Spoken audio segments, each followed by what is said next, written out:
We need our second place finishers, which, correct me if I'm wrong, we're looking for the pair of Ds, who I believe are making their way over.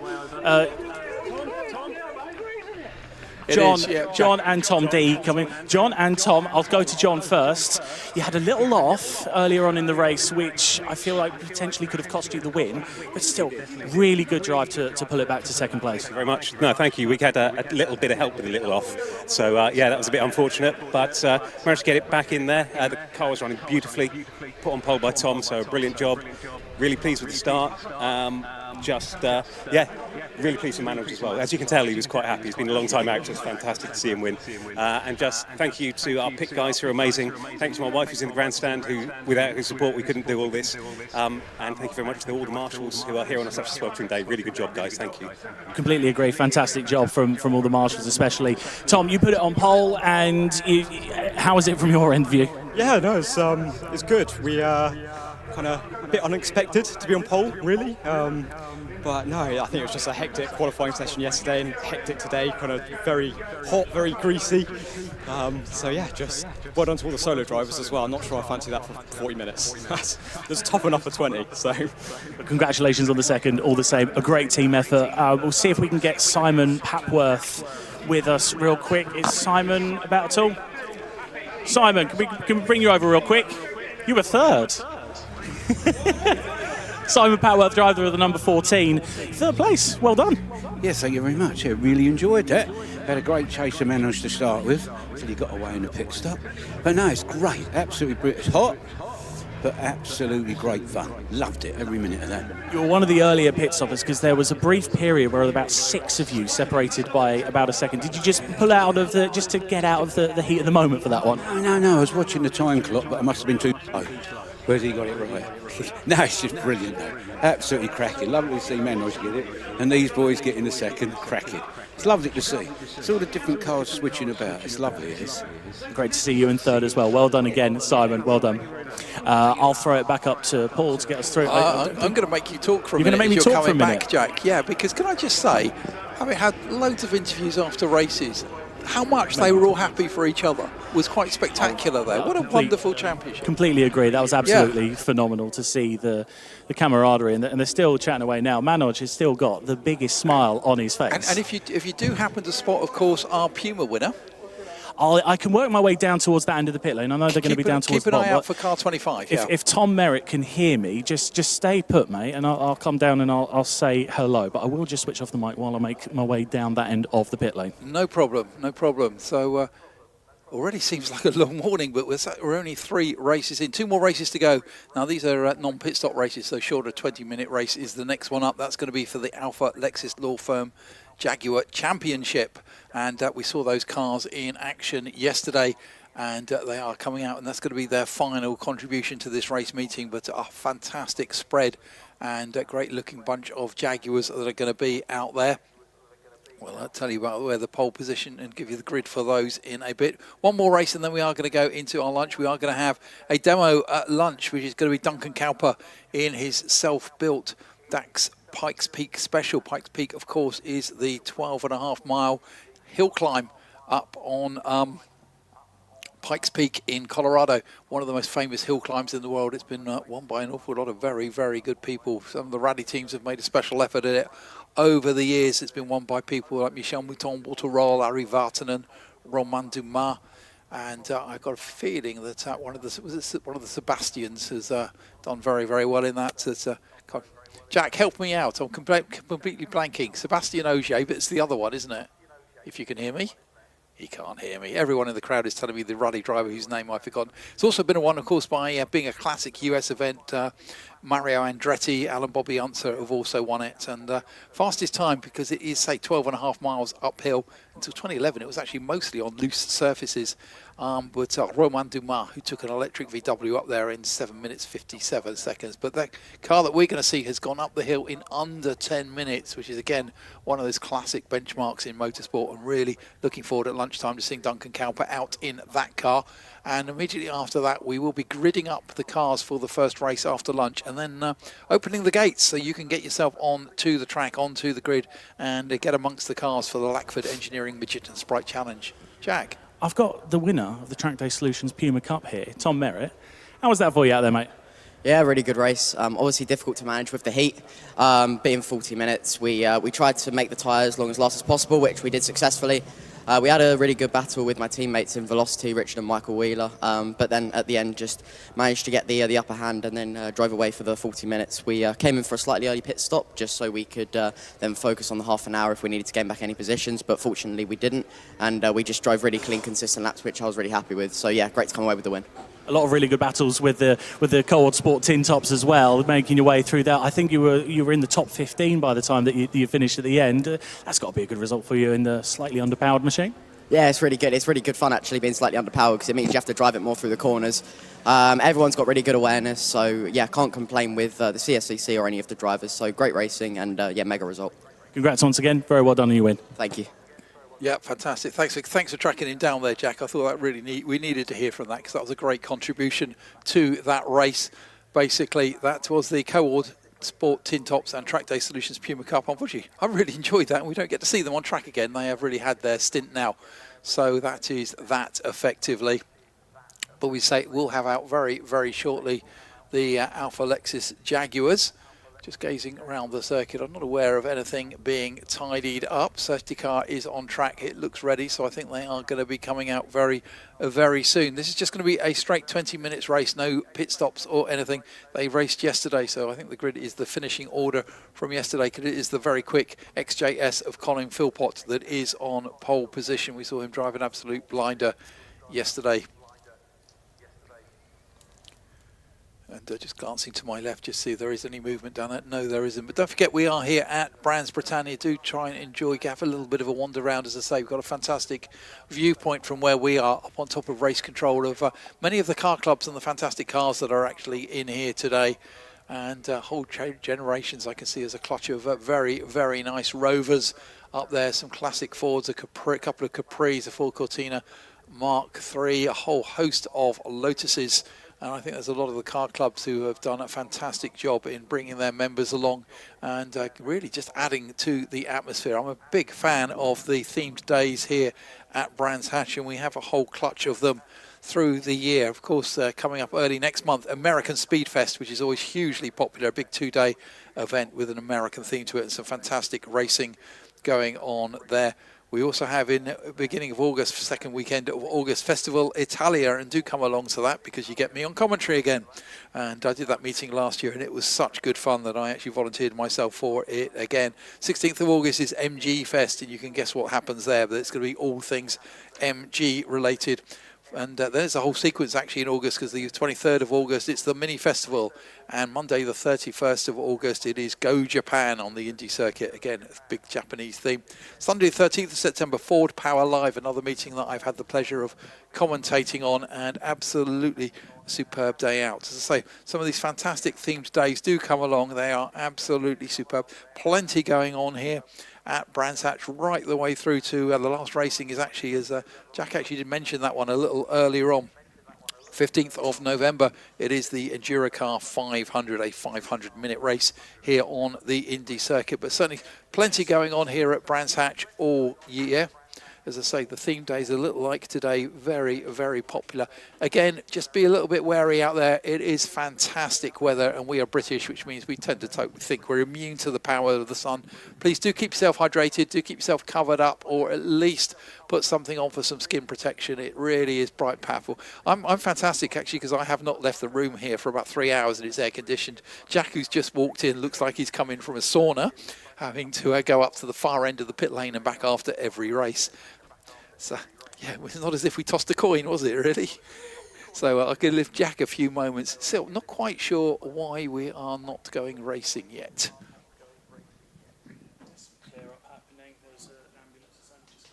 Yeah, I think it's possibly just a case of getting vehicles back where they needed to be, etc., etc. Circuit does look absolutely superb. Great to see actually so many of you over there on the South Bank, one of the classic viewing positions. That's looks like quite a few people. Oh, I got a wave. Thank you very much. Gosh, I am so easily pleased. Thank you very much to the people over there, the green gazebo, who gave me a nice wave. Yeah, I like, they're my favourites now, actually.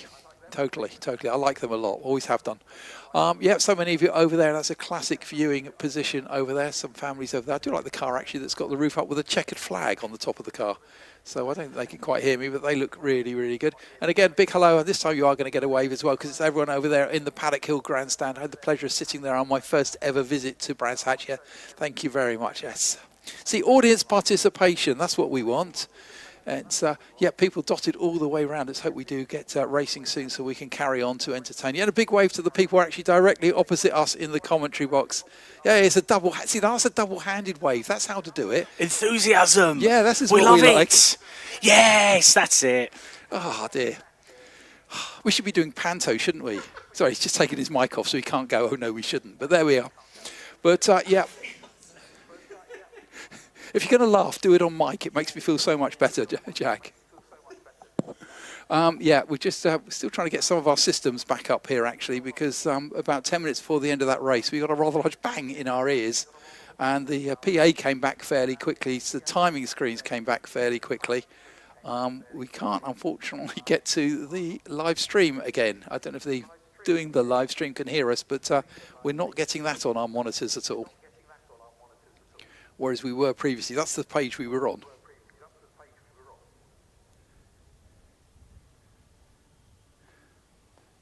So yeah, we're a little bit of an issue with technology, but we have got some bits and pieces that have come back, fortunately.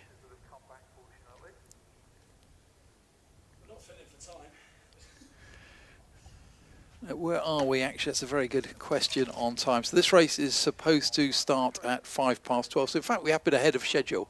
So we usually do like they do like to keep the meeting ahead of schedule because it gives us a little leeway in case we do actually have any issues where we do lose some time. So it's cars down there, but not actually a lot of movement yet. But as I said, we do have plenty going on at lunchtime. Chance to get down on the grid. Usually the entrance for that is actually the entrance just beyond that Paddock Hill Grandstand to bring yourself down there, and we will be having that grid walk. But before that, we will be having that on-track demo of the DAX Pikes Peak Special in the hands of Duncan Cowper.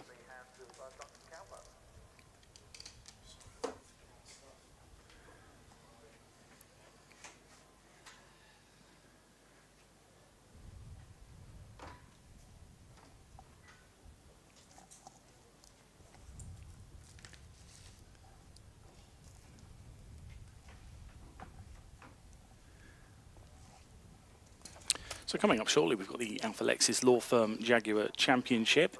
It's their second race of the weekend. They're one race with us today.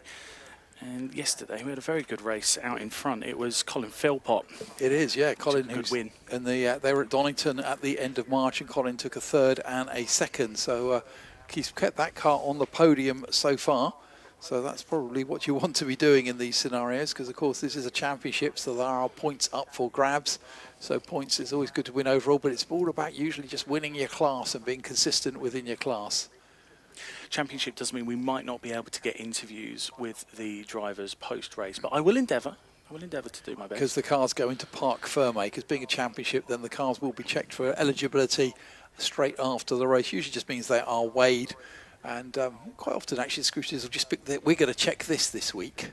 Yes. And it's a whole variety of things. I've been around far too long. I can remember once they decided to check thickness of body panels when we were at Knock Hill with the championship. We were there all night. How do you even do that? You have a micrometer, and there's certain special places that they're actually looking for it. And it was because we had rumours of people acid dipping cars. So the car would weigh the same, but because you've got a thinner body shell, the weight is, you can put the weight lower in the car. Lower in the car. Yes, cunning, that's what I call it. But yeah, that's motorsport. It's one set of brains against another set of brains always is the way. But to be honest, most of the time we get, as we see these days, things could be policed very, very strictly, and it just makes it a level playing ground for everybody. Now we're starting to see flags, and now we are starting to see car moving, because that is Colin Philpott's XJS with the very distinctive pale green colour on the flank. So that is the cars coming round now for our fourth race. It is the fourth race of the day. It is Colin Philpott is going to be on pole in number 12 with 99 James Ram alongside. Row 2 is 17 Ian Spooner and number 7. Now, number 7 is a shared drive, and it is Luke Veitch who is going to be driving it on this occasion. Row 3 is number 11, Michael Holt, and 156, Andrew Harper. Row 4, 139, Chris Boone, and 58, Michael Atkinson. Row 5 is 15, James Ward, and 631, Ronald Ferguson. Row 6 is 54, Rick Walker, and 163, Andrew Maynard. Row 7, 18, Damien Gray, and 45, David Ringham. Row 8 is number 3, Colin Porter, and 65, Keith Wilson. Row 9 is 76, Samantha Sheehan, and 31, Ian Drage.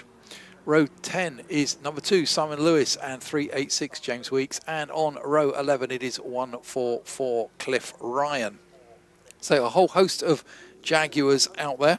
And this is, it's for most production-based Jaguar Saloon and GT models, a series that goes all the way back to 2001. It's been it's run under a few varieties of umbrellas, but it's come back to the Classic Sports Car Club since 2024.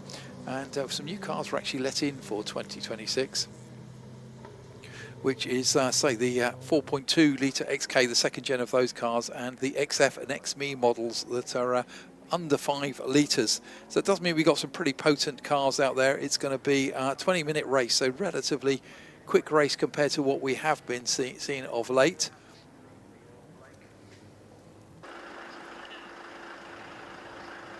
Cars are actually now there behind the safety car. Colin Philpott looking to back them all up. Yeah, Colin Philpott, so he's going to let the cars forming up 2 by 2, and our winner from yesterday, Colin Philpott, is just going to then let that safety car get away. Then effectively he becomes the de facto safety car. He is controlling the pace of everyone. Red lights are on. Once those red lights go off, he can go.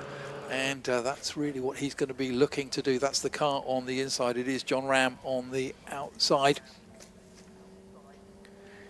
James Ram, sorry, on the outside. So it is XJS is on the front row. XJS is the front 3 cars. Gap on the second row, actually, so we don't have the Luke Veitch number 7.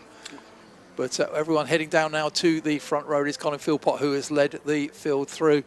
And again, everyone is nice and tidy through that first corner, and that's not as easy as it's an easy thing to say, but in the heat of the action, that is quite a task for those drivers. A few lockups as well as cars were coming into Druids, but everyone makes it through nice and cleanly. So it's exactly what you want to see. Another little lockup there by I think that's the Cov Cars 139 that we've seen compete earlier on today already. It's pulling double duty, that car. Chris Boone in the yellow and blue car, yeah, Chris Boone. It's if anyone here is actually with Chris Boone, do say hello for me. I've not seen him in 25 years.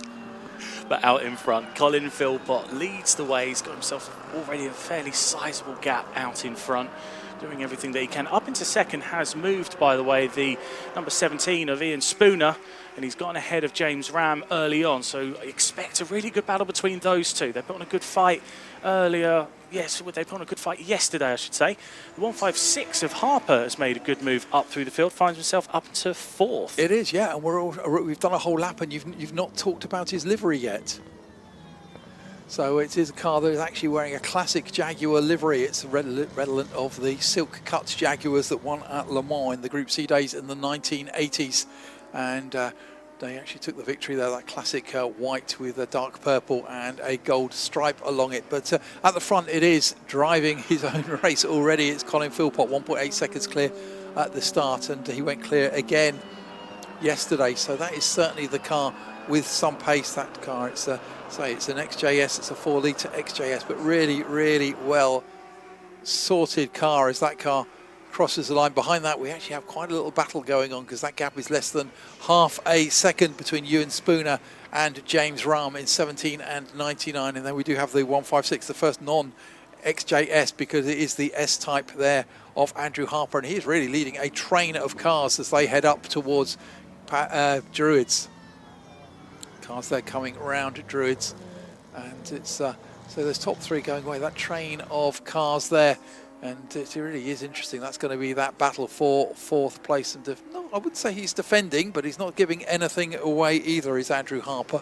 at the moment, but he is under pressure, and it is Michael Holt and Chris Boone who are right behind him. Michael Holt in particular, same livery on his car as our race leader, running in 5th place, and he looks like he may have just got inside. I think he's got inside Andrew Harper as they are coming through, swinging right constantly. Doesn't want to let the car drift to the right because there's already a car there, but coming onto the pit straight, they are side by side in that battle for 4th. Who has got the straight line speed? Who has got the better position as they arrive at the corner? And it is, that was quite some driving, wasn't it? But it is Michael Holt who has taken the position. You can see just how bumpy it was on the inside as the car just jittered slightly as it came down into Paddock Hill Bend, but really good driving by Michael Holt to complete that move and secure 4th place. It's really congested now because there's about, I'd say, 7 cars in that little group there. You know, 2 pockets of them fighting for that position. It is, isn't it? It's a great chain of cars, and whenever you see something like this, it's always a big testament to whoever's put the rules together, that everyone is so closely matched. And this is, you can go racing, you can win, and quite often the driver who wins is the person who's had the quieter race, but I bet they're having more fun. Oh, 100%. Almost 100%. Although, that said, do you want that in this heat? I'm not fully sold. Picky. You know, go on with the 18. We got a double wave. We got a double wave from over there. We did. Yeah, That's very good. I've got to live with that. And I got another wave there, someone with a fan. Thank you very much. Oh, I think she was actually just waving a fan. Dang. But there we go. Now it's under battle. We saw him lose 1 slot there, which was the Michael Holt, and now he is under pressure again. And I think that is Andrew Harper who is giving him a hard time. Chris Boone still there in that very distinctive car with the yellow flanks and the blue bonnet and roof. That's Veach. Veach is back out. Ah. Veach is up into 5th place. Now that's interesting because he was due to be on the second row. There was a gap on the grid. Wasn't he? There was a gap on the grid for him. Well spotted. They were due to be on the second row, but I just clocked that was the number 7 car that we were missing at the start. One of the cars coming down into the pit lane. It's not for this race. Not for this race. Sorry, I thought that was that not Jag? Was it? Actually, was it? Oh, do I apologise? No, it was a Jaguar. It was this race, 163.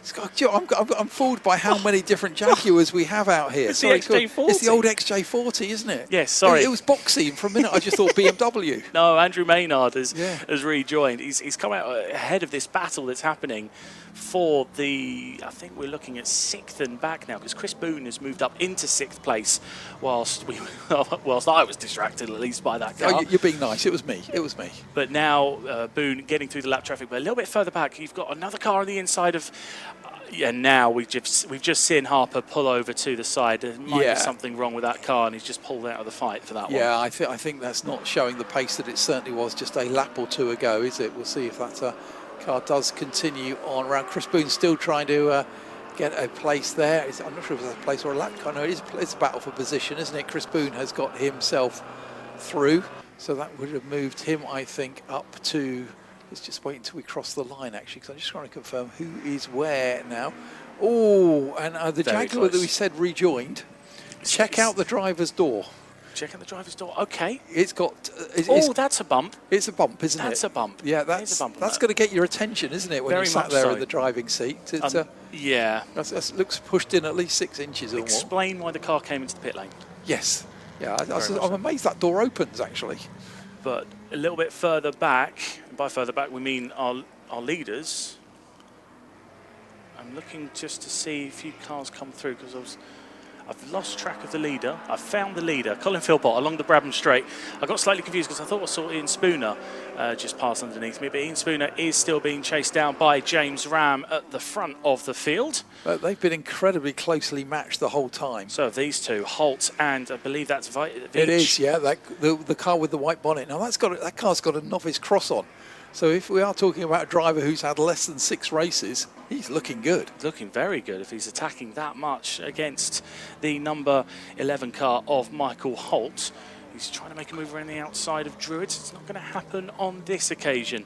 A little bit further back, I shouldn't pick favourites, but my favourite car is that X-Type that is putting a really good battle on just a little bit further up. It's the silk cut livery inspired. Are we talking we know yesterday we couldn't decide whether we were calling it an estate or a shooting brake, which was the old name for Still such undecided. Things. Still undecided. No. James Wall is driving that car, and he's currently trying to put chase to Michael Atkinson, who is driving his XK8, trying to make a move around the outside of clearways. And he's got the inside line as they come through Clark Curve. I'm not sure if it's going to be happening on this occasion. They've both got, well, the X-Type's got a significantly smaller capacity engine, and it's showing because the XK8 is just able to pull away slightly. So Atkinson still holds onto the position. I also think, though, actually, that although the XK technically is a sports car or more a GT car, I think the X-Type is a little bit lighter. I think so. I think so. Slightly more modern construction. Oh, we had a spinner up at Druids, just trying to make out which car that is. It's the XJS with the body kit on it, I think. I can't see sun from the glinting sun off glare. it. Yeah, it's hard to make it tell a number there. But 75, 76. 76. Oh, Samantha 76. Chien in the XJS. Yep. So that's that car there that's rotated around. In fact, yeah. Yep. We've just seen it pop up on our. We've got a slightly delayed feed at the moment in the box due to an earlier power cut that we had. So apologies for those who were listening and watching earlier, wondering why it cut out. That's why. But for those of us at the circuit, we've got Samantha Chien, I believe, it just pulled over down at Graham Hill Bend to just park the car. It is. Yeah. As I say, we're slowly getting our technology back together after everything went completely dead on us up here. She's back going just in front of the fantastic. leaders. Just in front of the leaders, because here comes Colin Philpott. So Samantha has pulled over to the left, and she has very wisely stayed to the left of the circuit as the leader has come through. I'm looking to see, is that Ian Spooner? Is that Ian Spooner right behind him? No, interesting. It was 3.8 seconds across the thing. But I looked across and wasn't seeing the clutch of cars that I was quite expecting. It's gotten closer to come through. So yeah, Ewan Spooner crosses the line 1.9, taking 1.3 out of our race leader on that lap. So it's an interesting battle. Now, is this Colin Philpott just controlling his pace? As we, I think every driver you've spoken to post-race, Jack, has talked about how hot it is out there. Yes. And it's going to be hot in these cars. You don't really want we've got battle going down into Paddock Hill. Chris Boone in the thick of it yet again. Chris Boone, I think he was being held up by lap traffic and was just struggling to get through. And this is given an opportunity for the number 15, James Wall, finally trying to get a move on the inside of Michael Atkinson. And this time he's been able to make it stick. So that's the X-Type moving up a spot. Samantha Chien is still coming by our commentary position on the other side, just still going a bit slow. It is, yeah, and also I think we need to just keep an eye on because he's up to fourth now. Didn't start in his actual grid position, which slightly caught us out on that rolling start. He's back in it now. Sorry? He's back in it now. He's back in his position. Good call. He's back in it. Luke Veitch has got himself up to fourth and is lapping noticeably quicker than the car in third place, which is still James Ram in the number 99 car. We've got a green flag being waved at 30, so I fear that Samantha Chien has come to a stop just next to... in fact, she's just pulled, yeah, she's on the grass. She's on the grass. Driving towards the back entrance into the paddock, I hope. Oh no, she's got going again. She's got going again. Excellent. I think that car's cutting in and out. I think so. Yeah, which it might be just sensible to bring it in and park it because you don't want it to cut out right. Because again, she's right in front of the race leader. 100. Yes. No, Yes, exactly. But we'll see where she goes. This is a championship, so points do mean prizes. But she has come into the pit lane this time. Yeah, that's probably sensible if the car is doing that. Again, if you've got the car loaded and turning right on the top of Paddock Hill Bend and it cuts out on you, that's never going to end very, very well at all. Let's just keep this eye on this gap because now that time around they were both 55.5 from our leader, 55.6 from our chaser car, the Ewan Spooner XJS in second place. The two cars now heading up towards Druids. I get very, very fond of the livery actually there on Colin Philpott's car. I quite like that. It's growing on me. It's just class, isn't it? It is growing on me. Yeah. And but Ewan Spooner there looking much, much quicker. That gap I think is dropping. I'm wondering if there are people out there having to control engine temperatures, etc. It feels like a very similar race to yesterday where Colin Philpott was deliberately cautious through the traffic and it was a case of temperature management. Once he got himself some clear air, he was able to bridge the gap a bit more again. And it feels like it's very similar. But Ian Spooner wasn't at the very front in the last race. He was third yesterday. So this is the first opportunity he's had to really push and try to challenge Colin Philpott. It is, yeah, that car coming through then again that time round. If anything then that was Colin Philpott was 0.4 of a second quicker. So they really are trading times. I do feel there's a little bit of management going on, but let's keep an eye on that battle for third. Luke Veitch is now 6.9 seconds behind James Ram. And again, that battle is going to be heading up the hill, isn't it? I'm just looking for where those cars are on track. And it's James Ram, actually, no, if anything, James Ram is starting to get back towards the lead battle. And the Ewan ebbs and Spooner, flows continue. it really is. I really think we have people out there managing their cars at the moment in these temperatures. Speaking of, we've got a car coming in. I believe that's the 156 of Andrew Harper, who unfortunately he looked to have had some problems earlier. Has now had to pull that car into the pit lane. That's the silk cut livery S-Type. So leader at Paddock Hill Bend, second place, third place. It is closing up at the front. The car who's actually starting now to fall away, having charged up the order, is Luke Veitch, because there he is, and he's I think that's a slow lap. Luke Veitch has been caught up rapidly by the number 11 of Michael Holt. So keep an eye on that S-Type, as it is the highest placed non-XJ variant vehicle. And he's moved around the outside. I think he's just sailed right on past. As I was looking to see just to confirm the car type, he's already made the move around the outside of Druids, and I think you're right. I think he has been let through. It's a bit of management there from the number 7 car. I'm wondering if the number 7 car is running out of brakes. Oh. Because he looked very cautious into Druids then, I thought. It was braking a lot earlier. But we'll keep an eye on that. And it's, again, this little battle at the front. Things are ebbing and flowing. I'm sure this is drivers in temperature management mode in these XJSs. I don't want to talk about Jaguar products of the 70s and 80s, but yeah, they're looking good out front, aren't they? Cooling systems weren't necessarily their strong point. But they're looking good out front. I love an XJS. I absolutely love an XJS. I think it's a fantastic looking car.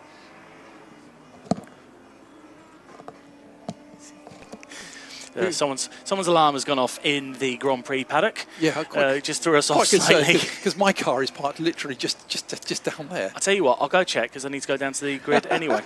Yeah, if it's a black Audi with the actually, what am I about? Sorry, modern cars, isn't it? You just get an app. Okie dokie, yeah. So yeah, no, I don't think it was my car since my app hasn't told me things you have with your car these days. But we are down to 5 minutes left in this race.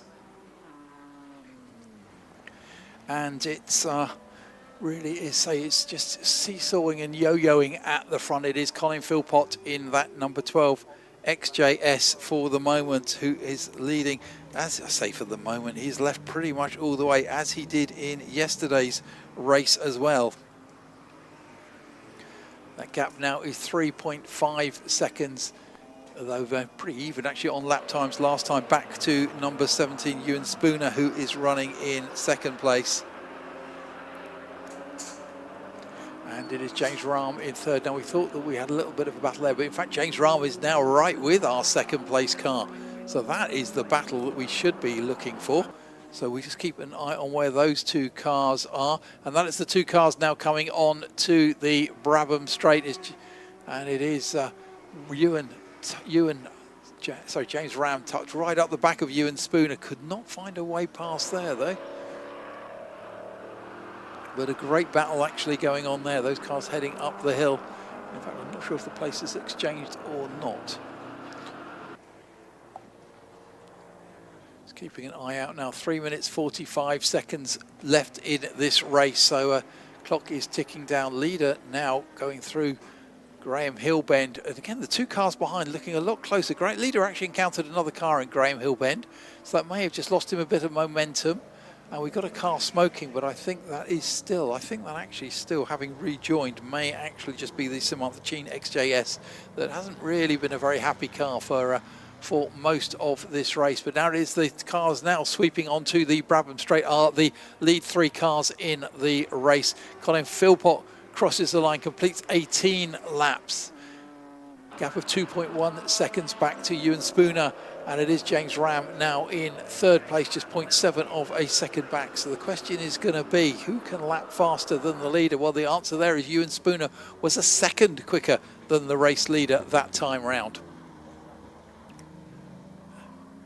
And that's it. We've got Luke Veitch down in the pit lane, has just pulled in. Okay. Number 7 we car. thought that car wasn't too good, didn't we? Thank you very much there, Jack. As Jack making his way right to the far end of the pit lane, hopefully to... Just keeping an eye to see if it pulls into the... Yeah, it's pulled directly into the paddock. Okay, yeah, so it's heading on back, yeah. As I say, we saw that car certainly running very, very well, tore its way up the order, then just effectively not defending. So obviously some sort of car issue, and discretion is the better part of valour, and they've taken that car away. Let's get it sorted before anything gets too expensive. Ewan Spooner coming through again, quicker than our race leader that time round, only by 0.2, but that gap is now down to 1.9 seconds as they head up towards Druids. It's the very distinctive Colin Philpott car. Now, we've not seen that car really under any pressure at any stage so far this weekend, so this is going to be an interesting battle if Ewan Spooner can get there. Colin Philpott going through Graham Hill Bend, and the apex, to be honest, was a little bit of a distant friend there, so he picked a line that for a reason. And those lovely side pipes that we actually have on the Colin Philpott XJS, flashes of flame out of them as he changes down the gears. And that car does look absolutely gorgeously turned out, but currently he is inching closer and closer, starting to fill his mirrors, but certainly getting bigger in his mirrors is the Ewan Spooner number 17 car that crosses the line right now. And this time round, that gap, again, another 0.2 in value in favour of Ewan Spooner, but he really does need to get a little bit more going than that. 1 minute 6 seconds left, so they are going to get this lap and one more to continue racing. But it is Colin Philpott at the front. It has been a little bit of a race of attrition. I think some of these cars finding the heat a little bit hard work, as we have lost a few cars that have pitted and then not rejoined. But Colin Philpott is still pounding around there. His best of 58.8, is this about a second off it last time, so not eased off that much. But again, those are the two cars now over there at Clearways. They're going to sweep onto Clark Curve, come down onto the Brabham Straight. And by eye, that gap has gone down again. And it's always easier to chase than be chased. Leader crosses the line, completes his 21st lap. Ewan Spooner crosses the line 1.2 seconds that time round, so almost 0.8 quicker. And that is going to be the battle. Leader comes up to Druid's corner, has to dive inside a back marker that nicely gets out the way, expecting the back marker to realise there are two cars there, which he does very, very nicely. So great driving there. And I think that was our Andrew Maynard in our XJ40, I think. The cars there on to the back straight. Sorry, it wasn't actually. It was actually Colin Porter's XJ40. I knew it was an XJ40. And now I think Colin Philpott is just keeping that gap where he wants it to be. This is only a 20-minute race, but it must seem forever when you're the leader and you know you've got a car closing you down. Colin Philpott would love to be greeted by the checkered flag this time around. In fact, he is going to get greeted by the checkered flag. So it is job done for Colin Philpott, and there it is. He takes his win, that gap right at the end, back to Ewan Spooner, 1.6 seconds. So it's 2 wins out of 2 across this meeting for Colin Philpott in his XJS. Just looking through now for the next car to come across, having again dropped back quite a lot during the final laps, but it is the 99 of James Ram in his XJS. First non-XJS home is in 4th place, and that is the 11th, Michael Holt in his 4.2 litre S-Type. And here comes Chris Boone to take 5th place in his XK8. Takes it, immediately lifts off across the line, which I think for a second almost caught out the people behind him. But yeah, Chris Boone with only 0.6 of an advantage over James Wall's X-Type, and they had right with them as well, right there at the end, Michael Axton in his XK8. Just to finish off the top 10, it is in 8th place. We had the car of Ronald Ferguson, his Jaguar X-Type. In 9th place, then it was the number 31 Ian Drage in his XJS, and rounding out the top 10, it was Colin Porter in his XJ40. So 2 races across this meeting for the Alpha Lexus Law Firm Jaguar Challenge, and both of them taken by Colin Philpott, and they've both been very entertaining races. Cars already sweeping into the pit lane. Jack, your mic's gone live on me. What we're going to do, because the cars have to go into park firmly, so we're not going to be able to get them to stop in front of us. What we're going to do is I'm going to get the drivers out the car, and then I'm going to bring them out to the area where our technology is all working. So we won't have the full shot of the car, but Colin Philpott has just parked in front of me, so I'm going to grab him, but I'll just need a couple of seconds. No problem at all. Just cut in when you need to be. Delight to hear from those drivers. It's always a nice perspective, although the theme of the day has been it's hot. And, of course, it is only going to get hotter, so do look after yourselves, ladies and gentlemen. It is, say, very, very hot out there, so do keep hydrated. Do protect your skin. We are British after all. And we always think we can survive the sun, and then we don't usually do so quite so well. So do look after yourselves, because there is plenty to carry on this afternoon. We've got one more race before lunch, and we actually saw them racing right at the start of the morning, actually, and they are going to be racing again, and that's the Continental HGDT Challenge and the Adams and Page Swinging 60s. Then we're going to go into our lunch break. We're going to get our demonstration laps from Duncan Cowper, and then we will be doing our pits walkabout. Racing is scheduled to resume at 2 o'clock, and we're going to go straight in there for the first race. First time we see those cars this weekend, and it's going to be the Lackford Engineering Midget and Sprite Challenge, and that's going to be another 20-minute race. We've got a couple of races down there in the mid-afternoon that will be the pit stop races. We've already seen 2 of those. We've got 2 more to come, the Adams and Page Swinging 60. So some of the cars we're going to see in the next race, but then also a lot more of those style of cars are going to do a pit stop race that's going to be scheduled for around 20 to 4. And following that again, and the cars we saw qualify right at the start of the day, it's going to be the Advantage Motorsport Future Classics and Super Pro. Jack. Right, so we have got our podium finishers. Colin Philpott, you've won again. Come over here real quick. Well done. Two races out of 2. Yeah, it's been good for me, isn't it? Good weekend. Yeah, it's a bit warm out there. Just once I was out in the lead, just sort of opened it up that little bit, then just kept my eyes in the mirror like I did yesterday, really, and just paced it out. Coming out of Graham Hill Bend, I can see it, and I can work out where they are and what's going on. Got a little bit held up with a few back markers, but I think, and they got through, but it swings and roundabouts. Yesterday I got through, they didn't. I was about to say, it was the ebbs and flow. There was a couple of periods where Ian was catching up. He was within 2 seconds at one point, but you look as cool as a cucumber. You look absolutely no problem at all. Yeah, thank you. Yeah, it wasn't that cool in the car, but yeah, no, it's like I said, I just keep my eye in the mirror, did what I had to do. Yeah, there was a bit more there if I needed it, but yeah, it was good to have a nice race, really. It was a good race. Well, congratulations once again. I suppose the only down point is you're going to be carrying the penalty now into the next round, but do you reckon you'll be able to overcome that? Yeah, a bit of weight keeps it down. Pray for a wet race, eh? Keep a bit of weight down there. Well, it's not going to be wet today, I can guarantee you that. Cheers, Colin. Ian, we'll pull you over. Third yesterday, second today. Improvement on 1 point place, yeah. It was, yeah. Yeah, great day. Very hot, but brilliant day. I'd like to shout out for Tom Barclay for building a cracking engine for me and a car. A couple of moments there where you were within a couple of seconds of Colin there at the front. You're getting closer and closer, but was the traffic an issue when you were trying to get through that? Yeah, I thought it was going to be worse than it was, but they were really well behaved and they moved aside. It was all good. Congratulations again on the second place. We'll bring in James. We spoke to you yesterday. You mentioned you being a late entrant, so last minute call to come in. You got 2 podiums. Yeah, it doesn't get better than that, does it? Maybe a bit further up, but all credit to Ian and Colin. They're better men than me today. Yeah, I think I overheated, and then I probably overheated the tyres a wee bit, trying a bit too hard, and I dropped it into bottom bend, and then really, yeah, that was me cooked. I had a solid third. I think I couldn't see anyone behind me, and the boys are off and gone. So, fantastic weekend. I'm not going to complain about the weather, but if it could just be like 5 degrees cooler. It's positively, what's the word? I wouldn't even call it tropical. It's just pure sunshine. But congratulations once again. No more laps. You're done now, aren't you? So time to cool off. Yeah. It's the going home Grand Prix now, but it can't be a bad weekend when I get to meet this man with a camera and get an interview. So thank you very much. Cheers, guys. Thanks to everyone at the CSCC and obviously our sponsors, Alpha Lexus, and all the guys in orange, which I'm sure are a lot hotter than we are today. So thank you very much.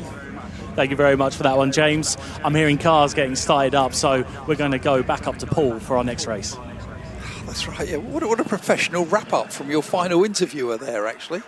And a big thank you again. And we will, if we haven't already today, but yeah, always a big thank you to everyone in orange around the circuit. They are all volunteers And if you ever do fancy going marshalling, do go to marshals.co.uk. You can learn a lot about marshals, but you can also sign yourself up for a taster day, which happens at a circuit such as this. We had some people here yesterday. You get a tour of everything in the morning, and then in the afternoon, if you want to, you can get yourself onto a marshal's post and just see what's happening. Well, what is happening now is we've already got the cars out for our final race before lunch. We've already seen these cars race once today, and it is the Continental HGTG Challenge and Addison Page swinging 60s.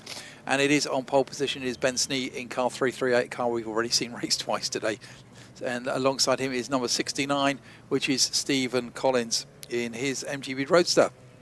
In row 2, it's Stuart Dickerson 360 and 388, Lawrence Nesbach in the Morgan. Row 3 is 364, Randy Gruter, and 377, Marcel Kutak. Row 4 is 349, John Wolfe, and 91. And 91 is this time round going to be driven by Jeff Taylor. Row 5, it is car number 81. And I'm just trying to work out who is driving that one. And it is, this time, it is Mark Campbell who is going to be on board that, because that's another shared drive. Alongside 307, Robin Rizima, also on row 5. Row 6 is Jan Bakker and 351, Franz Dura. Row 7 is 144, and it is going to be Francesca Roodhouse who is driving the car this time. 316, Michael Husel alongside. On row 8, it is 85. It is down there, and that is the car that is going to be driven by Kevin Bird in this race, and he is Detlef Walter alongside. Row 9, it is 113. And I'm just trying to spot if I have a driver for that one. I don't know who is going to be starting of the Wingfield, so either T or I Wingfield will be starting that race. 397, Bruno Stoller alongside them. And it's just finishing off with row 10. It is Jean-Pierre Fazi and Keith Rosimer who are there. So we've got cars from the HGTG Challenge, a German championship for British cars, and the swinging 60s cars out there as well. We've already seen them. You should know all about them by now. All we do know is they always provide some absolutely superb racing. Let's just keep an eye on that little blue Elan that has absolutely flown so far, heading the cars down the Brabham Straight. The red lights are on. The second the red lights are off, he can go. Now the red lights go off. Now we get to go racing. And it is Ben Snee who has got a very, very nice line, uncontested actually, down into the cars. Now, worthwhile keeping an eye out, actually, that we do have some cars that are going to be charging through, because that very quick Dean Halsey Datsun 240Z that retired from the earlier races already gained, I think, 5 or 6 places from the back. And that's the white and blue Datsun that is already up at Druids. Long train of cars now coming down from Druids, coming down to Graham Hill Bend. But it really is going to be hard to catch that flying Elan. The trick is going to be not to let him get away, because I think once you get into the groove in that Elan, it's very quick, and he's really not being allowed to get away, because he is getting a bit of a challenge from the MGs that were right with him. It was actually alongside him on the front row was Stephen Collins in his MGB Roadster. And I think that is Stephen who is currently running in second place. Yes, it is. That yellow Morgan has also been a factor all weekend. Lawrence Nesbach, and he went to go round the outside and then backed off. I think he may have a problem. We saw that car, yes, the yellow Morgan already slowing. We saw that car have a problem in this morning's race, and he is already looks to be off the pace. So that is a big shame, because that is a potent car. Yet driver now has his arm up, indicating to everyone around that he has got a problem. Keep an eye out also, because another quick car, Stuart Dickinson in third place in that MGA.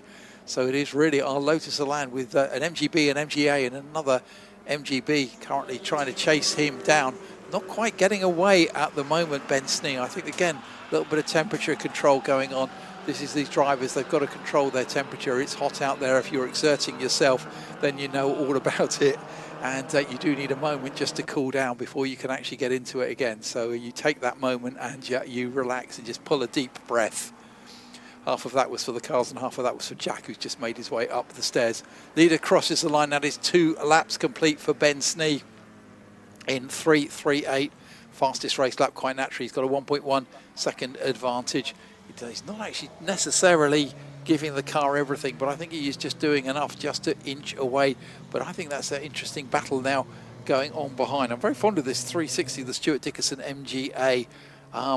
It goes very quick for an MGA. An MGA, of course, a car from the 1950s. Absolutely beautiful car, lovely shape, predecessor to the MGA. And it is an MGA that is right in front of him in the hands of Stephen Collins. And again, just I'm convinced that Ben Snee is doing enough at the moment. I think he is being careful. As I say, it is a 25-minute race, and we've already seen that car do an hour and 5 minutes of racing. So that car has had a busy old morning. It's been in 3 of the 5 races we have had this morning. Again, now interesting, that time round we had a fastest race lap, and it was not any of our front runners because it was actually down in 5th place, and it is car 91. That's Jeff Taylor in the TVR Griffith 200. And let's keep an eye on that car now. That's the grey TVR coming down the hill. It's a TVR Griffith. Effectively, the design started off as an 1800cc TVR Grand Tourer. American gentleman called John Griffith decided that he could get a 4.7 litre V8 engine into that car. It is essentially a V8 engine car the size of a Mini. It doesn't weigh much. It is twitchy because it's got a narrow wheelbase. Quite a well-known driver I know, former British GT champion, said it was the only car he ever drove that was trying to kill him on every gear change, because the back end just wants to become the front end unless you are really under control. But that car... And it's currently the fastest car around the Brands Hatch It is. Circuit. He's absolutely flying, to be quite honest, in it. And it's Jeff Taylor doing this race. The car was actually driven by William Bryan in the first 2 races. And they are a bit of an acquired taste, the TVR Griffith. You have to get on top of the car and understand the car and really be able to react to it. It doesn't even want to go in a straight line if you're accelerating, decelerating, changing gear, doing anything, frankly. No, it's one of those. It's got its reputation for a reason. It is, but it's a very quick car.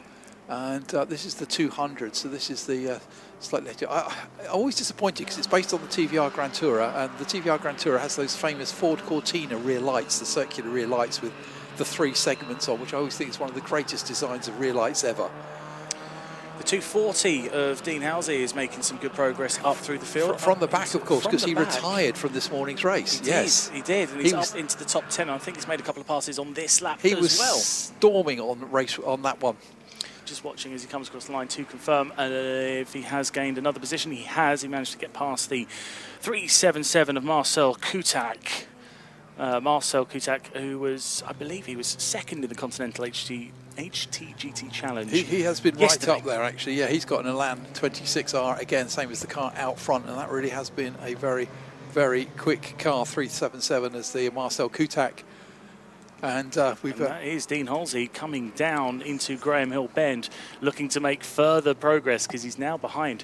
If my eyes do not deceive me, that is the 349 car of John Wolfe. Yeah, the blue MGB. And he's looking to make further move up through the field.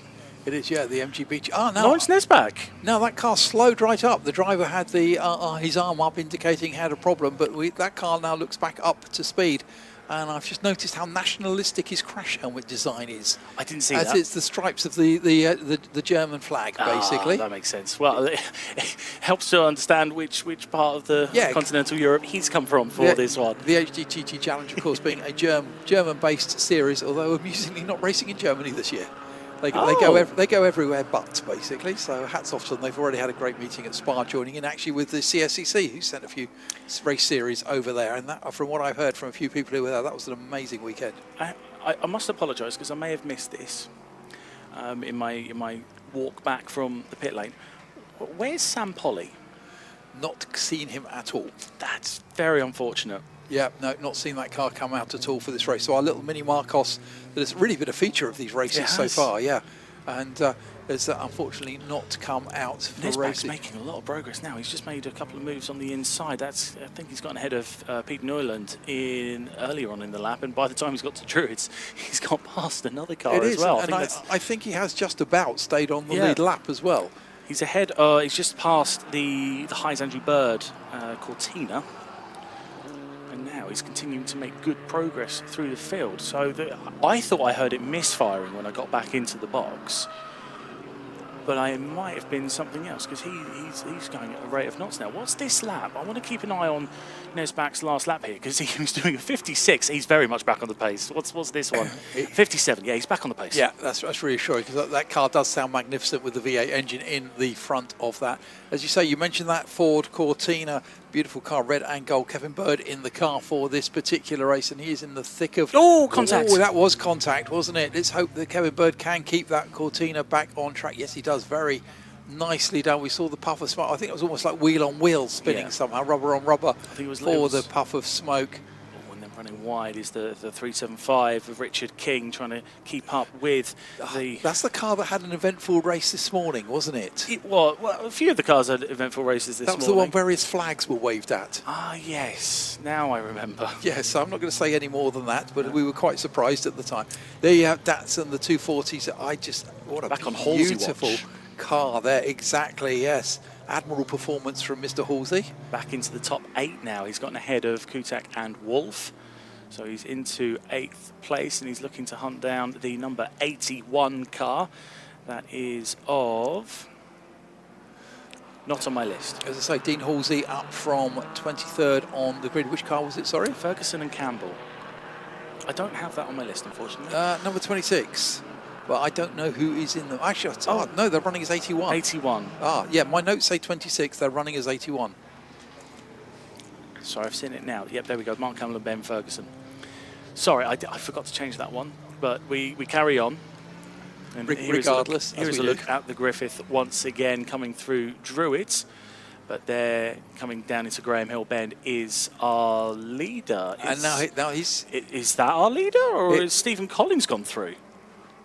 Stephen Collins is right behind him. He is. That's closed up. Leader was slightly bulked there by back markers again. Just one of those things that's put that battle for first and second right there. Stephen Collins absolutely flying in that MGB Roadster. Interesting, it says 1950cc. The MGB would have come out as 1800cc. So not quite sure what is under the bonnet there, but whatever it is, polishing it's working. The ports. Polishing the ports. Yes, yeah. Let's get the gas flow quite right. And also absolutely flying again. You commented on this a couple of times now.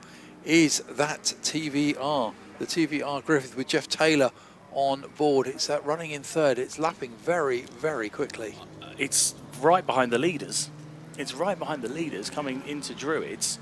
I'm looking now down towards Graham Hill. We're seeing, I'm assuming this is Ben Snee at the wheel of the car for this race. He's being closely followed by Collins, but then it's really not too far back to that Griffith. It's not. The Griffith, though, actually hasn't managed to shake the 360, the MGA of Stuart Dickinson. We've got a lot of cars in close. It really is, yeah. It's a little shame that this is the last of their 25-minute races, but we do get to see a majority of these cars out for a 40-minute race later on in the day.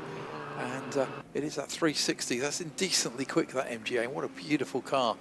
Those cars now coming on to the Brabham Straight, and that's the power of the TVR Griffith as it just waves goodbye to the MGA down at the straight. One of the MGB GTs now heading down, chasing that Stuart Dickinson car down into the thing. And in fact, now the TVR has got the lead battle in sight. Yep. Jeff Taylor absolutely flying in that V8 car.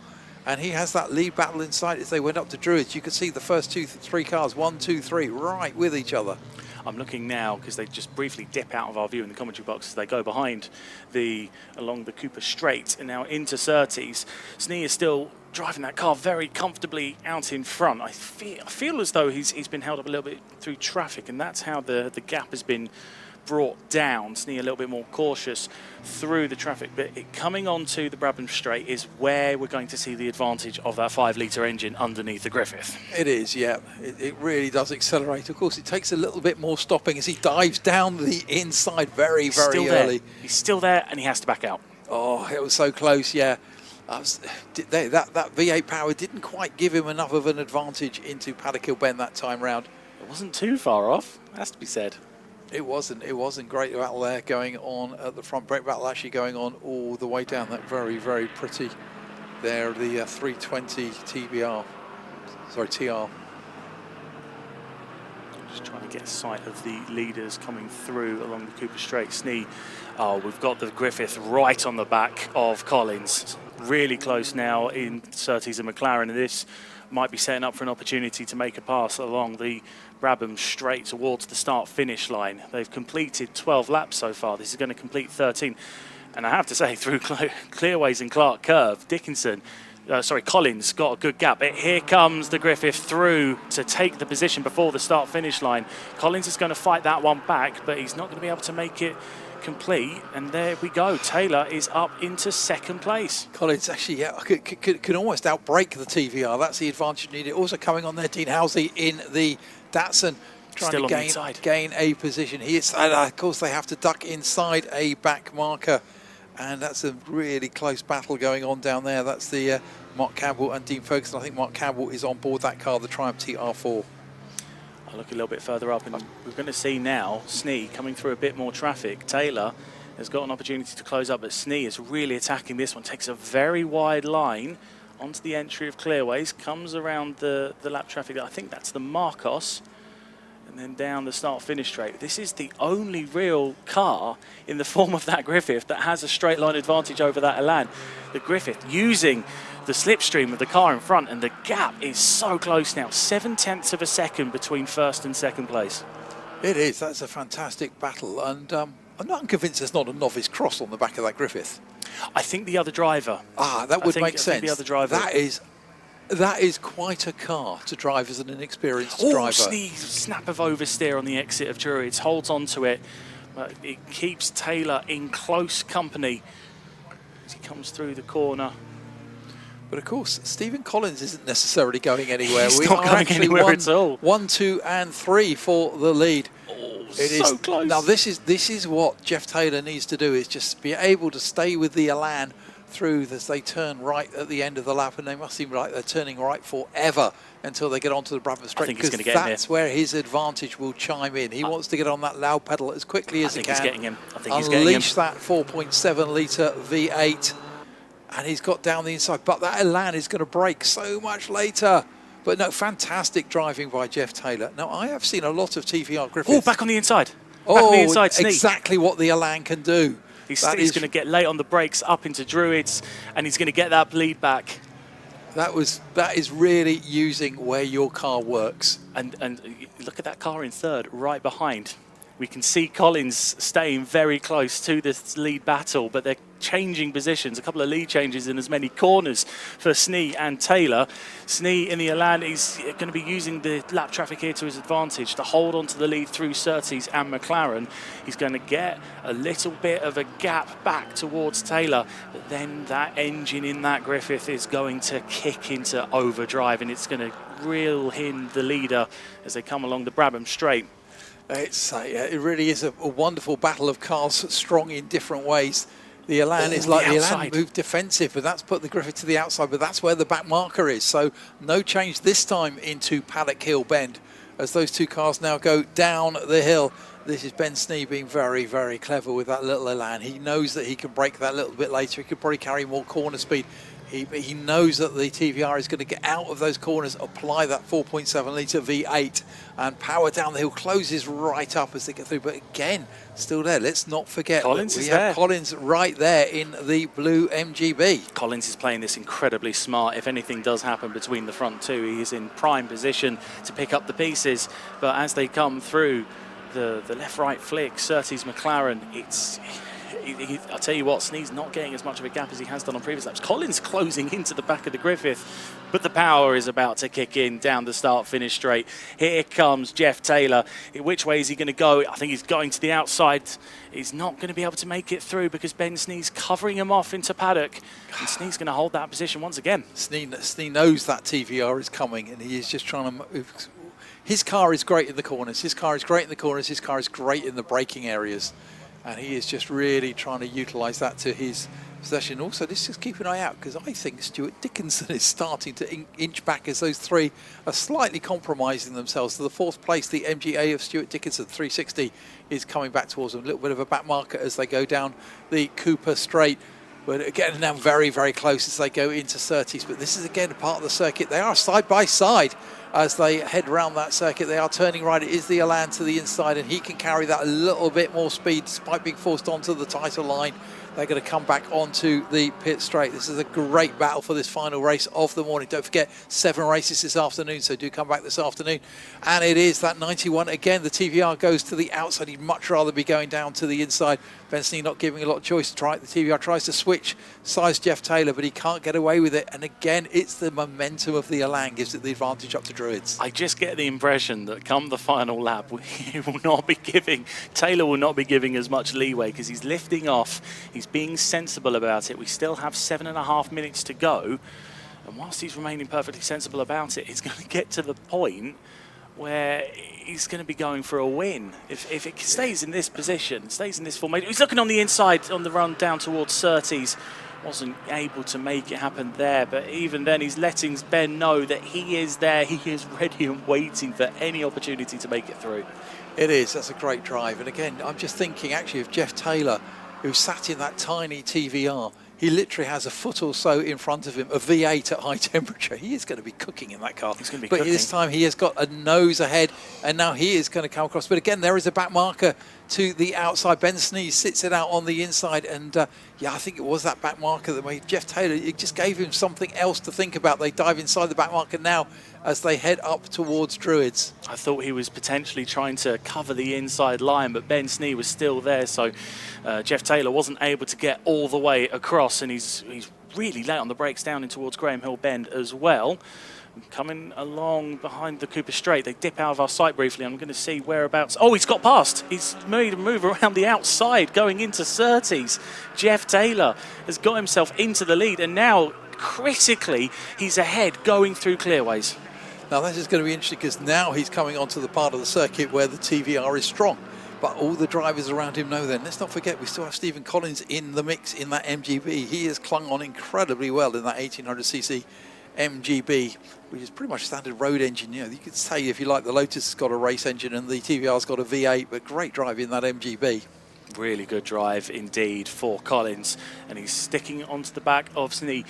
It's important to note as well, with a couple of back markers through Druids, Ben Snee's in a really good part of the circuit for his car, and he's very close behind into Graham Hill, but he's not decided to make the move there. There is a lapped car in between them, but it's still Jeff Taylor in the lead. It is actually, that's the battling, and they've been battling all the race, the back markers, the MGB GT of Richard King and the Lotus Cortina with Kevin Bird on board. They seem to have been locked together pretty much most of the race. I'm afraid this battle's rather separated the two now, as Jeff Taylor has now, he's got the lead, and we move our focus to the battle for second because Ben Snee's now coming under a lot of pressure from that number 69 car. Yeah, I'm wondering about that car. Has done a lot of work with Ben Snee. I don't know if they are doing things like changing brake pads between races or whatever. They wouldn't have had a lot of time. In fact, they had 2 consecutive races at one point, didn't they? So no time to do things like that. So I wonder if it's possible that we are seeing a little tiredness in that Elan. Well, they did the first 2 races of the day here. Yeah, back to back, exactly. So they've had time to do a little bit of fettling since. Fortunately, I don't have time. I need to get down there to to see how this on the bright side, we're into the lunch break, so it is the last long walk for a little while. Very true. Very true. Straight after this, we're into our demos, we're into our grid walk, then we will resume racing at 2 o'clock when we go into our 7 race afternoon. First race up is the Lackford Engineering Midgets and Sprites. First chance to see those so far today. So just keep an eye out now. It is coming down the pit straight. It's that battle. We've still got Dean Halsey right in the thick of a battle as well. He's been battling all the time actually with that the 81 Mark Campbell on board that Triumph TR4, but that car is actually carrying a penalty. So it has got a penalty for time, 10-second penalty there for track limits. So that's a little bit of a tough point. Yeah, all right in the thick of the action and safely through there. Jeff Taylor in that grey TVR just puts another back marker between him and the cars chasing him. And in fact, there's a little batch of back markers that spread out the top 3, not quite what we were expecting, just under 3.5 minutes of the race. And we've gone to a red flag. That is a red flag. Race has been stopped, so that will be the results called. Yeah, and there is a car. We've got a car off at Paddock Hill. Yeah, we do have a car off at Paddock Hill. So that is exactly the reason that we have stopped that race. So we will let the safety officials do what they will there.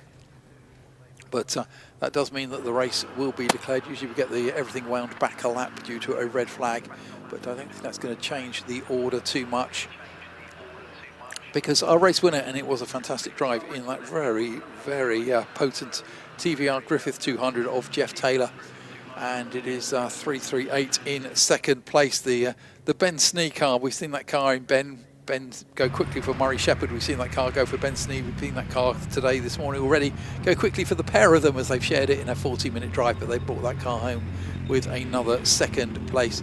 Third place will be car number 69, which is Stephen Collins in the MGB Roadster. Just reading this off my screen before it clears. And then it will be 360 will be get the fourth place, which is Stuart Dickinson in the very, very quick 1900cc MGA.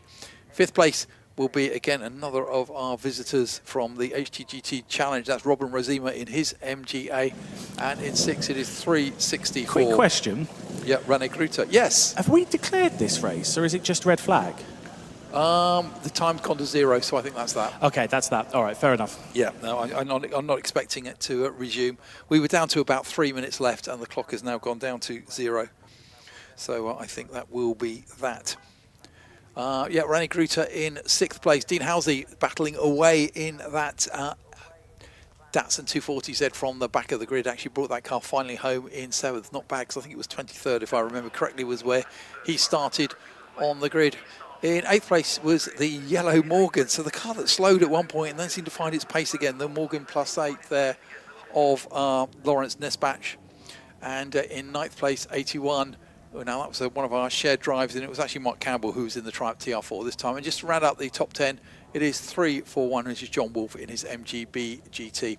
So that race has stopped early, so we are going into our lunch break. I'm hoping you got some drivers. Well, I was waving frantically at the 91, but he's just driven past. So unfortunately, he's never liked you. No, I'm afraid not. So unfortunately, I don't think we're going to get an interview. I might see if I can grab a quick word with some of the others involved. But there goes the 338. So I think unfortunately we're just going to be going to lunch immediately. Okay, yeah, we are going into an early lunch. Unable to catch any drivers down there, unfortunately. But say we have got plenty going on at lunch. We are going to have a demo shortly, which is going to be Duncan Cowper in his self-built. To be honest, he's done a lot of work on this car. His Dax Pikes Peak Special, so the Pikes Peak hill climb, probably one of the most famous hill climbs in the world. And that car has been up there in under 10 minutes. A fantastic piece of kit, incredibly light, incredibly quick car. And as I say, then we will be lining the cars up onto the grid, which is going to be for our first race after lunch. But the cars are going to sit there over lunch, and we will be opening up the gates, and you should be able to access the grid, I think, usually from the gate over there at the by the Paddock Hill Grandstand, and get onto the grid and have a look and get up close and actually have a chance to have a look at some of these fantastic race cars that we've actually got here with us today. Still plenty going on this afternoon, still plenty going on, as I say, off track. So please do have a little bit of a wander around. We've got an awful lot of cars here on display today. Fantastic to see so many. Thank you very much if you have brought along your pride and joy.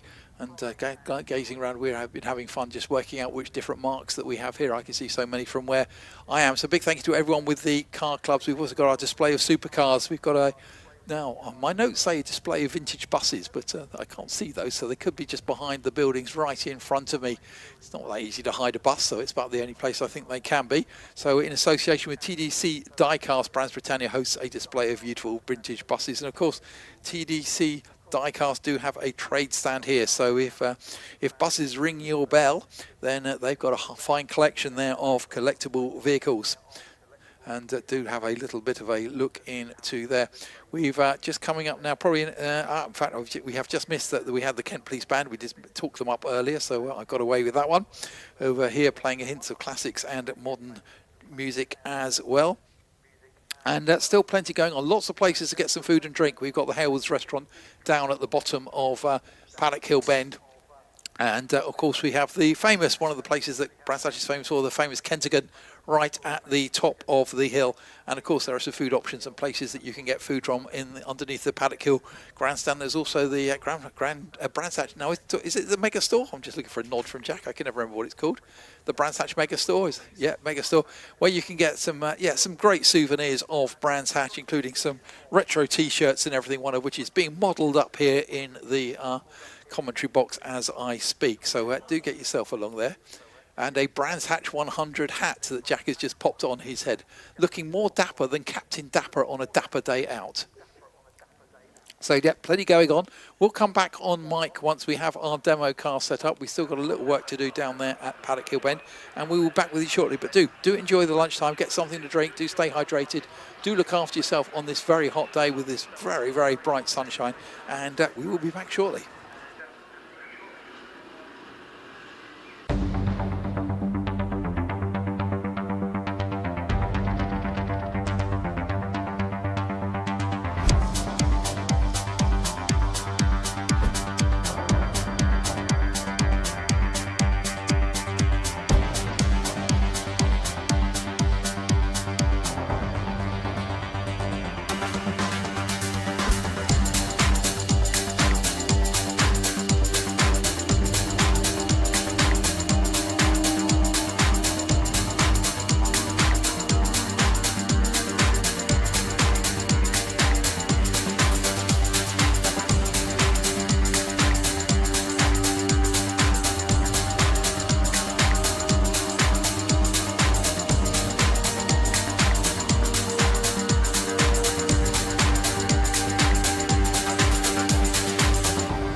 We do actually have now out on track for our demo, and it is the car that is going through Surtees right now behind the safety car, and that is Duncan Cowper in his self-built. And this car is based on a DAX, which is effectively a Lotus 7 style car, but he's moved far away from that. This is a fantastic piece of kit. The car is very, very light, only weighs about 600 kilos, and puts out about 400 brake horsepower because it's got a turbocharged 1300cc Suzuki Hayabusa engine, 6-speed gearbox, the braking system from a Formula 3 car. And yeah, now there's an old sketch about the commentator going a lap early, and the car's actually come down the pit lane now, but a very, very distinctive car, very, very much a Pikes Peak car with an enormous great wing on the back. So what is Pikes Peak? And this is an event that's actually been run since 1916. It's the second oldest race in America, invitation only, often called actually the Race to the Clouds. And it's always the last Sunday of June on Pikes Peak, the famous mountain near Colorado Springs in the US. 14.42 miles, 20 Ks. And Jack's being very cunning, and he's got my stopwatch just in case this car does get out and about. In fact, he should do now because we looks like we're fairly clear down there at Paddock Hill Bend. So it is, yeah, you gain 4,700 feet in those 12.5 odd miles. And the finish line is at an altitude of 14,100 feet. So it really is a race to the clouds.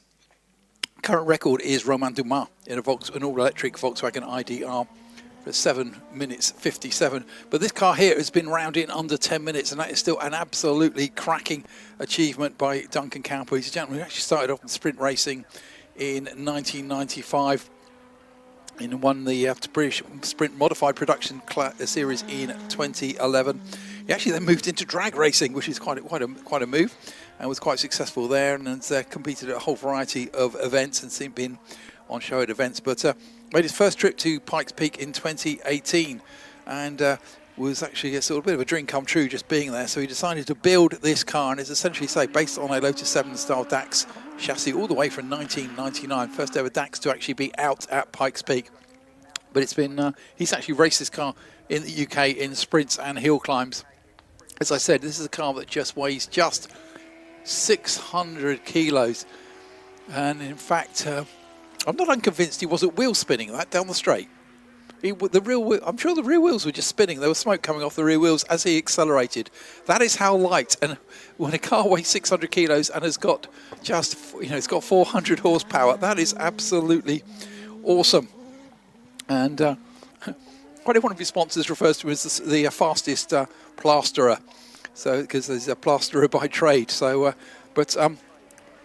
say very, very quick car here and everything, and it's he has been to Pikes Peak a couple of times, done very, very well in his class, and has been back since. And the car is actually got a number on it, being obviously competitive, and he runs under the number 35 because the number 35 is a number of one of his heroes, and that is, if you have seen the film The World's Fastest Indian, it's the classic New Zealand competitor Burt Munro. And yeah, I think he backed off before the end of the lap there, Jack, actually. But as you can see, this is just such a potent little car. Fantastic. I've never seen this car before. I don't think any of us up here actually have. Very, very quick piece of kit. As I say, 400 horsepower. That car is going to accelerate, which is exactly what you want on that sort of thing, like at Pikes Peak, because there are so many hairpin corners. You lose speed. You need to get that speed back as quick as you can.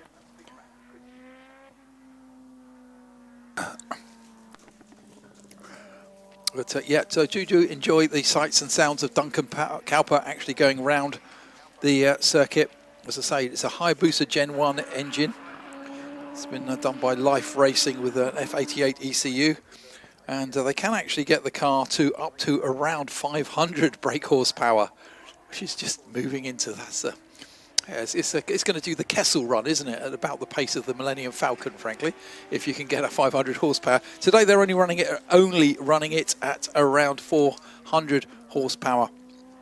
As I say, working with Jeff Page, Duncan first built this car up in 2007. Obviously, as you can see, it has been developed an awful lot over the years. And as I say, they ultimately decided if you're going to take it anywhere, take it to Pikes Peak, because it was actually only in this century that Pikes Peak was actually fully paved all the way up. Before that, it was a loose surface, And do have a look, if you can look at some videos of that competition, because it is absolutely quite spectacular. And if anyone does watch TV and is a fan of Guy Martin, of course, he took on Pikes Peak on a motorcycle a few years ago, so you got a little bit of a feel for it then. It really has been the sort of event that has attracted some great names. I said before, Mario Andretti, Al Unser, Bobby Unser have all won it.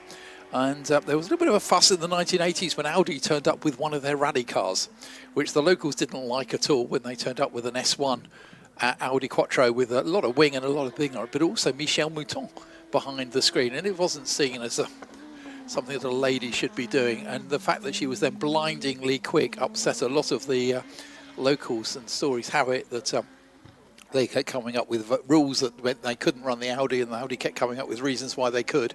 And supposedly, so a friend of mine from the US tells a wonderful story that at the very end, after Michel Mouton had gone up the hill blindingly quick, her car was facing away from the organising committee, and she left them with the shower of stones as she wheel spun the Audi away. So yeah, some fantastic history behind it. Very, very quick to be up there. And again, that car, I'm sure that car is just wheel spinning as we're trying to accelerate down the straight. There is definitely smoke coming off the rear wheels, and that does say something about it. So it's potently power that he can actually just put that foot down and break traction almost at will. But as I say, it's fantastic to see Duncan out there. Fantastic for him to actually bring the car here today. We were also hoping to have a Lola T70 out there and demoing, but I think of cars of that age, again, I think it felt suddenly wasn't very well, which does happen with these cars. So that car is here today as a static demo, so do keep an eye out. That is a classic 1960s sports car. But say Duncan Cowper out there in the DAX. I'm not sure if he's cruising it in now or not. Let's just see where he is going to go. Is he going to come into the pit lane? I'm not sure how many laps he's been told to do.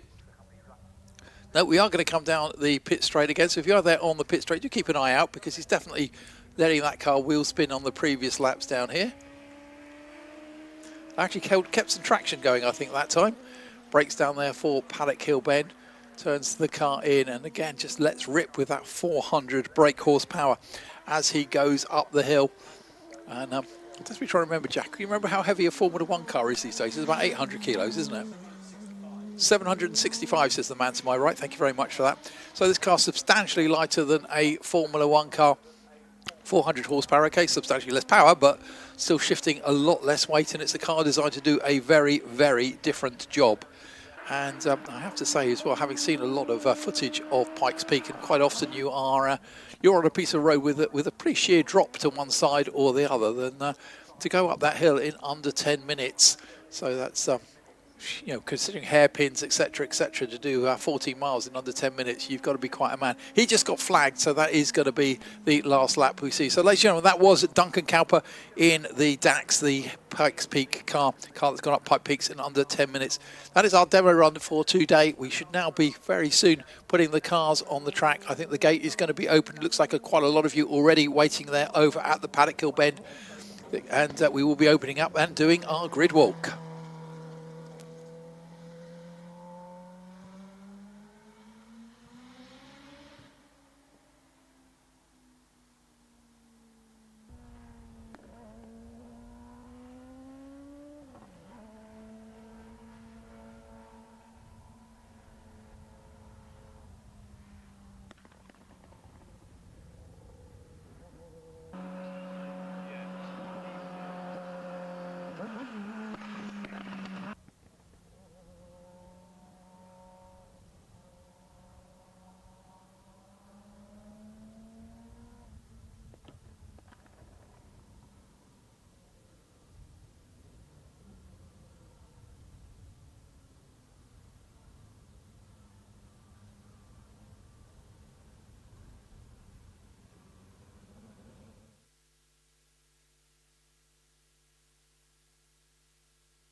Ladies and gentlemen, some of you have already noticed we have the gates open. If you do want to come onto the grid, then we do have the cars on the grid for our first race after lunch, the Lackford Engineering Midget and Sprite Challenge. Do have a look at those cars. I was hoping that we'd have a lot of drivers hanging around, but of course, I think if you're in a race suit and you are out in the sun, you are absolutely going to cook. So fingers crossed, but do have a good look.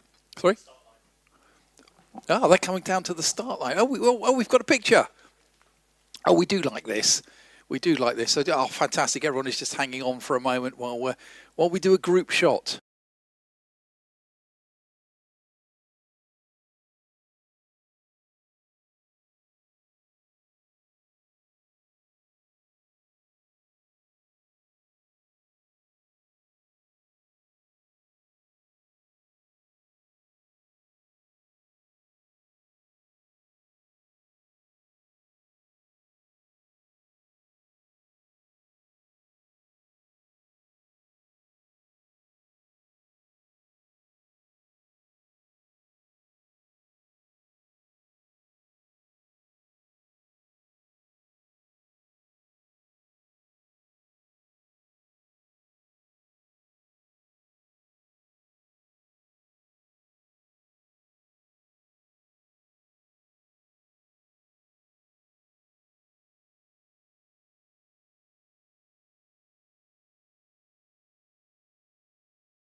Sorry, on the second row, actually. So I think we could be on a little bit of a delayed start already. These cars have actually sat out in the sun. They have got very, very hot. And let's not forget that we are essentially talking about 60-year-old cars.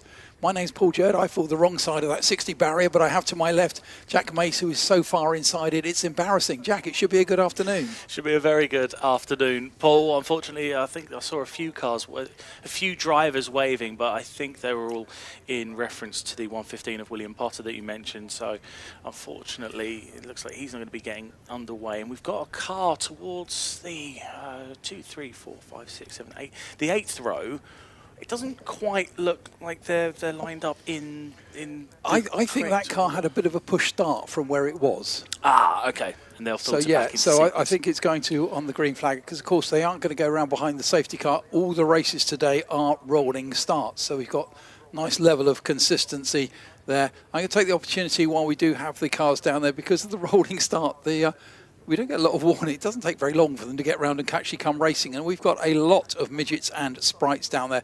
But it's on pole position, number 4, David Weston. Number 9, Michael Chalk alongside. James Hughes in number 2 on row 2, 155. The car that did have the problem there, Will Potter, is on the second row. Row 3 is 173. Who's 173? It's Connor Kay, who we've already seen racing, I think, at least twice, if not 3 times today. So we know that car is going to be quick. 601 Barney Connaughton also on the third row. 66 Richard Perry and 1 Hugh Simpson on row 4. 14 Mike Kenny and 130 Archie Potter, row 5. Row 6 is number 3 Nigel Lackford and number 11 Ian Bergin, and that's actually a shared drive. And I must admit, I'm not sure off the top of my head which driver is going first on that. I might be John Foe. Actually rings a bell that he could be in that car. We'll try and check that. I should have some notes I can look at quickly. 131 on row 7 is Chris Pidcock. 201 Mark Cloutman. It's 53 on row 8 is Will Humphreys alongside Richard Byron.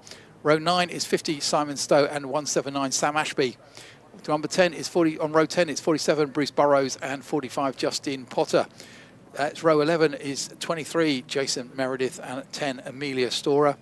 Row 12 108 Mark Turner and number 70, and that is number 76, and that is the car that is due to be shared by James Keir and Tyler Huff. Again, we'll try and work out who is in the car for this race.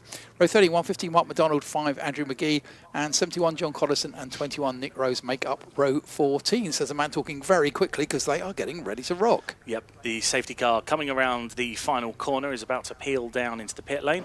The cars are keeping very close behind, so I'd expect that whilst the red lights are on, they're going to maintain this speed coming along the Brabham Straight.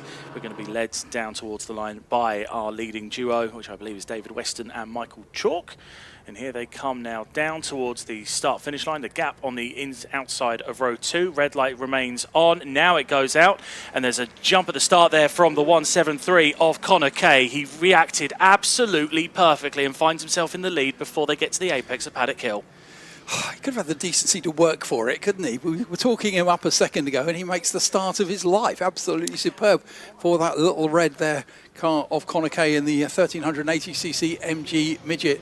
Now that car looks relatively normal. Some of the cars around him do look like they have been breathed on a few little tweaks, a little bit of aerodynamics. I think looking at from that pole sitting car that was the Dan Weston car that was sat alongside him. But yeah, Connor Kay, we've already seen him go very quickly. We know how good he can be. We've had him interviewed, and he is now dropped down to second. Yeah, Weston got around the outside of Graham Hill. The car, as you mentioned, has been breathed upon, as you say, just a little bit with the modified bodywork on there. The number 2 car of Hughes, that's James Hughes, has maintained himself in 3rd place. So he's got past the number 9 of Michael Chalk. And as the first 4 cars come across the line, they are still running pretty closely together. But Connor Kay with that phenomenal start from 5th place. Another driver who's made a really good start is car number 3, Nigel Lackford, up 5 places from 11th up to 6th. That's a great start, isn't it? And yeah, the pack staying together. There are some absolutely gorgeous cars. If you did come onto the grid at lunchtime, you'll also understand quite how small some of these cars are as they go around. Great look at the cars as they go there through Druids. There's a great viewing spot up there because you see the cars at the slowest point of the track. One to potentially keep an eye on is the 115 of Potter, who has joined the race. He is elected for a pit lane start after issues on the grid, but he's now found his way back into the race, and he is importantly on the lead lap. Of course, yeah, he would have been fourth on the grid, so he's got a little bit of work to do. But we know that car has got some pace. Certainly having some pace is our leader, and we have a new second place car, don't we? Because that is Michael Chalk, who has got past Connor Kay. Yeah, Michael Chalk in the Class A vehicle, just getting ahead of the Class C car of Connor Kay. So now the battle will be on between the top two runners. Both are Class A runners in the number 4 of Weston and the number 9, apologies, of Chalk. But a little bit further back, that car of James Hughes is really not leaving Connor alone. It's not, no, he's staying completely with him. Very, very well driven. We know how quick Connor can be. And I do love the fact that you've got a young driver, a very talented, a very quick young driver, absolutely loving every minute of racing historic cars. Yes, I mean, the cars just look like phenomenal fun to drive. It makes absolute sense that you get in there. And whilst admittedly days like these, with the open top, actually might make it a bit more bearable. But on days like this, I hadn't thought of that as a positive, warm, but now you mention it, yeah. But here comes James Hughes around the outside of Connor Kay. He's got a good run, but Kay's going to hold the inside line down into Paddock Hill Bend. This is the battle for third place overall. And around the outside, James Hughes completes the move. Great move there. It is, yeah. That's Connor Kay, of course, still leading Class C, although that actually means the next cars down the road behind him are his Class C rivals. So he does need to keep an eye out there. Let's not lose too many more positions. And already a bunch of cars actually looking one side and then the other side behind Connor. There's a great battle going on a little bit further back, just coming out of Druids and down towards Graham Hill. We've got 3 cars line of stern running down through Graham Hill, led by, I believe that is the number 11 car of Virgin or Foe. And he's battling away with the 3 and the 1, but out a little bit further ahead, we see Connor Kay having a look on the inside of James Hughes. Not quite able to make the move stick on that occasion, but he's clearly still looking to race, even if he has just been passed by Hughes. He is, yes. Interesting to say. He's already told us that inside line into Paddock Hill Bend is quite bumpy when he took that overtaking manoeuvre there in his Elan. So he's already got that little bit of track experience, and he should be rapidly up to speed, hence his cracking start. But some great battles going on down there. This is a fantastic series, goes all the way back to, now our 2 cars have come together. Now, that was our race leader, wasn't it? I'm just looking now. That's the race leader, that's Chalk. Yeah. Those are our race leaders. Race leaders. The number 4 is involved as well. David Weston and Michael Chalk coming together at Druids. We'll have to get a replay of that one. And that was it. Was we just got I saw the call on the other screen, and that was a lock up from Michael Chalk as he went down the inside, all locked up, and that just spun him. Well, he didn't even spin. He just went straight into the leader and spun the leader across the bow. Leader has resumed. He's now exiting the Graham Hill Bend as we speak. So yeah, bit of a shake up there. Bit of a shake up indeed, because now that means that James Hughes inherits the lead. Connor Kay moves up into second. Michael Chalk does not elect to come down the pit lane, but what the stewards might make of that, we'll have to wait and see. And David Weston continues on as well, so not too much harm done to the 2 leading cars aside from the losses of position, but it'll be fascinating to see how they recover from here. It will be. That's a real shuffle round, isn't it? So as I say, that's a 1.21 advantage there over Connor Kay for our new leader James Hughes. So those are the cars that we're going to have to watch. We know that car of James Hughes has some serious pace, because we saw the way it went past Connor Kay. But it's a great battle. And again, wherever I'm looking around the circuit, there are cars next to each other. There is so much going on. We also just, I think, need to keep an eye on the cars that are recovering that were in that lead battle, isn't it? It's where have they dropped to, and what is going to go on with those. So David Weston is now running 9th. And a little bit up the road, actually, because now the lock-up was Michael Chalk, and he's actually running 3rd. He's probably quite happy that he's a long way off, actually. Yeah, David Weston's got a lot of work to do to get back onto the rear bumper of Michael Chalk. I was having a look at that Class D battle at the moment, because the number 11 car, Virgin Folks, just ahead of Lackford, and Weston has moved up to 3 places on that lap, trying to get his way back through the field. But a really good little battle going on in Class D as well. There was a few cars very close in sequence, but now it looks like Virgin is just trying to pull away ever so slightly. It is, yeah, you're quite right, actually. As I say, David Weston was on pole position. Obviously quickest in practice, is now working his way back up. He's getting himself right up to the 66. So he's on the back of Richard Perry's Sprite as they go down Graham towards the Surtees, taking a bit of line. Oh, we've lost already. Nick Rose with the MG Midget. That looks like some sort of mechanical failure. He's done a cracking job to get that car as far away from everyone as we can, so absolutely no interruption to the racing. As down at the inside, Dan Weston goes on Richard Perry and gains another place. That's going to move him up to 5th.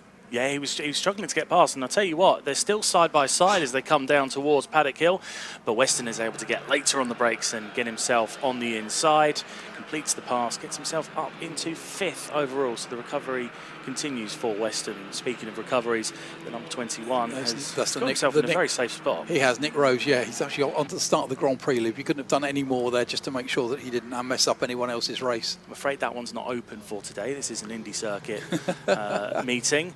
However, that battle for the Class D lead still continues on. It's held by the Bergen Faux car in the number 11, but right behind is that number 3 of Lackford, and then right behind in the C-Class car, the 130. It's Archie Potter, isn't it? Archie Potter's putting him under a lot of pressure. It is. There's a great fun little battle there, as that's the 3 cars now going through Surtees, and dive down the inside. The number 3 just went a little bit wide. Nigel Lackford pushing a little bit wide. Yeah, you want to be nice to the sponsors, don't you? You don't really want to be pushing them off track, because of course this is the Lackford Engineering Midget and Sprite Challenge.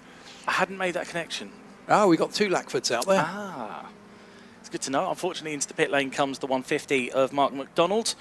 He had the. Oh, it looks like he's potentially going back out. He's getting back into the fast lane, so it might have just popped in to just get a bit of advice on the car. But he's going back out now. It is Connor Kay, still has Michael Chalk right with him. Again, Chalk, one of those cars that was slowed by that incident at Druids early on in the race. The gap there was just 0.2 last time across the line for the 2nd and 3rd place cars. Yeah, he's made the move already earlier on in the lap, has Michael Chalk. They're coming across the line now, and he's reeling in the leader. But right now, a Class E car leading the way in James Hughes and having a phenomenal performance in his Austin Ely Sprite. It is, yeah. It was just this little battle. It's those 3 cars that are fighting over 8. They're actually having an amazing dice. If anything, for the moment, it is the car number 11. And sadly, even my notes, on the inside. That was a knowing ooh. That was on the inside there, the 130. I think that's Potter trying to make a move on Lackford. It's different classes, but overall position, that gets him up into 9th place. Like you say, you don't want to dice too much. But back on the inside comes Lackford, looking to get laid on the brakes as they come in towards Druids. And he doesn't want to give up that position, because if he's able to stay there, then he's able to keep up the fight for the Class D lead. And he holds it around the outside of Graham Hill Bend. Is Potter going to come in later on the brakes? He is. They're still side by side coming through the corner. Potter gets a bit loose, but he's held on to it. It is a little bit of a twitch there. That's just going to have to be gathered up, and it's that loss of momentum. And these little cars are all about momentum. And now we have absolutely flying is Dan Weston still, isn't he? He really is the pace setter out there. He's got the best race lap today. He is the only car in 4th place, car number 4, most appropriately in the 54s. Everyone else is 55 seconds or higher. Still got that battle going on, though, for 8th place. Who knew 8th place could be so hotly contested? It's the Class D lead. That's what I'm calling it. That's what it's all about. The Class D lead at the moment, still held by the Bergen car, but it's Lackford's really getting put under pressure from Potter. I think Potter just wants to get around both of these cars and try to go off into the distance. I'll keep an eye on seeing where David Weston's got up to. It is, and also he's actually just gone past Connor Kay. Yeah. We just saw him go past Connor Kay as he's sweeping now onto the pit straight. He's not too far behind the number 2 car of James Hughes. It's not, no. So that's the next car up the road, because we've had a change for the lead, haven't we? Because we now have Michael Chalk out the front. Michael Chalk got through on I believe it was the inside of Paddock Hill on the previous lap, and has got himself that 3-second gap as a result. I have to say, if I was Michael Chalk, I'd want to stay away from Dan Dan Weston. Yes, and he's trying to stay away. David Weston, sorry. The gap's 4.5 seconds. The Class D battle continues on. It's still the battle between Lackford and Potter. I know that they're Class D and Class C, but they're still very close to that Class D leader in the number 11 car. Just behind them, it looks as though the 131 of Pidcock has come to join the party in his MG Midget, the 131. So now we've got 5 cars in very close sequence down towards Graham Hill Bend. 3 cars nose to tail, and then the other 2 behind. The 115 is in there as well. That is another Potter. That's the 115 of William Potter. As they come, all line of stern going through Surtees and into clearways. Phenomenal battle. Looking a little bit further up, and David Weston has gotten past Hughes. He has, yeah. He's got himself up into second place. 5.71 seconds up the road, though, is the leader. As we've got that fantastic battle for those Class D cars coming down the pit straight right now and heading towards Paddock Hill Bend. They are all spreading out, and that's a wonderful sight, isn't it? Because they are just having so much fun, and what a battle that is. It's genuinely so colourful as well. It's phenomenal. I was going to comment on the colours, but I've wish I did it now. I've beaten you to it. A little bit further back, this is Storer having a look as well. But I'm thinking, is the gap at the front closing? Because David Weston is about to come across the line. That's slightly quicker. It is, yeah. He's taken 0.6 out of that gap. It still is 5.1 seconds, 7.5 minutes left. Oh, we've had an incident down at Graham Hill Bend. The number 11 has gone round. That was part of that battle, wasn't it? That was part of that. It was the lead of that battle. And we aren't missing any of the other cars, but they have spaced out quite significantly. So the Bergin faux car has gone around. I did very briefly see the yellow flags and saw the car just spun around. So unfortunately, the Class D leader has lost that place, and it is now Lackford who takes the lead of the class. That's right, yeah. So it's I think the car to watch there, to be honest, is possibly, I think, the 131, Chris Pidcock. And I'm trying to remember, we've mentioned him before, and I'm trying to remember if he went quick very late on in qualifying or something. There was something about him late on in qualifying, I'm sure there was. And which is, I'm wondering why I mentioned that car, because I think that 131 Class D car is working his way up towards the front of that Class D pack. He's making good moves at the moment. His quickest lap time... Class C. Sorry, he's a Class C he's car, Class isn't C, it, Pidcock? Yeah. His quickest lap time would lend credit to your theory, because he's been doing 57s. Everyone else around him doing 58s. That's their best time. It is. Last time round it was a 54. Oh, Weston's gone round again. Oh, in the same place. Weston's gone round again at Druids. I believe that's Weston. I'm going to have to... It is, yeah. No, the number 4 car. And that car looked, I thought for a minute it was beached on the curbs. A lot of smoke from the front of the car. Almost as if there's a little bit of radiator damage or something. Or just the fact that that's a hot car that suddenly didn't have air moving through it. It was a bit wide coming through Graham Hill, so I'm not sure if that is fully up to speed as of yet. We'll keep a close eye on that one. I would imagine that Hughes and Kay have got themselves back through. With 6 minutes to go and a couple of red flags having already caught me out, I'm going to have to head down there. You are, yeah. We say 5:45 left on this race now. This has actually been an exciting 20-minute race for these Lackford Engineering Midget and Sprite Challenge cars. It is car number 9 out in front. Michael Chalk, the MG Midget, the white car, that we did actually see caught up in a little incident up there at Druids earlier in the race, but he's recovered. He's come back through. Coming into second place now, it is James Hughes in his Austin Healey Sprite Connor Kay in 173 in third place. And that was a little bit of a drop for Weston. We saw him again going around at Druids, second time in the race. First time was that incident with Chalk. And he has now dropped to 6th. He's now got himself back to 4th place, because now in 4th place it is the 601 car, Barney Collinson in his BMC Racing MG Midget. So a lot of shuffling around in that top 10. Leader has an advantage of around 12 seconds, so I think that is looking very, very good for that. That midget car has got a little bit of development on it. You can just see that. It's some wings and some different bodywork, etc. A little bit of airflow going on the Michael Chalk midget. But he is a happy second. Yeah, he's actually 13.8 seconds advantage over the James Hughes Austin Healey Sprite now. That in turn has got 3.8 seconds over Connor Kay. And the car that I think could be in a little danger, we've just seen the 4th place car go through. And in fact, Weston went through. That lap was just a minute. Now, I thought that was a clear lap already after his stoppage, so we'll just see how quick that car is going. There was quite a bit of steam coming out of it when it was at Druids, but it could have been just a very hot car. As I say, being stationary, no air coming through it, etc., etc. So quite a little bit of a dramatic race. We will get to see these cars again later in the afternoon. They are out here now as the first race of the afternoon. They are actually going to be as well the 6th race of the afternoon, hopefully starting at around 5:30. We will see them back in action again for another 20 minutes. Gone below 4 minutes of racing left now.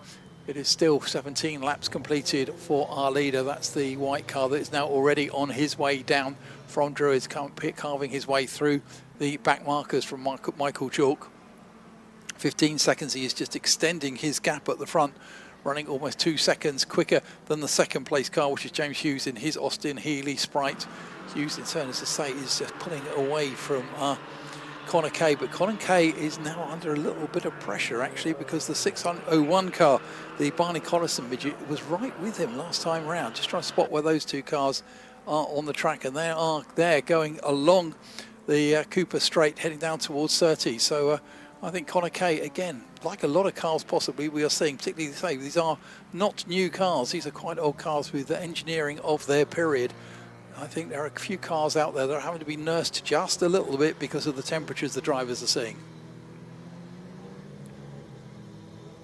2:51 left. Leader has completed 18 laps. The first two cars have now gone through. That gap is just extending lap by lap out the front for Michael Chalk. He's already down onto the Cooper Straight, driving very, very nicely. He had that little lock up earlier on that had some implications for everyone involved, but now he's driving very nicely, and he's actually working his way through the order, because I think the next cars that he are going to catch up are those cars that have been battling for the positions lower down in the top 10. It is quite a nice trio of cars there. I particularly like that number 40 of Mike Henney. Is absolutely beautiful. The Frog Eye Sprite in that blue and white livery looks absolutely stunning, but it also looks nice and quick as they're closing up right behind him.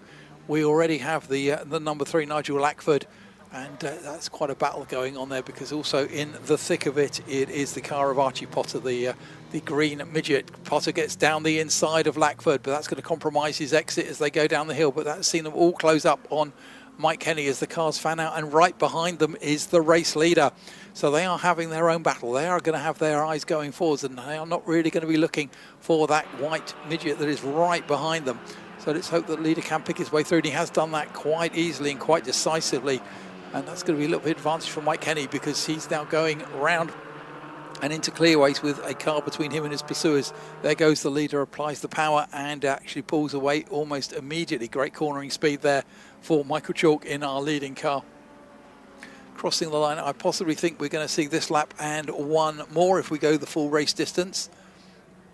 That has actually spread out that little battle that was going on behind him, and that's left Mike Henney in 7th place in the bright blue midget with the white stripe, but again immediately has to defend from Robin Lackford, who's trying to get down the inside. So Nigel Lackford, who's trying to get down the inside.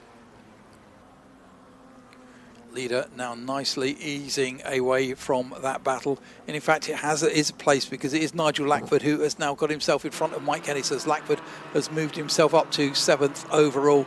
And as I say, that is the little bit of a battle. That is Lackford actually who is leading the Class D. Henney is in a Class C car. And just trying to keep an eye on it. We were watching earlier on the progress of Pidcock 131. And Chris Pidcock has got himself up to 10th overall and also in Class C. Now the cars are spread out. And again, Mike Henney has managed to get down to the inside through clearways. In fact, it's now under pressure for Nigel Lackford. It is the with Potter there right with him. Almost like Lackford maybe missed a gear. There was a little lack of momentum as he came on to the Brabham Straight. There is the leader actually showing some bodywork damage. I think that might go all the way back to that early race incident when he did actually make some connection.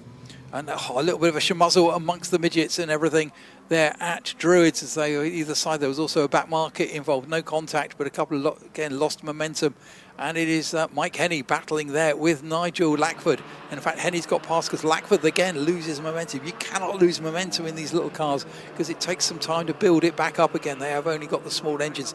Time has gone down to 0, which means this time round, our race leader is going to come onto the Brabham Straight and be greeted by the checkered flag. Checkered flag comes out, and there it is. It is a win for Michael Chalk, who's completed the 22 laps of the race, 22 laps in 20 minutes around this 1.2 mile.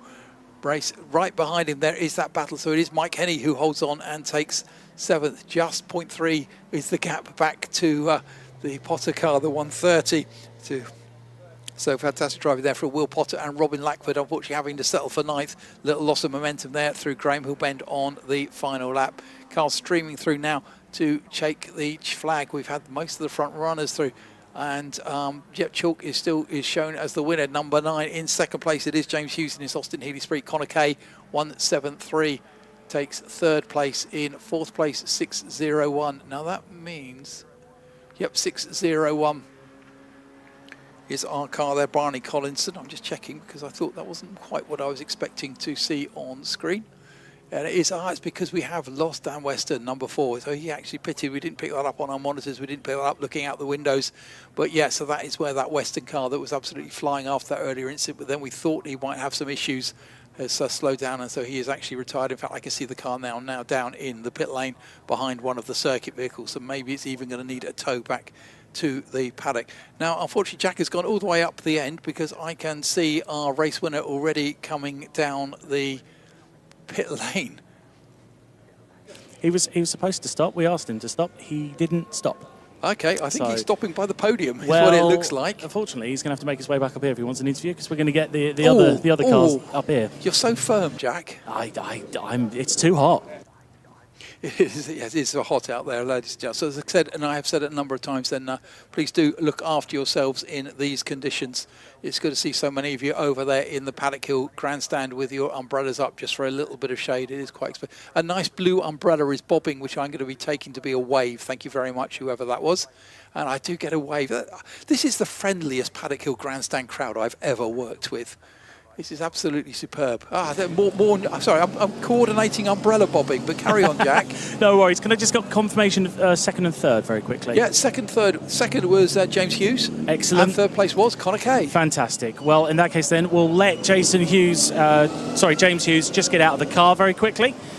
And once James is out, and we'll get him over here, we'll have an interview with our 2nd and our 3rd place finishers. Just having a quick chat. I'll saunter on over. I'll see how far the microphone can reach.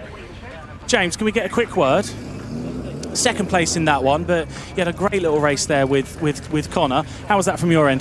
The start was 4 didn't go into 1, so lost a little bit there, and then we had a good battle with Connor, which is always good fun. And then from there, it was just managing temperatures, and I knew I wasn't going to get near the Class A's, but it was hot but fun. Was there a brief moment of joy when you did manage to get past them at Druids earlier on in the race? I thought, I wonder if they've taken them both out and then they're finished, but they weren't, so they were going to come back through. So, no, it was good fun though. Excellent work out there. We've got Connor Kay here, the 2nd time that he's going to be joining us for an interview today. Connor, welcome back. What a start that was. Yeah, I don't really know what happened. I think they went a bit quick to the lights and then realised at the last minute, I think. But I just went down the inside and no one else followed me.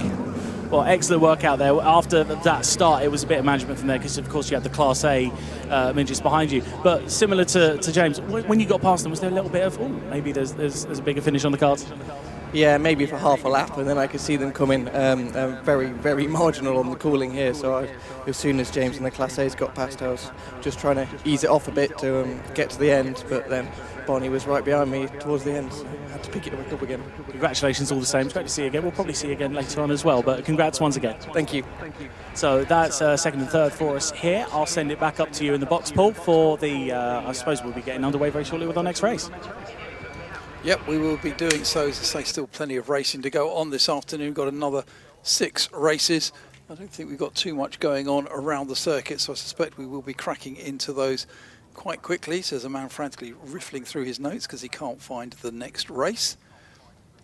This will actually be some of the cars. We actually saw them race yesterday, and they were absolutely spectacular. Very, very quick. These very, very developed a whole host of one of my favourite words in motorsport is the word special, and this is the R-Works Special Saloons and Mod Sports.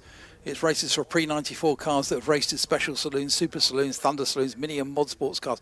Essentially cars that in quite a lot of cases have been modified, are a long way from standard or were never standard in the first place.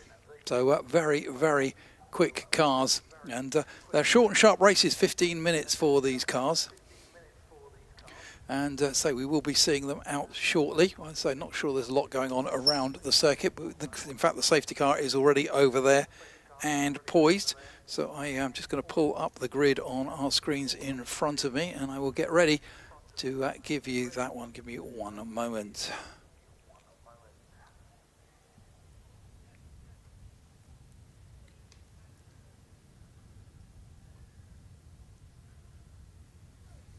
And we talk about people doing lots of races, etc. across the thing. I have just noticed now. Now, I don't know if you can still hear me, Jack, but I'm here. There's a reason Michael Chalk's out in the next race. Ah, that'll make a lot of sense. Okay, understandable. Understandable. I know what you like. I didn't want you taking it personally and brooding. No, that absolves everything. Yeah, so I just looked at the grid sheet, and there he is on the grid for the next race. So that is why he has blasted his way back to wherever he has blasted, because again, and we've seen this quite a few times across the weekend so far, that people are jumping between cars, jumping between races. We've even had the same car out in consecutive races, which is quite a feat. So that's what is going on there. But yet let's talk about the grid, because it is on pole position. It's 309 Danny Morris in his 309 Peugeot. 31 Thomas Carey is alongside on the front row. Row 2 is 154 Robert Frost and 44 Rob Burley. Row 3 is 32 Jonathan Gill and 26 Paul Dolan. Row 4 is 11 Andy Woods Dean and 144 Melvin Hooker. Row 5, 7 Tom Wilson and 83 Ross Irvine. Row 6 is 175 Andy Southcott and 25 Paul Brooks. Row 7 is 60 Paul Turner and 45 Mark Burley. Row 8 is 111 Simon Light and 188 Mike Scott. And row 9 is number 20 Michael Chalk, who we just saw win the previous race, and 18 Matt Howell. So those cars are already down in the collecting area. Looks like the drivers are in the car, so they're going to be keen to get going as soon as, because that is going to be quite a warm place to be on a day like this. Safety car is poised down there at the end of the pit row, and Jack is on his way back already, hopefully, and he certainly is getting his steps in today, because as I said, we are in the one of my favourite commentary boxes, because we do get an amazing view here up on top of race control. And to do the interviews, he has to go right to the other end of the pit lane, and it is uphill from here. I suppose it's downhill on the way back, so it is all slightly going to cancel out, but I'm not quite sure he's looking at it that way. So this is going to be the R-Works Special Saloons and Mod Sports. This is a series that was first run back in 2012 after a few sort of pilot races in 2011. It's going to be a 15-minute race. And these loud and wild machines, as it says, and we've got cars in there that are a whole variety of the, they have been an actual car, they've been a variation of the car. We've got a couple of space frame cars out there. So space frame essentially means the chassis is tubular steel. It looks like a car, it's just got some composite bodywork plonked on top to make it look like a Mini or whatever it needs to look like, which means they are very lightweight. They are very, very potent cars, just built for racing, and these cars are absolutely spectacular. We had them race yesterday, and we were looking at some of the cars and seeing that fundamentally it's like the ride heights are almost non-existent. Some of them running very, very low to the ground. So yesterday's race was a win for Andy Southcott, with Danny Morris coming second. Now, I am got a nagging feeling, and I think I am quite right in this, in that if you win, you get bumped 8 places down the grid. Or so many places down the grid. Maybe it's 10 actually, thinking about it, because Andy Southcott is our race winner from yesterday, but is lining up 11th. So that's something that we are going to have to keep a watch on, because we know that 175 car of Andy Southcott, and he is out in MG Lenham Midget. So Lenham, a company who, again, if you bought a car, they would make it a bit hot for you in the 60s. Kent-based company, not that far from here. So yeah, we need to keep an eye on Andy Southcott, who was yesterday's winner and now gets to start down on row 6. Or is that, I want to say punishment, it's not really punishment, is it? It's a sort of form of negative reward, let's put it that way. Suffering from success, says Jack, who's pausing for breath. It's not actually the only track you have to walk all the way up there, but it's actually then up 4 flights of stairs. Yeah, apparently that's the hard part, ladies and gentlemen. Yeah, today is leg day, Jack, so we'll go with it, There will be benefits, trust me. So still just waiting for those cars over there to get released. I'm just looking, I can't see anything going on around the circuit. Sorry? Green flag, so we are moving. That is fantastic. The cars will form up as, again, rolling start. So it's going to be straight on out behind the safety car. Now, these cars get 2 green flag laps, if I remember correctly from yesterday. So Jack can stand under the air conditioner for a little longer before he needs to put his headset on. And I do feel slightly guilty that we sat here with air conditioning on and everyone is out there. But eventually, if we didn't have it, we're in the greenhouse. And it does get rather warm in here. Plus we've got, I'm just gazing around at least 8 screens and various other bits of kit that are all doing the do. So the cars are going to go out there, and it was a cracking little race yesterday. As I said, it's only a 15-minute race, but these cars are ferociously quick, and they seem to pack an awful lot into that 15 minutes. And it is fantastic just to keep an eye out there. We've got a whole wide variety of cars out there. As I said, we've got a couple of Hillman Imps. If anyone can remember the Hillman Imp as a mini rival from the 1960s. We have already got a problem, and it's our Holden Commodore. Our Holden Commodore has actually stopped just having crossed the pit, and the bonnet has popped up. The bonnet popped up, flipped over, the driver's put it back, but it's buckled the bonnet, and I think also taken out one of the fixings, because that doesn't look very happy. That was the first outing of that car in this series yesterday, and that is the Matt Howe the Andy Deans Woods Dean, number 11 Holden Commodore. Again, fortunately, we do have 2 green flag laps, so that car can hopefully just be pushed back to a place of safety. Top quick work by the marshals. But that is, it's your cardinal sin, isn't it, if someone hasn't put the bonnet pins in and you get up to speed and the bonnet just flips up like that. So car's going to go round now for their second green flag lap. And just behind that Hyundai safety car that I've had a passenger ride in the safety car at Snetterton last year. That is ferociously quick when it's let rip, that Hyundai. But then it has to be, if it's going to lead around at a decent speed, some of the race cars that it has to across a season. Cars again just now going around. This will be 15 minutes. They will get released next time round. As I said, let's looking at those results. So it was yesterday, it was Andy Southcott who had a 4.9 second advantage over Danny Morris in the Peugeot, who is the car weaving there, just leading the field round. Very low sitting Peugeot. Third place yesterday, we had Thomas Carey in the CRX. It was a very good race yesterday indeed for the R-Works Special Saloons and Mod Sports. It was the Andy Southcott winning. Danny Morris was second in the Peugeot 309, and Thomas Carey was third in that CRX that was being mentioned just then by Paul. We are going very slowly, understandably, on this second green flag lap whilst we get the vehicle recovered. We believe we have, because the lights are out on the safety car, and it's going to be that 309 of Danny Morris that leads us to the start of this race. Coming around the Surtees and McLaren now. As I mentioned, the lights on the safety car are off, so the pace is being controlled by the Peugeot 309 GTI. The safety car peels in, the red light is on, so as soon as the red lights go out, then we will be underway. But they have to hold this 2x2x2 formation all the way down until the lights go off. We're crawling almost with the capabilities of these cars, but here they come down towards the start-finish line, ready to get underway. The lights are out, and Rod Burley was incredibly eager to get underway. He's not been able to make any positions. He's had to lift off immediately, but the 309 of Danny Morris then leads into turn 1 ahead of the 31 of Thomas Carey. They make their way towards Druids for the first time, and Carey's looking to make a move on the outside into Druids. It's not going to happen on this occasion, but making a move from 4th to 3rd, that's Rod Burley up there in his BMW. And we've got a spinner on the exit of Druids. Hasn't made any contact with the wall, and I can't see which car that is, but it is a spinner on the exit.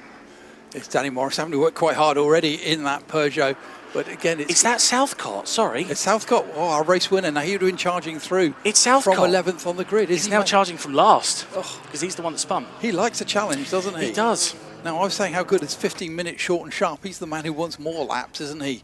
Now that he has to recover from back there.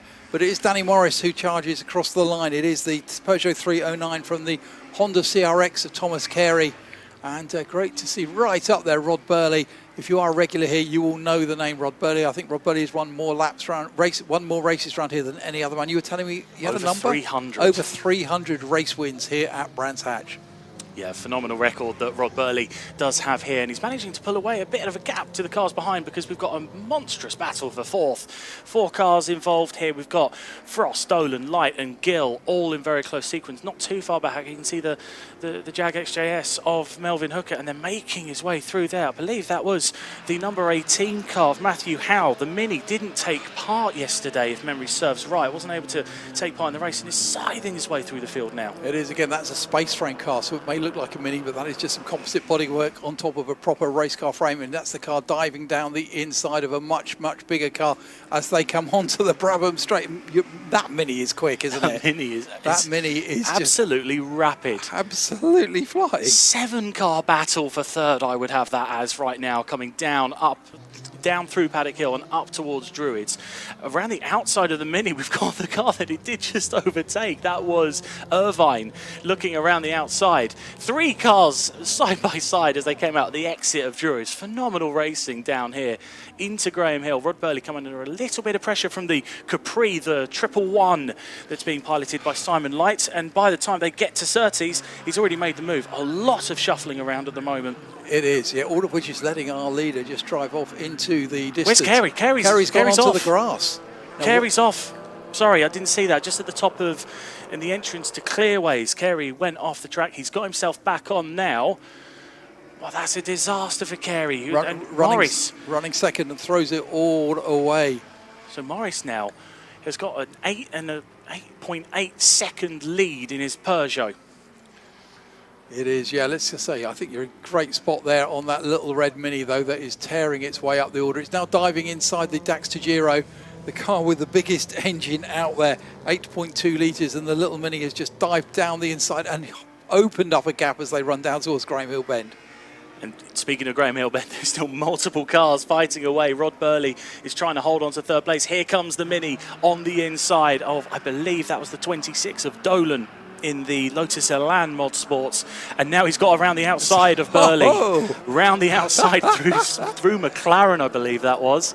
It is. That Mini is absolutely flying. And there's not too much of a gap now to the next car, which is the 1111 of Simon Light, and with putting in 52-second laps whilst making 3 places. Phenomenal progress by Matthew Howe. It is. So we've got 2 litres of space frame Mini, which probably weighs about as much as a wet paper bag.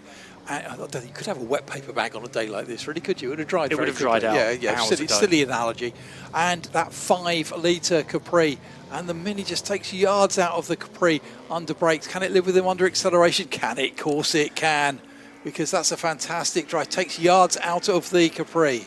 It takes yards, but then the Capri's so big, the opportunity to make the pass is going to have to be through the corners, and the Capri's got enough grunt along the straights to get itself clear. The Mini has good initial acceleration out of the corner, but as soon as they get up to speed, the Capri is able to hold on. This is going to be a fascinating battle then for second place. It is. What a battle that's going on there too. The Mini, of course, can brake much, much later than the much heavier Capri. Now we're coming up to Druids. This is where that Mini has been so strong. Rod Burley having to all hold the way round the outside. Round the outside, round the outside. Can he hold on? He's held it. Oh, that's a phenomenal move from Matthew Howe, all the way around the outside of Druids, almost on the motorbike penalty line.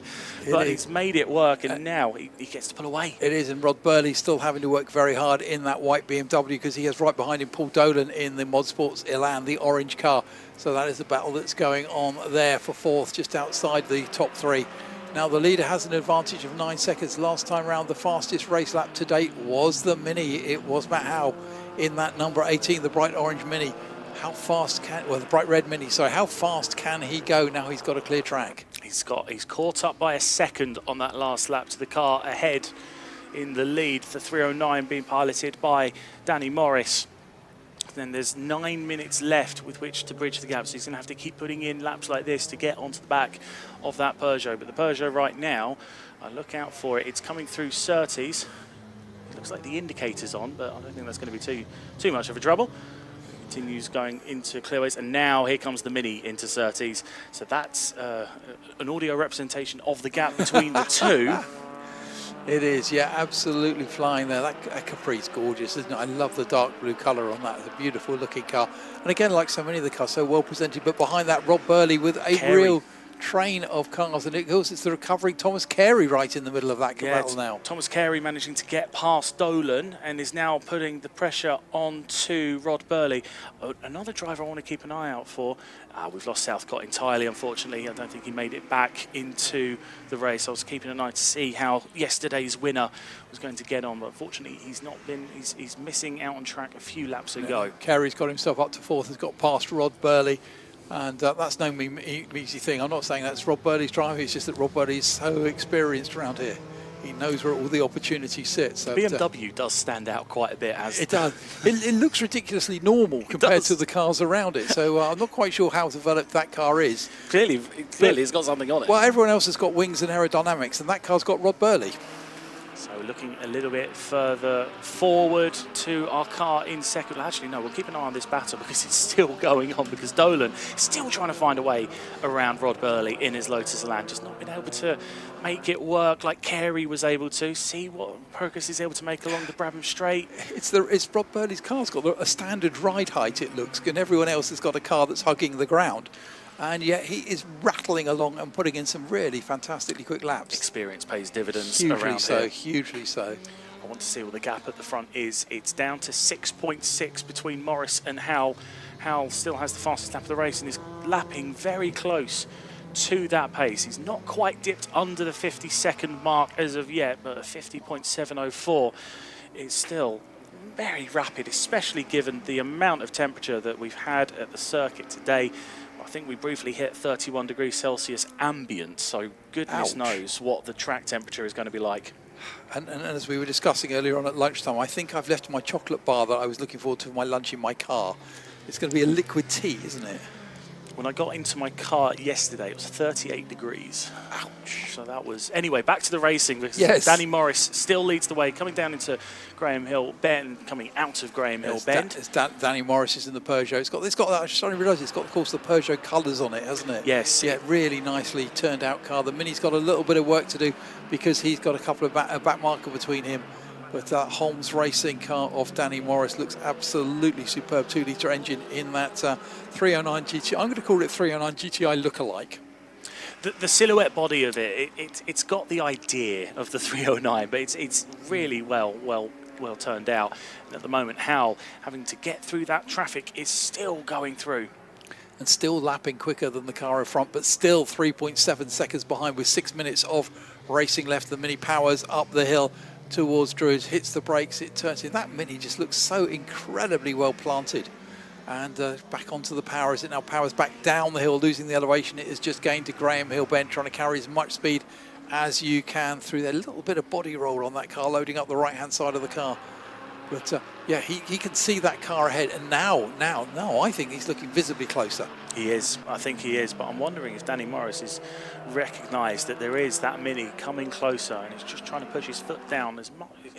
Just try to get a little bit more of a gap. Let's see what his lap time was last time through. It was a 52 flat, and Howell last time through was a 51.7 in clear air. So that is a bit slower than previous laps. I'm not sure. I think you could be right about Danny Morris. And you know what is going on. 5 minutes left in this race, which is the cue for Jack to take the long walk again. And hopefully he won't be ignored by drivers this time, so I don't have to console him on his return.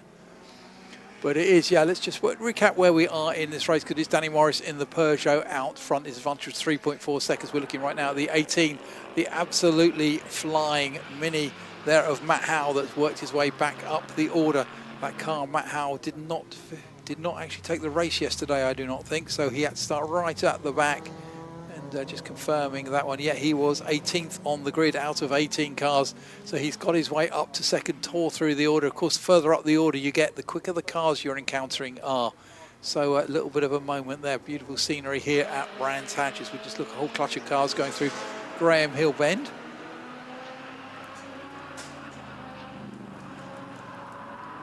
Matt Howell has gone through there now, 4.6. Leader has definitely responded because the leader was much quicker on that last lap. So that's that Danny Morris Peugeot. Is that starting just to do what it needs to do, just to stay out in front. Rob Burley still holding on to 6th place in the 44. BMW. The car looks ridiculously normal compared to some of the cars around it. Not mentioned very often, but it's running in third Simon Light in that 5-litre Ford Capri, the very dark blue car. And right behind him, having recovered, having been off at Clearways, is Tom Carey in his Honda CRX lookalike. And we have a spin, and that spin is for number 32. And that is John Gill in his Peugeot 205 on the exit of Druids. Car is sat there right on the exit, 90 degrees across the track. Gives a little kick as he tries to get it in gear, but it's not moving or it's not firing up. That's something everyone coming in there needs to be aware of. Leader just goes past his nose. Still Rod Burley over there at Clearways. He has been battling that Elan of Paul Dolan, the car number 26, the bright orange car, for lap after lap. But no, for a moment I thought Dolan was going to try and go down the inside. Dolan looks to the outside, but still Rod Burley just puts that BMW where it needs to. Hugely experienced, and we have got a red flag, and that is going to be, unfortunately, for that car that is beached up at Druids. That car has not managed to get going, has not gone anywhere. We only have 3 minutes of racing left, so I suspect we will not be seeing a restart for these cars, which is a little bit of a shame, because as I say, they are absolutely spectacular. I'm not sure then if we're going to be able to get them stopped up at the top of the pit lane, because if it is being declared... Well, the cars at the moment are actually doing, looking at this, Matt Howell is doing exactly what you are told to do in driver's briefing, which is go to the grid. So has Danny Morris. Danny Morris is down yeah. here as well. But I would imagine that these cars are going to be sent back to the paddock, would be my immediate assumption. I suspect so, with the time that we have left. The drivers are going to be quite concerned, obviously, because now those cars are absolutely going to be radiating heat. And they just, you know, they are not going to want to get going again in a lot of cases. You can get some fuel vaporization. Marshall runs up and talks to Danny Morris and opens the door, shuts the door again, and Danny probably opens it to get some air in. So I think we are talking about running hot. Now, those two cars are going down. Everyone else has been sent down the pit lane. So I think those cars are just going around again. So I think they are going to come into the pit lane. I still don't have checkered flag against everybody, but I think we are starting to see if those cars in the pit lane are they going to be held in the pit lane, or are they? They're being told to carry on back to the paddock. Yeah, it does seem that way. Okay, so I'll wait to see if we can grab anyone, but obviously I'm not 100% certain. I'll wave a few down.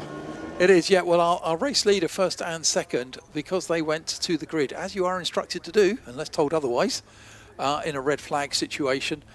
They are still coming around. So our leader is actually on Cooper Straight at the moment, just coming around nice and slowly. I think taking the opportunity to get lots of air into that car at low revs. And just probably give it an extra opportunity to cool down before he does take it to the paddock. So, yeah, keep your eyes out now, because you've got a variety of cars in the pit lane now. We've got a variety of cars, but unfortunately, the marshal, who's been very diligently waving down all the cars for us, was the one on the grid directing. Here's Danny Morris is the car just entered the pit lane now, the Peugeot. Oh, and I think he's got the memo. He's stopped at the front. I'm just pointing to say that is him. Yes. Jack, racing drivers do like you. Yes. Excellent. I'll make my way over to him. Yeah, so we are going to get to hear from Danny Morris and that flying Peugeot. He was on pole position and he made the most of it in that race. That will say the R-Work Special Saloon. Sadly, that is the last time we will see them across the race meeting. They had a race yesterday and a race today, and cracking little cars. That was the one I was really looking forward to seeing when I was looking at the schedule for the weekend, and they did not disappoint. Now, interestingly, saying goodbye to the special saloons, saying goodbye to the R-Work Special Saloons and Mod Sports, we get to say hello to the Gold Arts Magnificent Sevens, because they qualified late yesterday afternoon, and this is going to be their first race. We are going to see them again right at the end of the afternoon, because they are going to be race 17 of the entire meeting, race 12 of the day, and it's going to be two 20-minute races again for these cars. And this is a whole series for cars based on the Lotus 7, any derivatives of the 7. Jack? We'll just let Danny get his helmet off, because they, as you can imagine, with the amount of work that goes into these cars, there's a certain amount of work that needs to be done to ensure that it stays cool immediately after the race. But we'll just wait. Danny Morris just having a very quick little debrief with a couple of guys here that he's been working so hard to get this car prepared with. And as soon as he is ready, we'll grab a word with him. And I believe we'll be able to get a word with Matthew Howell as well, who's very kindly stopped up here as well. Yeah, I'd love to know a little bit about that Matt Howell car, actually, to be quite honest. That Mini absolutely flies, through the field. Grab a drink first, Danny. Grab a drink real quick. Get some water in you. Don't blame you at all. It's very hot out there. Congratulations, race winner. Thank you very much. I'd rather have a lager than water. Sorry, we're just trying to get the car shots. Alternative forms of rehydration are available. In a minute, I think. So, yeah, thank you. Yeah, it was. I don't know what happened to Tom Carey. I think he must have had an off, and then obviously I don't know who was catching me. I don't know if it was. So I don't know what happened to Andy Southcott either yet. So Andy Southcott had an off on the first lap trying to get through, and then we lost him out on circuit a little bit later. So it was Howell closing you in, but then the red flags come out. But to be fair, you looked like you were holding your own out there more than adequately. You pulled a big gap. Yeah, I made a mistake. I changed the front tyres for this race compared to yesterday, and I had terrible understeer. In fact, if you watch the videos, I nearly went straight on at Druids a couple of times. So, but managed to just get round eventually. But yeah, it was a very tough race at the start with Tom, who was right up behind me, and so I was surprised to see him disappear. So I know I had to hold a tight line because he's very good at nipping up the inside with that light and nimble car. But yeah, really pleased with it today.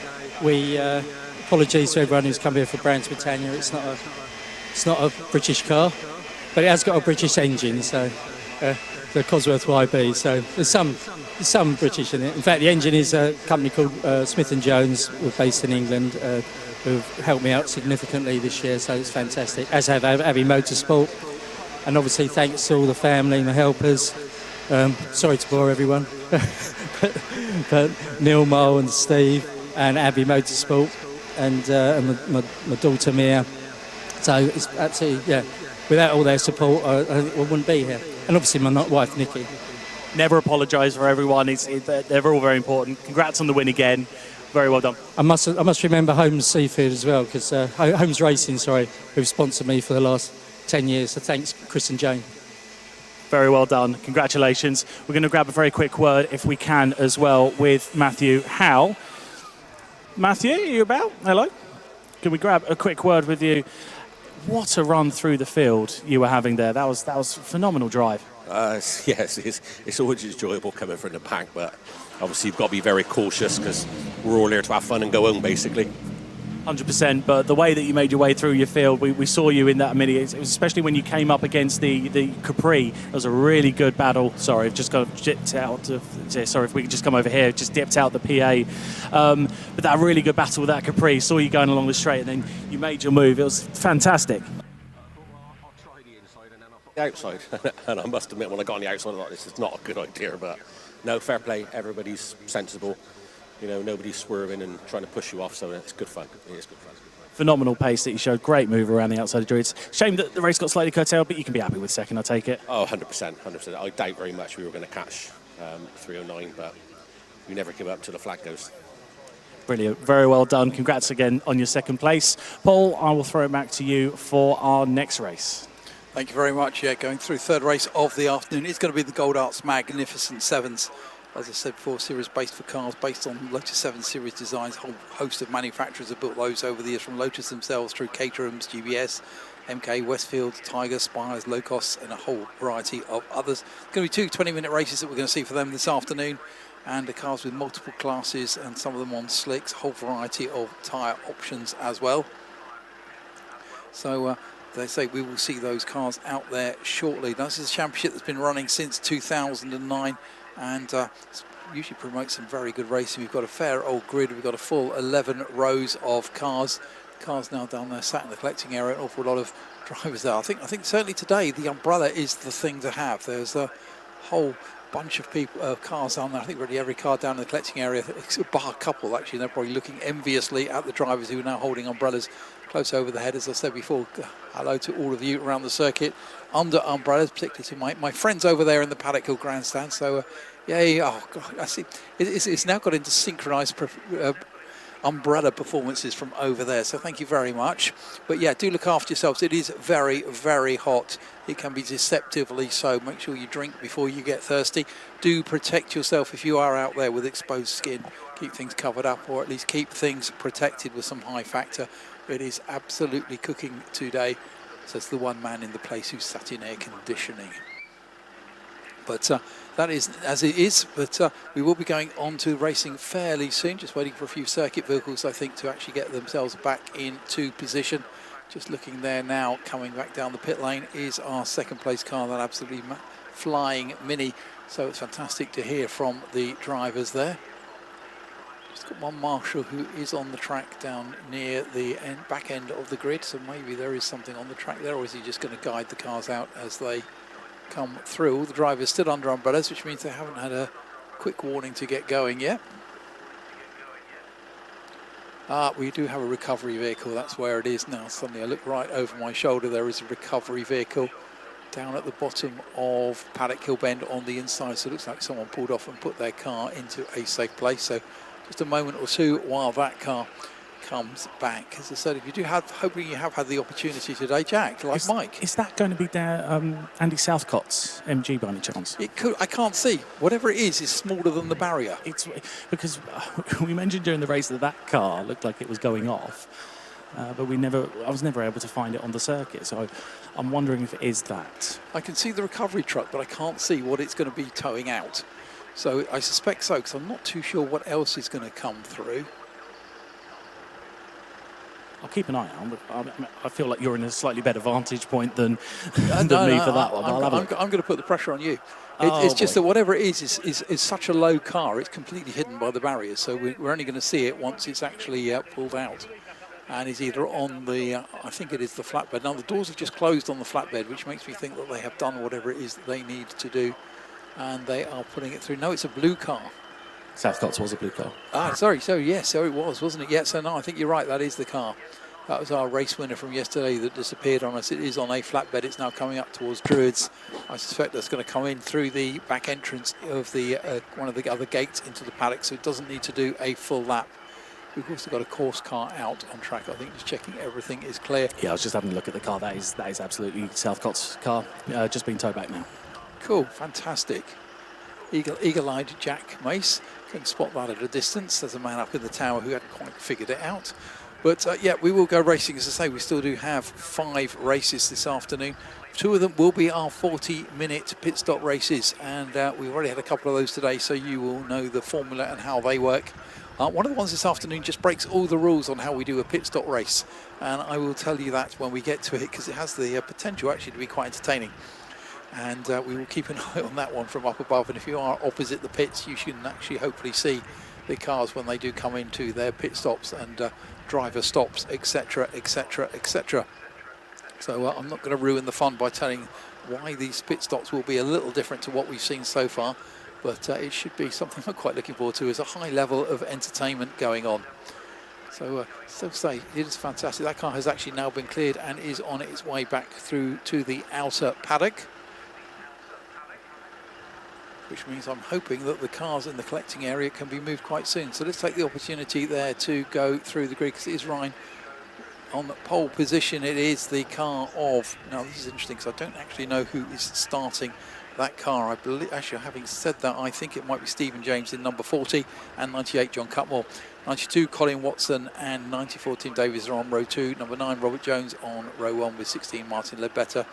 Row 4 is the car number 17, and that's Josh and Nathaniel Golin doing a race each. Number 10 is Tim Bishop alongside. Row 5, Wayne Armston and 79, and that's the Bell family car, number 79. In fact, I suspect it could be Nathan Bell in the car to start with. Row 6 is number 12, Neil Hinson, and 91. Now 91, he's got Hugh Coulter's name on it. It's also got the name Arif, and if I see the name Arif, that's Will Arif usually, is what I see. Seen very popular, very quick single-seater driver, seen him out in a variety of historic cars. Row 7 is car 45 Paul Hawker and 48 Ryan Talley. Row 8 is 21 Malcolm Ash and 41 David Stephen. Row 9 is number 32, that's Oliver Smith, is going to be driving that car in this race. And alongside there on that row we've got 114 Alex Harbour. Row 10 is 199 Nigel Little. and he is joined on row 10 by 22 Tim Bird. On row 11, we've got the number 75 car being shared, one race each for Stephen Spicer and James Randall, and alongside there on row 11, so 22 cars out on the grid. It's Chris McQueen in number 73. As you can see, a whole variety of Lotus 7, Caterham 7, whatever you like to call it, style cars out there. They are quite a little bit of variations on engines, on what tyres they're running over on. So quite, you know, we do have a class structure. We're going to have some very, very quick cars at the front, but also certainly around this Brands Hatch Indy Circuit, it can be a great level, and not always power that you actually want around this circuit. You've got some options on what will work for you. But those cars looking absolutely magnificent in the sunshine as they just go around, just warming up the tyres, etc., up through Druids. And as I say, it's going to be just the one green flag lap for these cars, and we are going to go into a 20-minute race for them. Resumed by Jack, who I'm still going to let get his breath back. How is legs day going, Jack? It's the stairs. It's the stairs. The stairs are the worst part, but I won't complain too much. We've still got 5 races left to go. We have five races, and it's been a great race day. And just remembering here, of course, we are celebrating 100 years of Brands Hatch as a sporting venue this year. And also, it's 20 years of MSVR, isn't it, as an organising body? So lots of celebrations in the Brands Hatch stable, the MSV and the MSVR stable across this year. Plate safety car pulls in. It is going to be our poleman now who becomes in charge of the field. So it is down on the inside. Unfortunately, I don't know which James is in the car, and I'd love to know. I'm going for Mark James because he's the only name I actually had on my list originally. I think Stephen James was the one in the first race, so we'll see. Stephen. Okay, let's go for Stephen. How Stephen I can just point the finger at you. Stephen James is the other driver listed in that car, and he's made a good start as well as they head up towards Druids for the first time. These cars are rapid as they come through. Oh, one car running very wide. I think that's one of the Boss Racing cars, having run very wide through Druids. Gets a good bit of momentum, though, down towards Graham Hill and retakes 4th place. You talk about momentum, though, with these cars. They just accelerate so quickly because they are just so lightweight cars, and they really will be cracking in these lap times. Looking at the lead cars again, I talk about a variety of road. Look at the ride height on the front lead car when it comes through. That front air intake where the radiator is tucked away is right down there on the ground. Very sleek it is, isn't it? Hugging the ground as much as it dare. That's John Cutmore in the Kate, I believe that's the Spire RB7. It is a Spire. That's got a supercharged 1340cc engine, which makes you think again it could be a Suzuki Hayabusa engine or one of the motorcycle-derived engines. What it is right now. Ooh, and someone's gone. Oh no, there's something. That's Cutmore. No, Cutmore's down to 2nd. Sorry. There's dust down there, but also there's something at the side of the track that's come off a car. We've got one car moving quite slowly coming out of Druids, but on the way up to the hill, there is something. I thought it was a tyre, but in looking at it, it's too small. I suspect it's a mudguard. I think these are regarded as a consumable typically in the racing of these types of cars. I believe it is, and I'm hoping that if I can see it, it's moved over to the other side of the circuit onto the grass, so shouldn't impact too much. There is a car parked down on the entry to Graham Hill Bend. It's car number 17, so that was the car that was running in 7th place, being piloted by one of the Golin. It was either, I would assume that was Josh Golin in that car. It is, yeah. You're right. Sorry, of course, the Jameses. Mark James was in 14, but that car isn't running, so they're sharing 40. They're sharing 40 now, so I believe it's Stephen. That would make sense. That would make a lot of sense, to be quite honest. Yeah, that is actually a wheel arch that sat down on the track there on the outside of Paddock Hill Bend. It's not in a good spot, I have to be honest. Yellow flag's being waved down towards Graham Hill to help with the stricken car of, if I remember the name, it was... I didn't catch what you said. Josh Golin. Sorry. It's the only SA class car, but I was looking down the list numerically. Out in the lead then, it is, we believe, Stephen James in the number 40 car, having gotten back ahead of the 98 of Cutmore, and he's just put in the fastest lap of the race. I believe the fastest lap we've seen so far in this meeting of 48.382. That is absolutely flying, isn't it? That's substantially under that 50-second. I'm trying to remember how quick we have seen so far across the day. Now these cars, again, very, very quick little cars, and of course, as we tend to get with cars like this, they will be getting lighter as the race goes on, as they are using up a lot of fuel. So it's always interesting to see if they can get quicker and quicker It is, yeah. The Golling car is now the car that is just not adding to its tally of laps. Already 20 minutes on, we've already got over 3.5 minutes of racing. Then they are just lapping so quickly. The leader comes around. That is one very, very well developed and one sorted car that the leader has got in. But you're right, that 98 car there, the Cutmore car, John Cutmore, he's not losing out, is he? He's not losing out too badly. It was only a tenth of a second slower last time in his Spire RB9. It is a Caterham S3 with a 2.5 litre engine that is currently leading the way. That's a big amount of engine for a car. I believe we've gone code 6, full course yellow. We've gone full course yellow. Okay. I was about to say code 60 because I saw a bunch of cars very diligently down towards 30s slowing down. I thought for a minute it was a car with a problem. I was doing exactly so. That's because we have a marshal on track who is quite sensibly, great call there. And that was my worry, was with that sat there, if someone clipped it, it was going to fire anyway. I'll be entirely honest, car 21 completely missed that and did overtake a car. But it is, just looking There's always down. that moment of realisation, isn't it? So that errant mudguard has been retrieved. So that is now in the clear. Is it going to be to retrieve that mudguard? It's gone. It's gone. They've got it. But it was on the racing line. Is that why they've done the full course yellow? Yes, I'm green flag. I'm happy with that because I said if that had been clipped by another car, that was going to fire anyway. Yeah. So I think race control had no choice again there too. But yeah, let's go racing again. So we are going to go race again. And I say, other than maybe our one naughty little tinker, that was actually very well observed, I thought, It was actually, very by the well whole observed. field. There's no radio communication, to my understanding, with these cars. So we got to see a very, very good restart from one of the full metal cars. I believe it was the 31. I'm just watching. That's the group of cars that actually just exited Graham Hill Bend and going along behind us now. But yeah, there was someone who timed that superbly compared to the cars around him, wasn't it? It was very well done, and as soon as the green flag came out, just caught the eye and just went for it immediately. Yeah, so great observation by everyone, obeying the rules and essentially obeying the signals as well from the marshals around the circuit and the light boards that we now have around these circuits, just to make that a lot easier. But absolutely flying out front is going to be, in that number 40, is Stephen James. It says boss on the back of this car. He is bossing this race at the moment. Half a second advantage over John Cutmore because obviously everyone slowed down. Now we speed up again.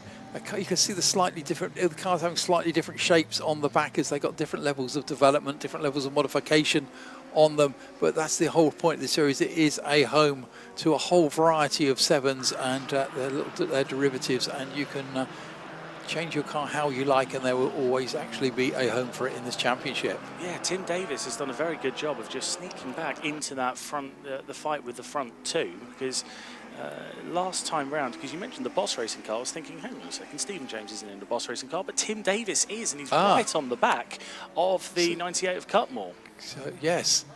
So, yeah, we do have those Boss Racing cars out there.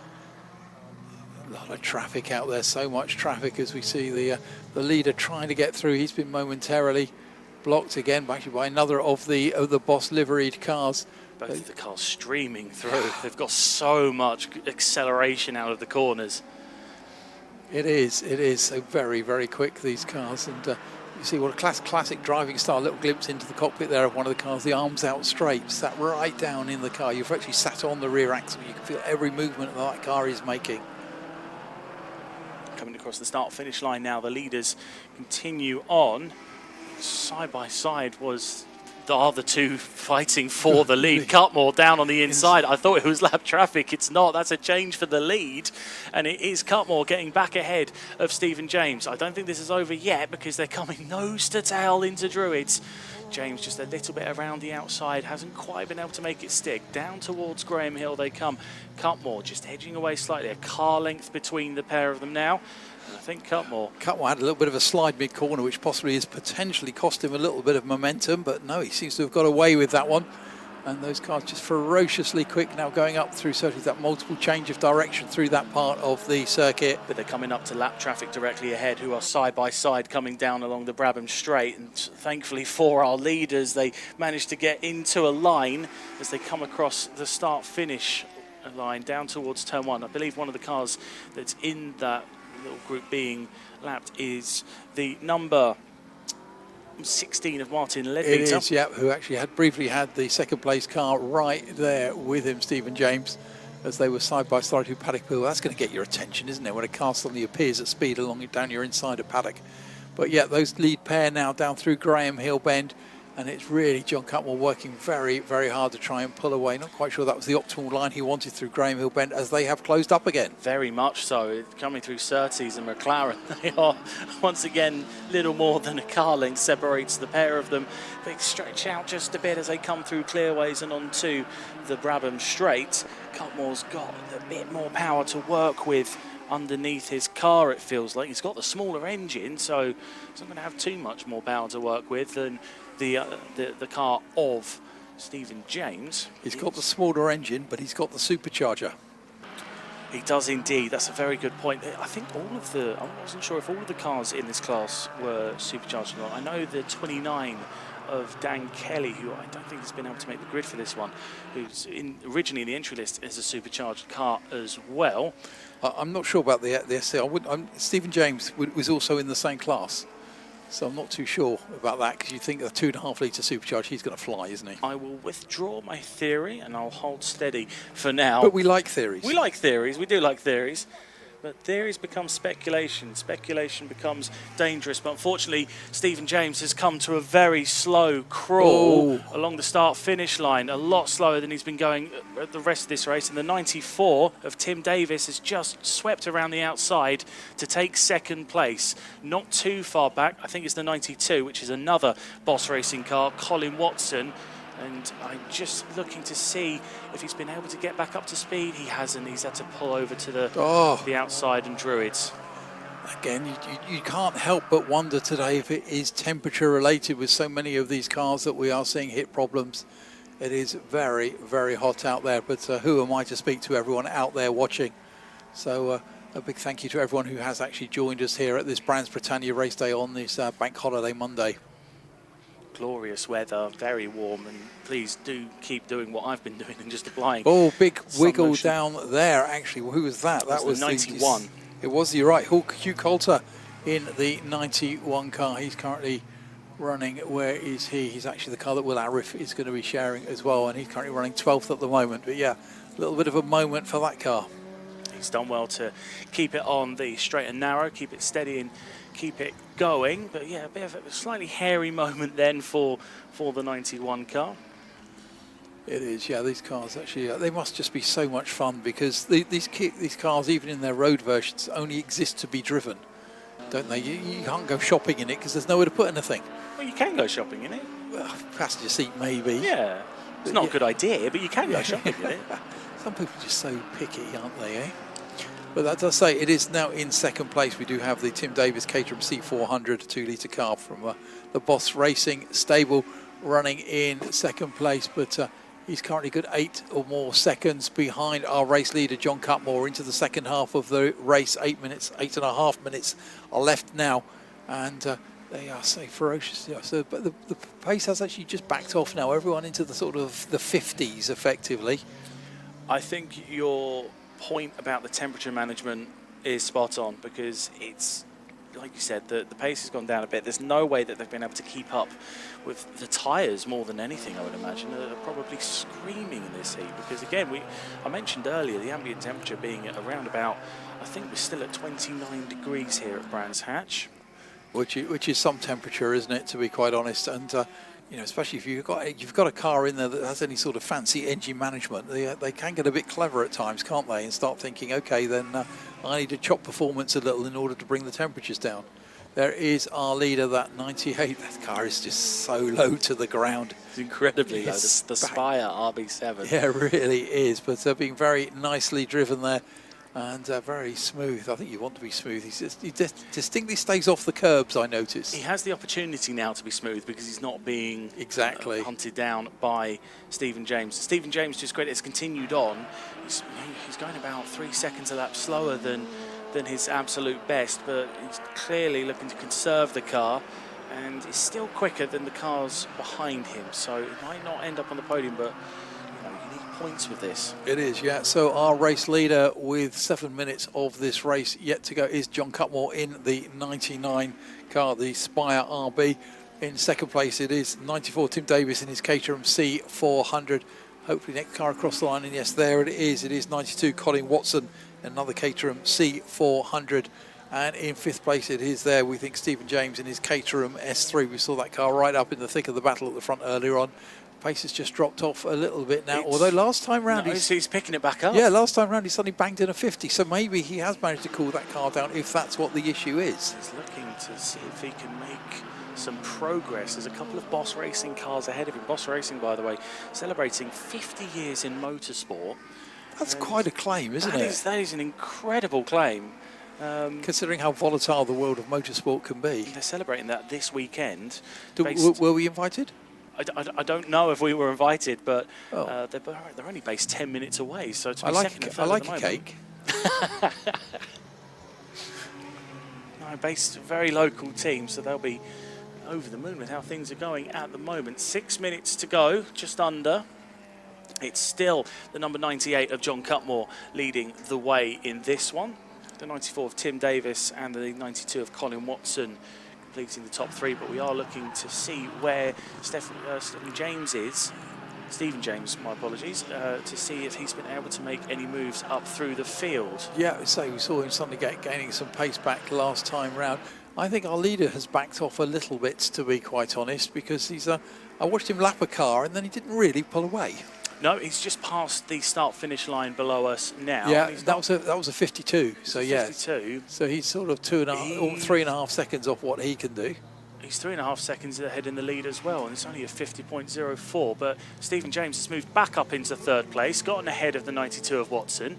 We still very much have a race on our hands. Unfortunately, it's 5 minutes to go, so it is. I'm going to have to get the earpiece back on. You get to miss all the good bits, which is really, really annoying. But yeah, that does mean we are down to just under actually 5 minutes left in this race now. These Caterhams, the Gold Arts Magnificent Sevens, and as our leader, they're trying to pick his way through some of the, I say slower cars. You've got to remember, even those cars are probably being driven right on the edge because they are varying performances in this race. You can just see there, our leader's car is obviously set up very, very different. It is much, much slower. And 0.8 is the gap at the front. The gap at the front is down to under 1 second. So it is the Tim Davis car, the 94, that is closing up on our race leader. So this is going to be the battle. Those two cars then now going into Druids. There is a whole pack of back markers up ahead of them. And it's going to be a case of, can the leader put them through? Can the leader actually use those cars and get a car between him and his pursuers in as he exits the corner? And no, it's not. In fact, they are side by side, and that is a place change as they are going down the Cooper Straight. And it is into the lead. I think he has got through, and he has got through cleanly. He's gone a little wide of a back marker. That was a bit of a shame there because we got some back markers. Tim Davis went to the outside for a moment. I think John Cutmore in the 98 car thought he saw an opportunity to the inside, but he got blocked. And that has handed a handy lead as the clock is kicking down. 3.5 minutes gone down, but that is in the front of the race for the first time today. It is Tim Davis in his 94 Caterham C400, one of the Boss Racing stable of cars. Now I can say that he's bossing this race again inside another car. They're going through Druids. It's the white car with the orange roll cage coming down the hill from Druids down to Graham Hill Bend, turns left, goes through Graham Hill Bend. Looking back there is our second place car in the thick of those pack. He definitely lost a lot of time with those back markers on that last lap. But that has handed the opportunity to Tim Davis, and he is not going to let that go. Just gone under 3 minutes. We're lapping still in around 50 seconds, so maybe 4 more racing laps. It's going to see an eternity if you are out front, because you'd quite happily see that checkered flag now. If you are the chasing car, then you want as many laps as you can possibly get.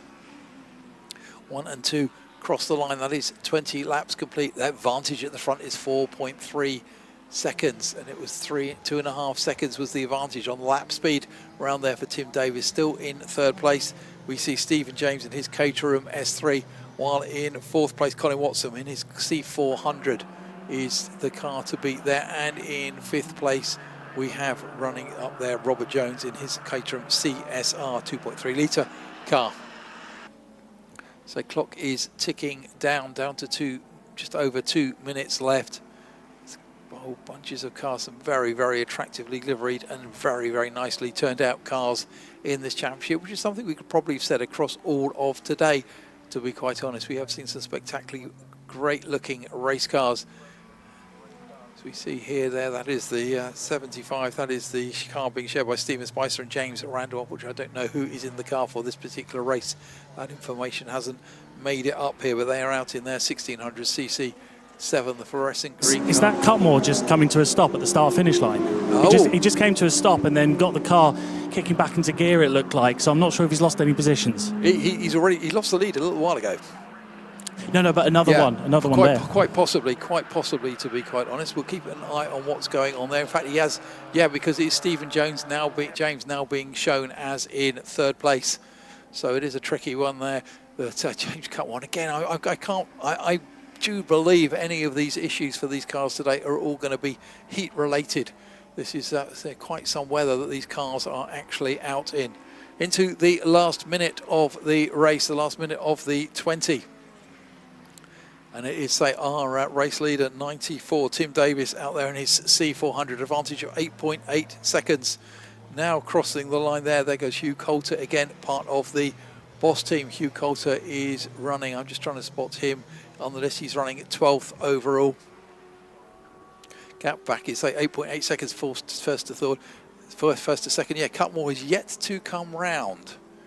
So he is yet to come round. I'm just trying to see if I can see. Cutmore in the pits. Cutmore in the pits. Okay. Oh yes, and just crawling coming down through the pit now. lane. That's almost gravity, isn't it? Massively unfortunate. Yeah, that was a great race there, and I'm firmly of a believer that is going to be heat related for that car as it comes to a stop halfway down the pit lane. So that car is currently shown as 4th on the screen, but that's due to the laps advantage they had over the rest of the field as the rest of the cars come around. Clock has gone down to 0, so we need to keep an eye out for our leader. We'll be greeted by the checkered flag as he comes onto the pit straight. The car is currently going along the Cooper straight, the 94 car, with Tim Davis on board. He's going to go through the right and the left of Surtees into McLaren. Not under threat from anyone at the moment. He's far enough up the road that he could almost roll it to the line. But he is going to make sure that he brings that car home. And it is going to be a fine win in quite a dramatic race with changing fortunes for a lot of the runners there. But it is going to be crossing the line there. 94, it's the win for Tim Davis. So got a good 8 or 9 seconds advantage, 7.1 seconds advantage across the line there. Actually, as Stephen James claims 2nd place. In 3rd place, again, a car with a big advantage over everyone else. But we're just looking now there for the 92 to cross the line. Just looking back for that car. There's the 91 crossing the line. These cars are all a lap or more down. That was Hugh Coulter again.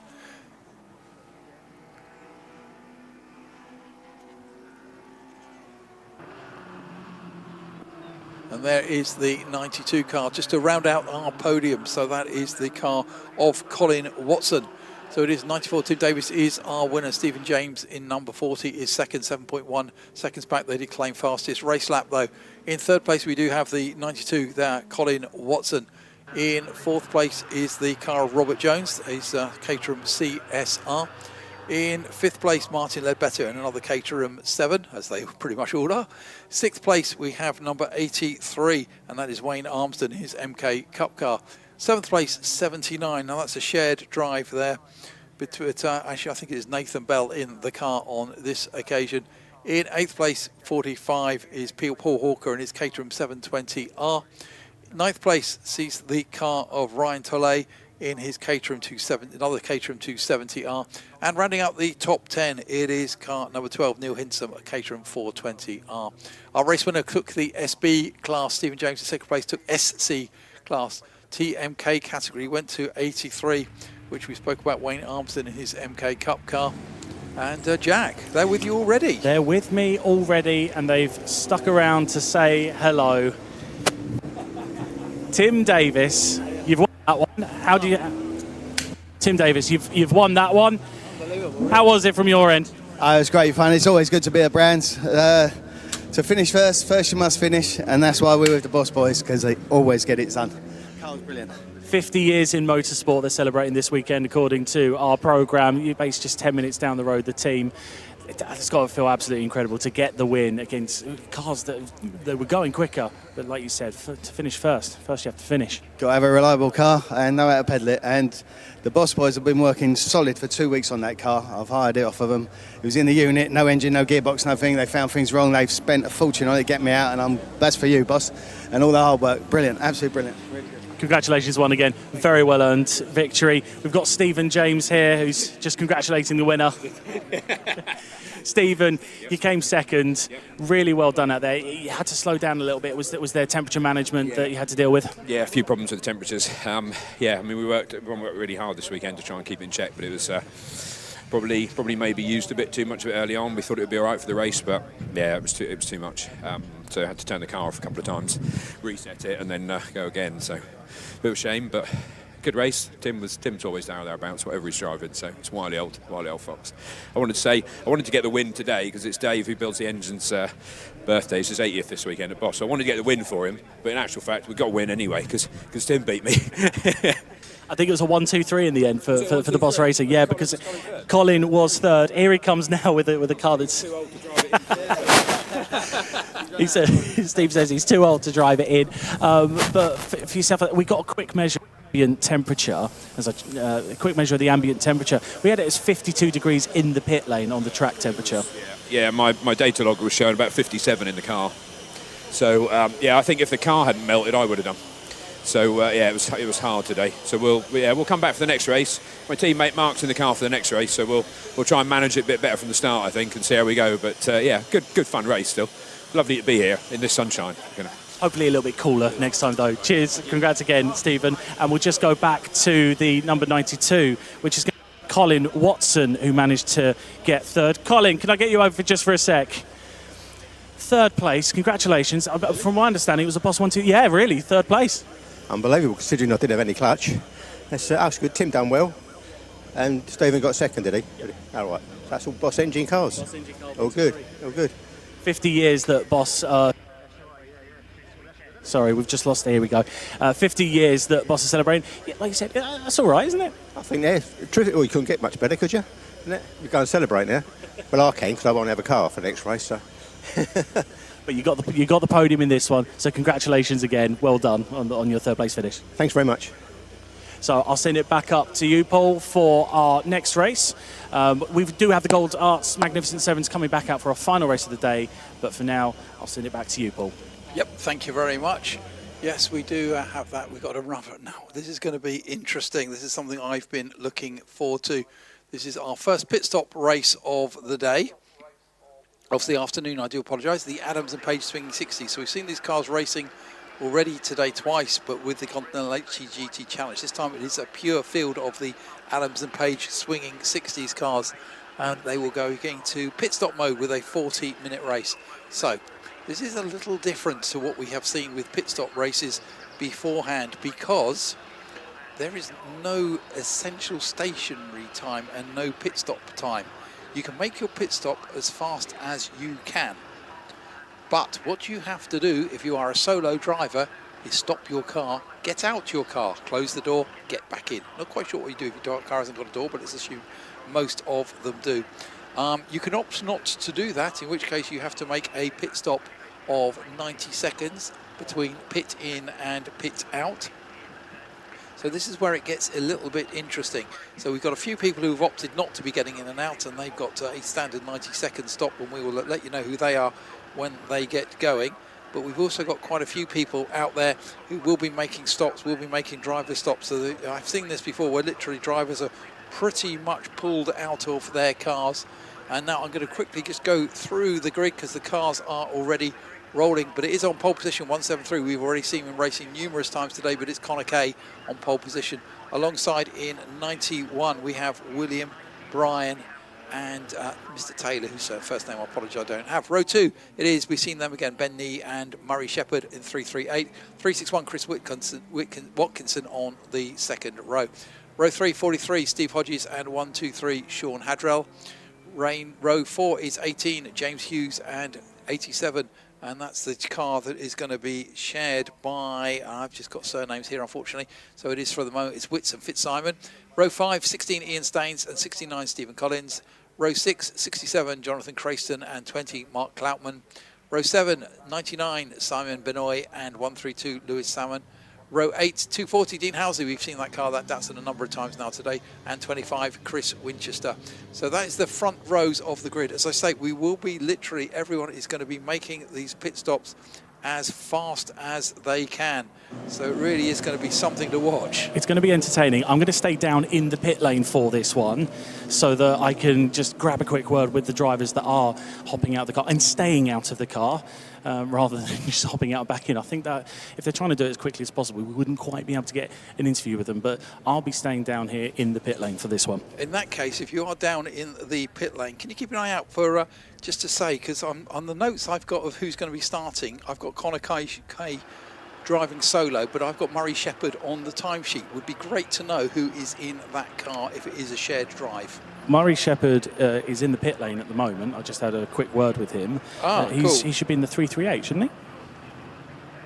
Sorry, Murray Shepherd with Ben Nee, isn't it? I do apologise. Yes. Yeah, no, sorry, it was Connor Kay was sharing with...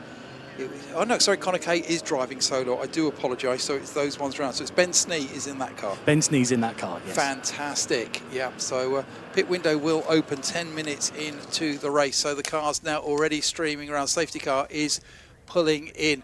Now this time it's the first time we have actually seen Connor Kay in this TVR so far this meeting. We've seen him in a Lotus. We have seen him in an NG Midget. Now he is in a 3.5 litre TVR. And lights go down, and he lights that car up as he pulls away.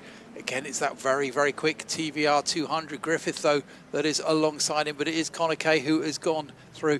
And Ben Snee right in the thick of the action in the little Lotus. He is running third. It's going to be interesting, isn't it? It is, I think, the Bryan and Taylor. Now, last time round, I'm trying to work out which order they are doing that in.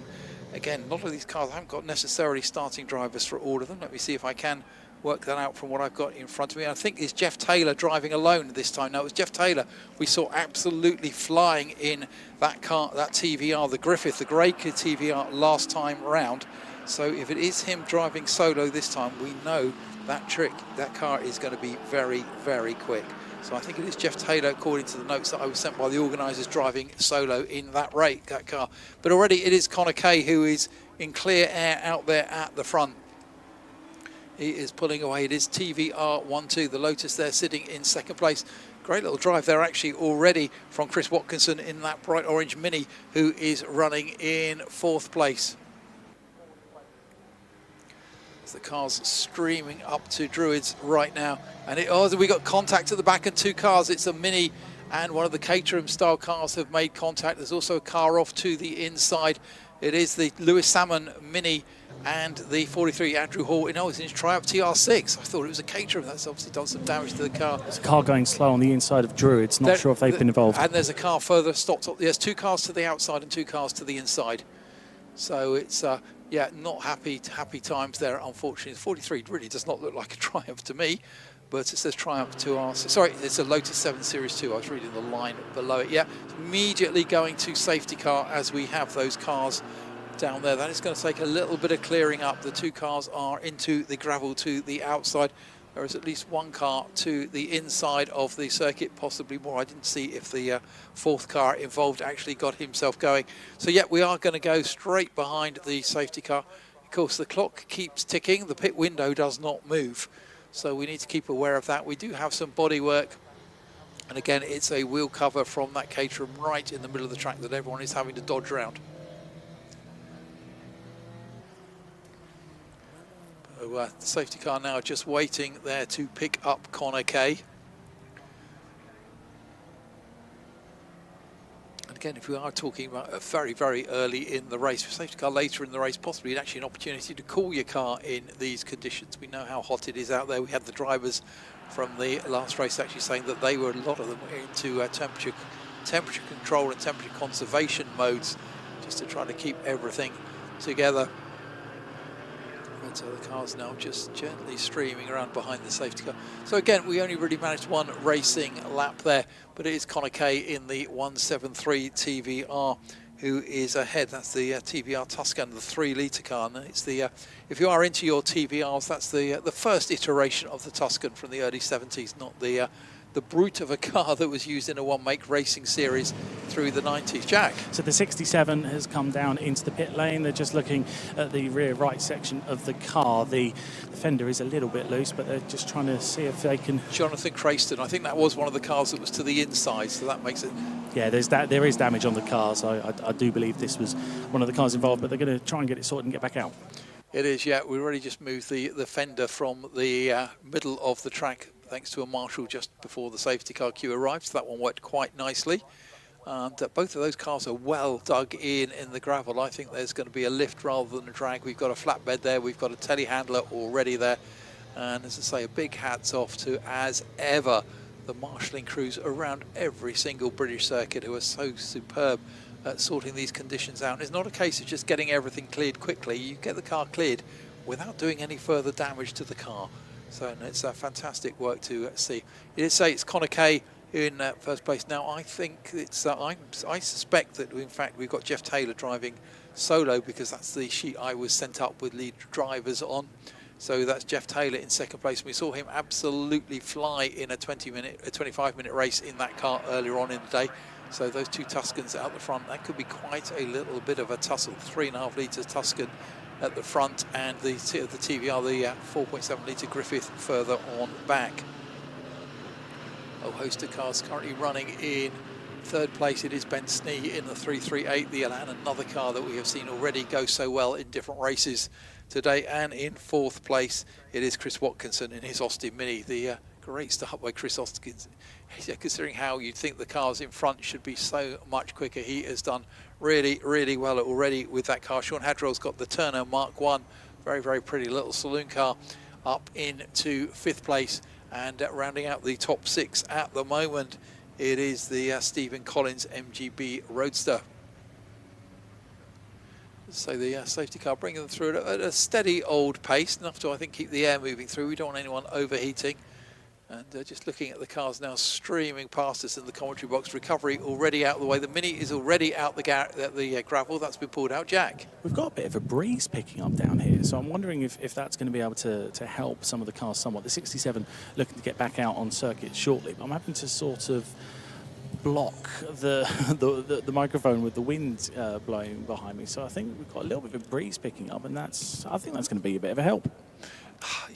Yeah, you're just, it's self-interest, isn't it? Again, it's just you're just trying to stay cool yourself. But no, there is a little bit of a breeze, so I think that's going to be beneficial for everyone around the place.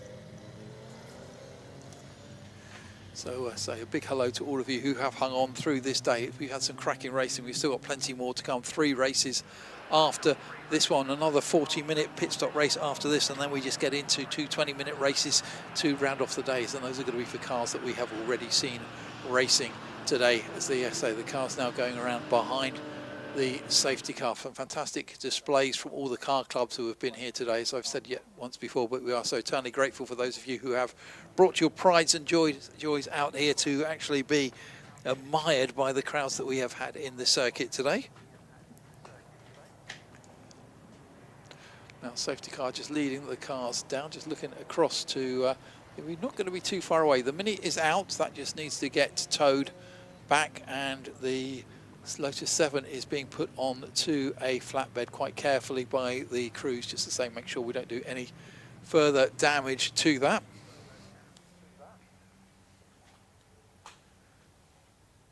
Just watching now as the flatbed, they swing it nicely into place. The cars come past in the height. Now, this is where it's going to get interesting, because we are very, very close to the pit stop window opening. We've got another 2.5 minutes.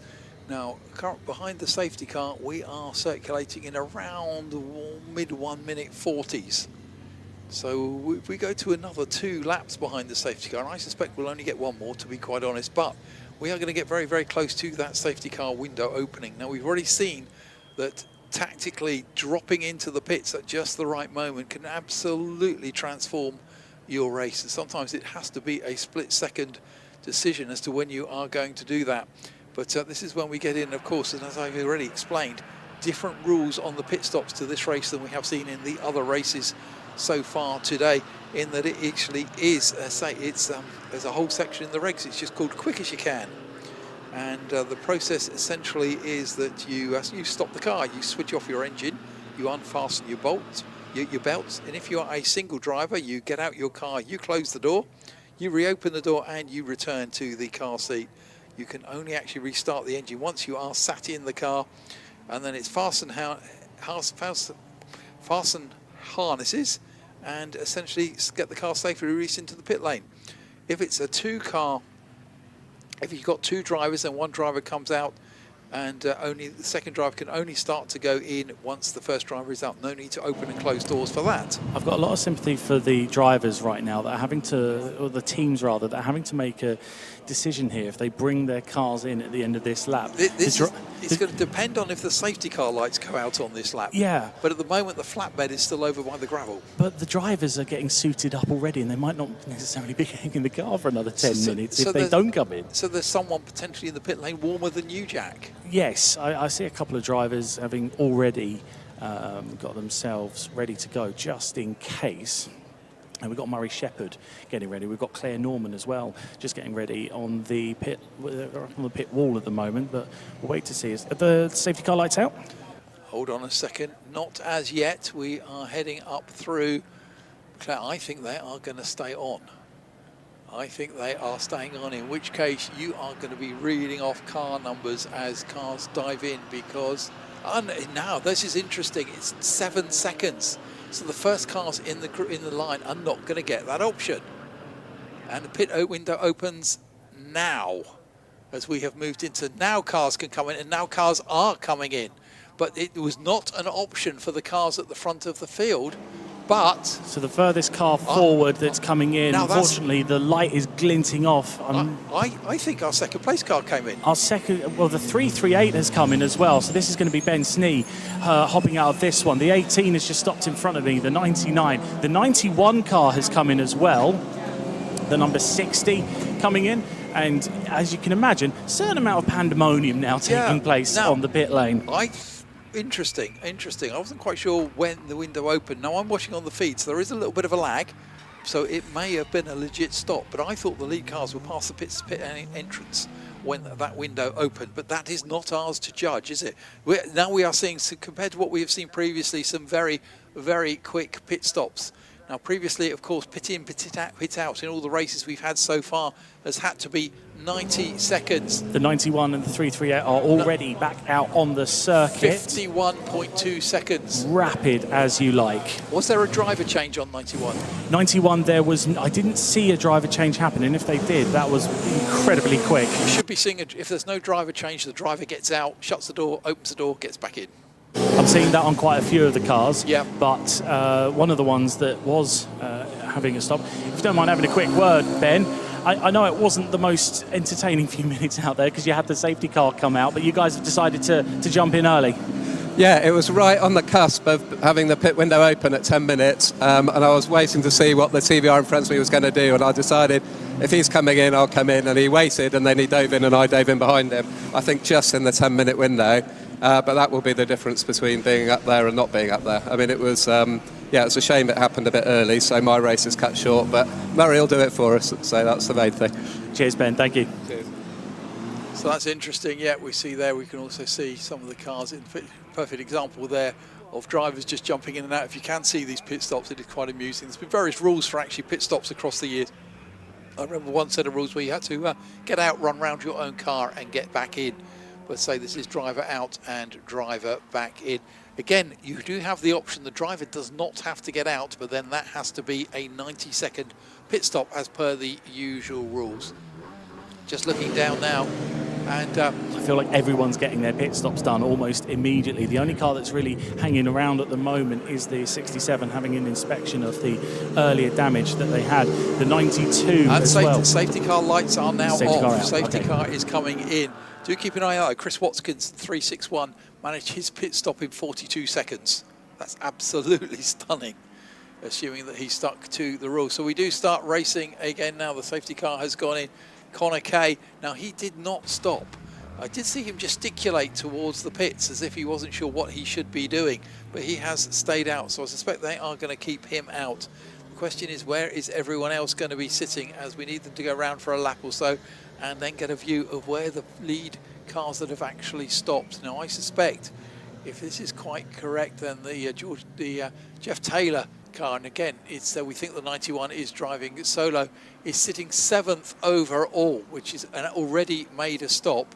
59, sorry, and it's only 13 seconds across the line behind our leader. And now I think Connor Kay. Have you got Connor Kay in the pits? I'm not seeing Connor Kay in the pits. He's showing us having come in, and I don't think he took the line at the end of the restart. I haven't got the car in the pit lane with me. The only one I've got is the 67 in pit lane, so I'll have a wander around and I'll see if I can find anything. He's shown as having taken a pit stop, not a particularly quick one though, 1 minute 13.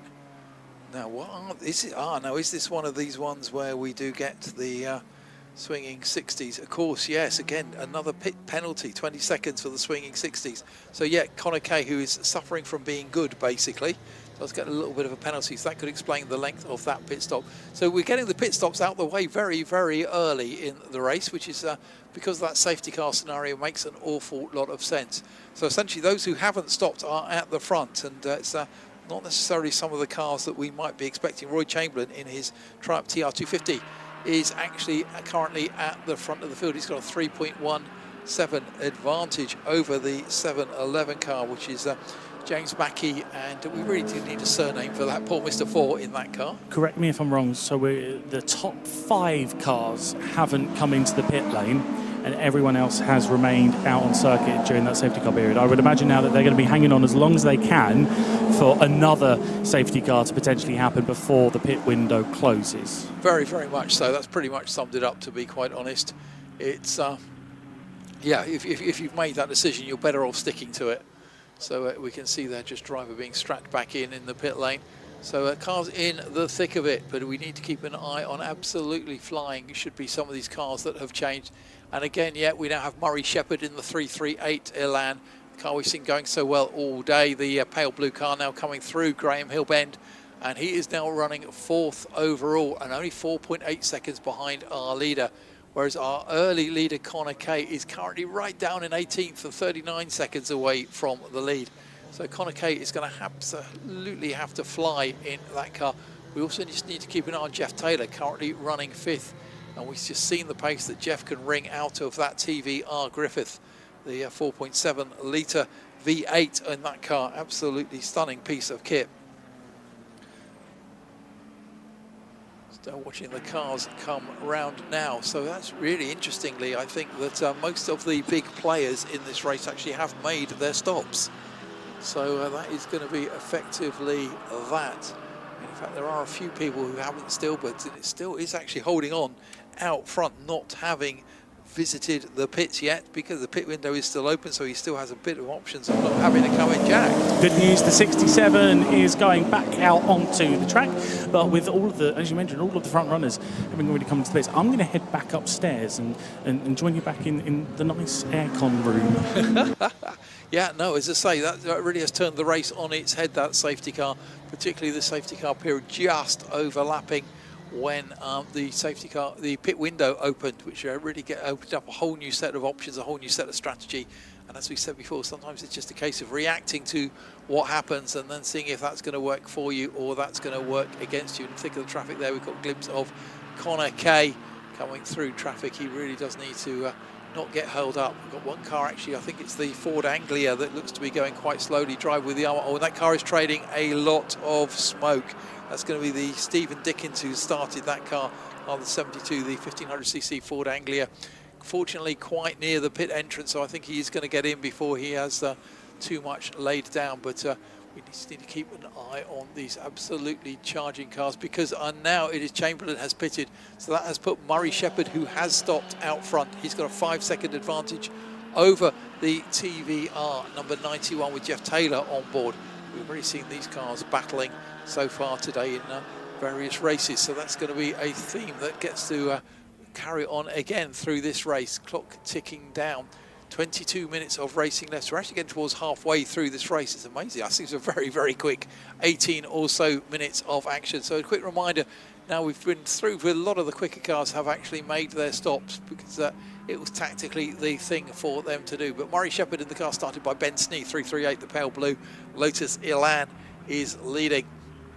And it is Jeff Taylor now in the TVR in second place, number 91. 6.5 seconds last time across the line on the end of their 14th lap for those two cars. In third place we have 144. Now that is a car that is actually yet to stop, and that is Rob Roodhouse and Francesca Roodhouse sharing their Mini.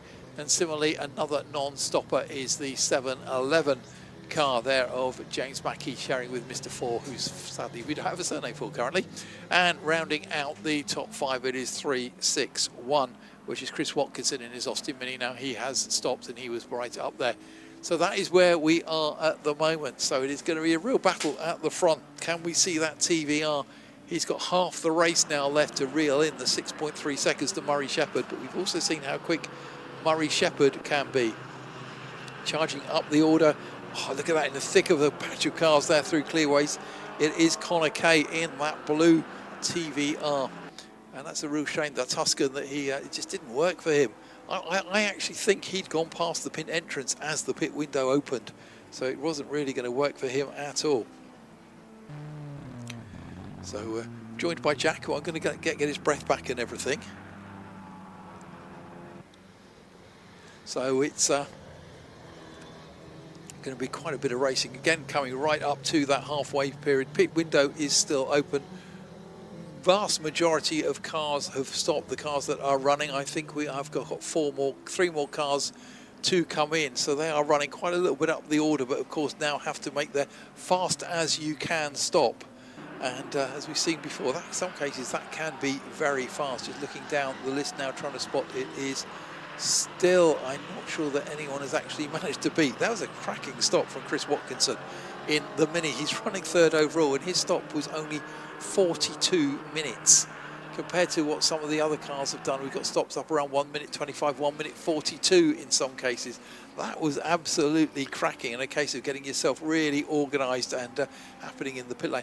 Now, I didn't even see it happen. Really? Yeah. It was fleeting. It was so fleeting because everyone's come in and you're trying to process all the information, but within a minute, all of the cars have come in and all of the cars have gone back out inside that window of about 2 minutes there during the opening of that safety. Normally you go down as like the pit lane reporter, and you get car after car after car after car. You got half the field all at once. I thought it felt slightly more, to be honest, when I came back. I caught a stream in one of the garages, and thank you very much for having the stream running and the timing to see that there were all but the top five at that time had come in to pit. But and they were the top five purely because they hadn't pitted. Exactly. It was, a strange way of looking at it. To be honest, but nice battles going on down the order. Just do watch out for that beautiful Lotus Elan S4 of Chris Winchester that is in the thick of it with the BMW 2002. You don't see many of those. That's going to be the Charles Tippett and Claire Norman car. That car did look very good because that was one of the driver changes I was think able it's to Claire, witness. Claire in that car now. Claire's I in think, that car it? now. Yep. Yeah, Claire was. It was Charles Tippett starting in that car, and Claire hopped into it after about 10 minutes into this race. So about 10 minutes ago now. As I say, they're running nice. That's actually the battle for 8th, but they're actually being closed up by another car that we've seen go very well across the day, which is Steve Collins in that MGB Roadster. Doing a superb job. Did you say that Kay had the 20-second penalty and that's been served as well? I think so, yes, because it's a very long pit stop compared to everyone else's. Well, I wouldn't expect that from them, to be honest. Again, it was another one I didn't even see. Yeah, no, so much going on. But yeah, Connor Kay has got that car up to 6th, and he's 33 seconds. And currently looking, he's right on the pace of the cars out front. If anything, I think there's actually only one car that's any quicker than him, and that was Murray Shepherd last time round. So do keep an eye on Connor Kay in the bright blue TVR Tuscan that is 173 and is currently running in 6th. We've got another car just come into the pits. That's going to be, looks like one of the 46 TRs, wasn't it? Yeah. Oh, okay, yeah, that's the TR6, so the later model TR there in the hands of Andrew Hall. Whole massive cars now coming down the hill, including that battle that we were talking about down there with the Claire Newman, isn't it, in the thick of it in the BMW, and that is, in fact, I think just in front of her was Connor Kay. So that's Connor Kay worked his way through there. Just going to catch, was it the bright blue car that I just caught a glimpse of? No, I don't think it was actually. I think I was talking Connor Kay up unnecessarily. But we've got a whole Kay's prize. just gone through up to fourth. That is, yeah. But where are we? 99. So the 99 Hillman Imp, 1,200 cc's by Simon Benoy. I believe he only breaks one place on the circuit, so I've just made that up, but it sounds good, doesn't it? But yeah, I do love it. Imp's cars with fantastic racing history. They do lend themselves to being a race car very, very well with that the rear engine in the back. And it's a car that works so well. And there are a lot of companies were very, very successful in the 60s, making your Imp even quicker. It's the first time I've heard the usage of the term Imp. I know why, but it's the first time I've heard it. I think I might have just made it up, actually. It's been a long day. There is a little bit of smoke from one of the cars that we were looking at there, just trying to work out who that actually is. As I say, it is a long, hot day. There's cars that are going to be running very, very warm out there. And certainly the British products of the 1960s weren't actually renowned for their superbly good heating systems. Now, it is actually, I think it's one of the MGBs. Just going to keep an eye on now, because that is the cars coming down through now. But someone out there is smoking.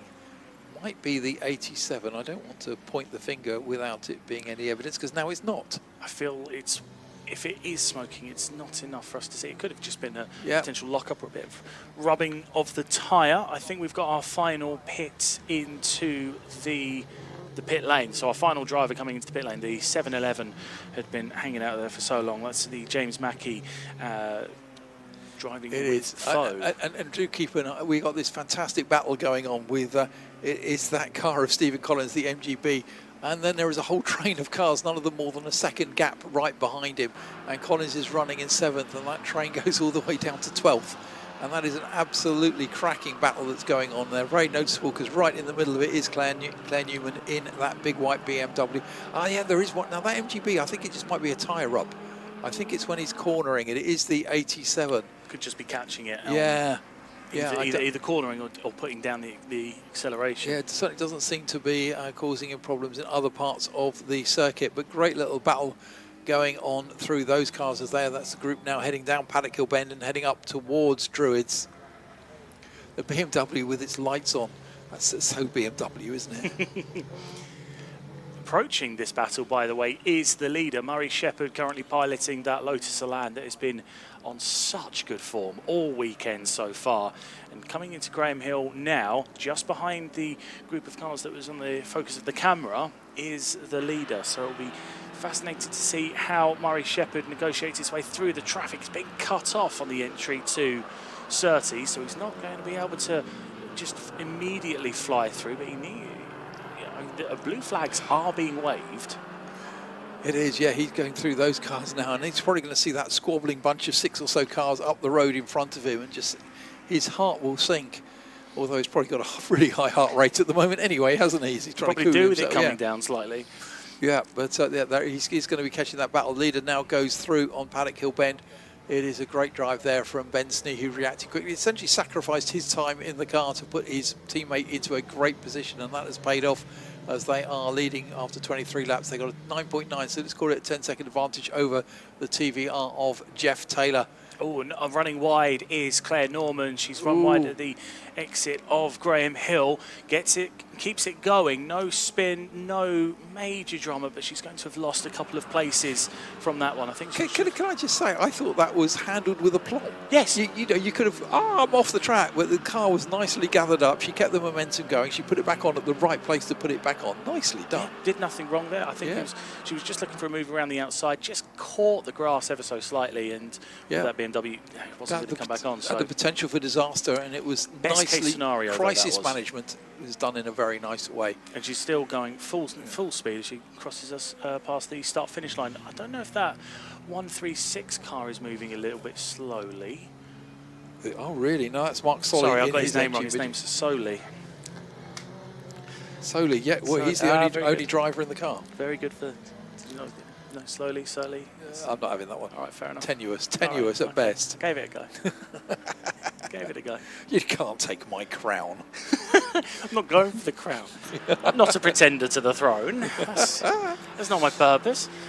Keeping an eye on the leader at the moment, was looking to see where Murray Shepherd is at the moment. I feel I've lost track. Oh, He's coming through. He's coming onto the pit straight. I think what we need to start keeping an eye on is third place, because third place is 3.61. It's Chris Watkinson in that Mini. Connor Kay is consistently lapping around a second a lap quicker than him. He's 9.8 seconds back. We've got 11 minutes to go. That's going to get close in the last few minutes. Very much so. Very much so indeed. It's a very good effort from Connor Kay to be trying to overcome that. And on the live stream, slowly but surely, I'd pay money to have been fed that line, frankly. Hats off to whoever came up with that one.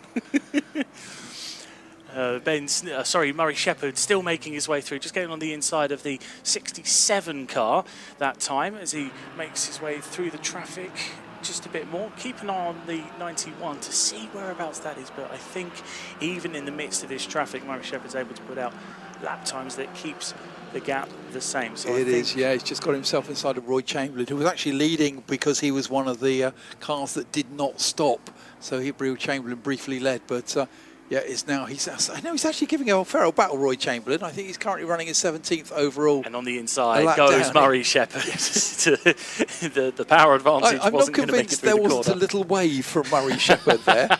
I think it was one of those ones where he was just indicating. It's like, no, you stay behind. No, I'm first. Yeah, so a little bit of it.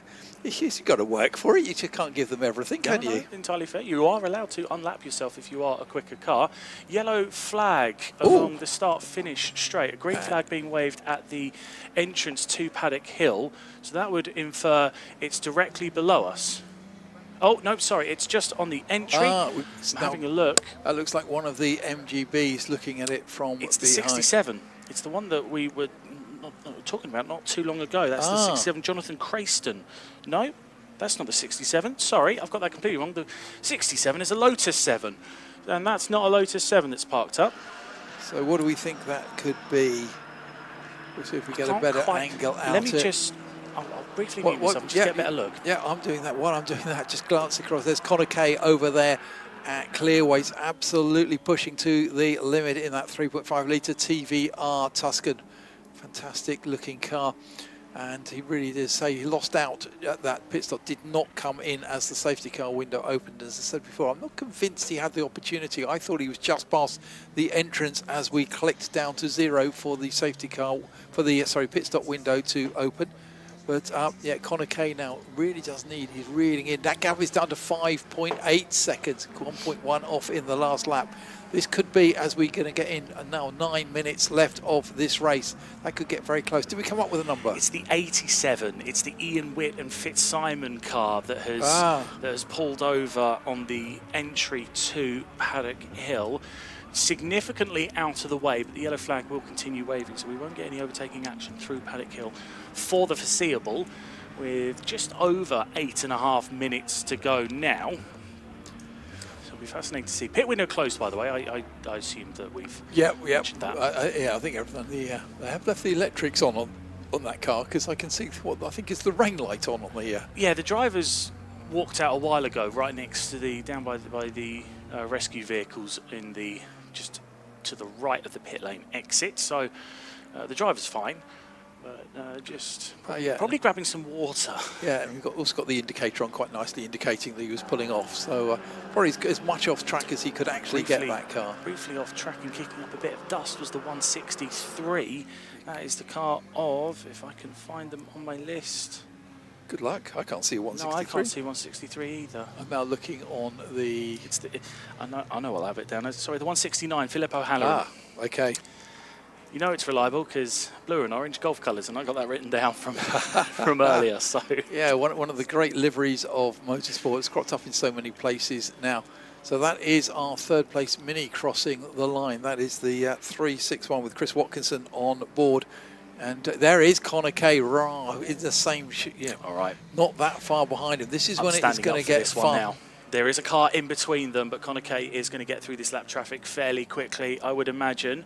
They come out of Druids a little bit further down. Yep, Connor Kay has now cleared the traffic, so the Watkinson-driven Mini is going to have to hold on here. And is also the next car up the road. Connor Kay can see that car quite clearly. And there's smoke coming out of the Mini.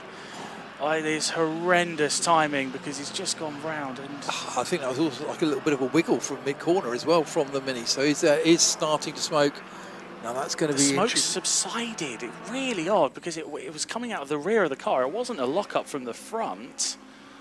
But you can see the smoke coming out of it as it goes through. It does, just a little yeah. bit. Oh, that doesn't bode well, does it? Doesn't. I hope Connor Kay is going to see that now. I wonder if Connor Kay will, who's obviously leaning very hard on his TVR, if that is fluid of some description going down, he might just adjust his line so that he's not necessarily tracking the Mini as much as good. That TVR Tusk got a great-looking car.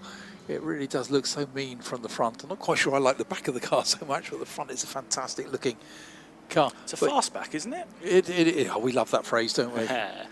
Who was it? Rover, isn't it? Fast there, fast back was their advertising, if I remember correctly. More smoke. It seems a lot more apparent as it's putting load onto the right-hand side of the car. So as it goes through the left-hand corners, the smoke is a lot more evident. As it goes through the right, it doesn't seem as bad. So there's something happening there. It is, yeah. As Connor Kay is now moving into third place. So Connor Kay has made the move.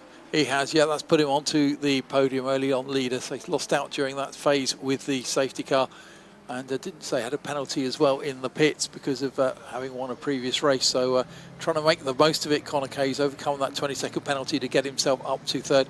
Going around the Claire Newman BMW, the car that had a little bit of a grassy excursion earlier on and recovered. As you say, still smoke coming away from that Mini. And you have to say, actually, that Chris Watkinson hasn't given up. He is trying to give chase to Connor Kay, I'm assuming, because you think about how many cars these people must have passed and everything. To know who you are actually racing can't be very, very easy at all. But he is certainly not letting Connor Kay get away with it. There's now an Elan between the two. He will do everything he can with 5 minutes to go. That's my cue. Talking of doing everything you can, you're off for a walk, isn't it? It's a nice day. You'll be fine. The breeze has come up apparently, so you'll be fine. Don't make a fuss.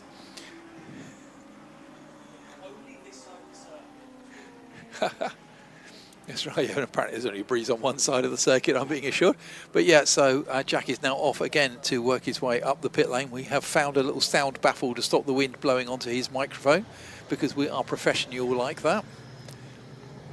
So don't hesitate to chip in if you spot anything as you do go up the up towards there. So where are we now? We are coming down towards 4 minutes of this race left. See the Chris Dickinson still in the thick of it, battling with that absolutely gorgeous Chris Winchester, the Lotus Elan S4. Chris Winchester currently actually sitting 8th overall, which just shows the pace of those cars at the front and how far up the field they have actually lapped. But it is still now Murray Shepherd who took over that car very, very early. The car dived in as the pit window opened after 10 minutes to put the 338, the pale blue Elan with the white roof, into the lead and into a fantastic position. Murray Shepherd taking that car over. Jeff Taylor 10 seconds back now in the TVR Griffith. In third place, having worked his way back up the order, missed out in that pit stop, did not manage to come in early on. As I said, I'm not convinced he had the option to do so by almost a split second, is Connor Kay, who is already now just there coming through Druids, ready to come back down the hill. And in fourth place, we have that bright orangey red Mini of Chris Watkinson that has gone very, very well. Those cars with a big advantage over the rest. Rest are headed up by the Austin Healey Lenham Sprite of James Hughes. And there's just so many absolutely lovely cars. That Mini still is trailing that smoke, but doesn't seem to be diminishing its pace at all. And, some fantastic battles going on there now. I think that is actually the Lenham Sprite that is in the group of cars not that far back now from the Mini. In fact, I apologise, that is actually the number 11 car. That's the midget of Ian Bergen that I was looking for there. So wrong car picked up, but yeah, clock is ticking down though. We've taken in the yellows from that car that is off at Paddock Hill Bend because everyone's been past it a few times and should have spotted it.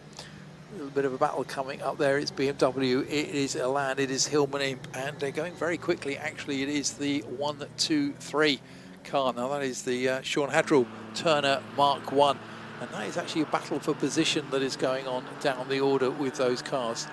There is also now coming through into clearways and onto the Clark Curve, pit onto the Brabham Straight, our second place car. Already the leader has long crossed the line. Let's see what the gap is this time through as the V8 in the front of the TVR Griffith chimes in and really can let rip down the pit straight. It is 11.6 seconds, but Connor Kay is only 2 seconds back. And last time round, he lapped 2 seconds faster. So this is suddenly going to get very, very interesting in the last few laps. So let's just definitely be keeping an eye on there. There is our second place car, and right for a brief moment, you can see right behind it, but coming down, already coming down and diving down the inside of a back marker into Graham Hill Bend. It is Connor Kay. Can Connor Kay get into second place? Still 1 minute 23 seconds. So I think they are going to finish this lap and go on to at least one more. I think possibly one more racing lap after this. Depends actually when the leader crossed the line, so we may get 2 laps out of this. But there are those 2 TVRs back together. They were right together right at the start of the race, and now virtually 30 minutes later we have got them back together as they are powering down the pit lane. There is the grey TVR Griffith with Jeff Taylor on board, the blue TVR Tuscan of Connor Kay dropping down Paddock Hill Bend, accelerating now up towards Druids, and that really is the battle for second. There's an MGB as they get to Druids. He stays wide and I think nicely start. I don't think he got in the way. Not a lot else he could have done, the MGB GT. Now he gets out the way as the Griffith dives down at the inside. Beautifully turned out car, that Griffith. Connor Kay holds the title line and he dispatches the back marker as well. This is the battle of the race. The clock is ticking down. It is 24 seconds to go. I think the leader will be crossing the line now. I'm trying to spot where the leader is to know if we are actually going to go on to another lap. Leader crosses the line with 13 seconds left, so we will be going on to the final lap. That means this battle for second place is where it is really, really happening. Those cars there are going to be the ones. Leader is heading up towards Druids, but Connor Kay comes through down the hill from Paddock, closing on Jeff Taylor. It is going to be that TVR battle. They are both guaranteed podium positions as it stands at the moment, but the question is going to be what order will they actually be in. Young Connor Kay with that 3.5 litre up against the V8 in the front of the Griffith, and they are side by side down the hill, but it's Jeff Taylor on the inside line. They're tucked up behind one of the Alans as they go through, and that is the 60 car of Bill Watt. As they go through Graham Hill Bend, he ducks out the way, and if anything, that's given Jeff Taylor just a moment to breathe. Those 2 cars coming through now. Leader will be taking the flag any second, and here comes our race leader. But it is really what is happening in that battle for second place. We're looking for the TVRs to flash into shot, and here they come. It is virtually side by side, and it is going to be... for a brief second, Connor Kay was okay ahead, and then the power of the V8 chimed in. I think Jeff Taylor gave that car everything as they came onto the pit straight, and it is Jeff Taylor has taken that by 0.13, by a 1/10 of a second. So it is Murray Shepherd in the car started by Ben Sneed, 338, who take the win. 38 laps completed in the 40 minutes. What a cracking race. In second place, 11 seconds back, but in the midst of a fantastic battle in those final laps, it was Jeff Taylor who brings the 91 car home. Third place at 1:73, Connor Kay failed by just 0.13 of a second to overcome a handicap of not really getting the pit stop timing right, and also a longer time in the pits. In fourth place, and a well-deserved fourth place, I have to say, is Chris Watkinson in that Mini. It was smoking, but it has managed to get itself home. Fifth place, we see there the Austin Healey, the Lenham Sprite of James Hughes.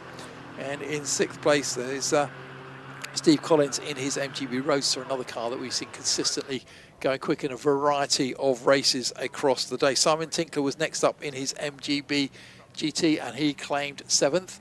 Claire Norman brought that BMW home to take 8th place, and of course that's the car that she actually started and is sharing the number 34 car with Charles Tibbett. It's 5th place, 9th place, 25. And Jack, you've got people already? I've got people already, yeah. Murray Shepherd was not hanging about when he came over. He's already pulled up in front of us. I'll give Murray a second to breathe. Ben, come on over, Ben. We got Ben Snee who did the first 10 minutes. We caught you in the pit lane earlier on. There you go, that pit stop worked, didn't it? It worked a treat, that. Teamwork makes the dream work. That was great. Yeah, Murray did really well. So we were lucky to get in just in front of the other TBR, Connor, who's clearly quick. I mean, he's got the fastest lap of the race. And, I mean, he did a fantastic job. You know, he overtook the silver one and sped off. So well done, Murray. Good teamwork. We'll bring Murray over. Murray, come on over.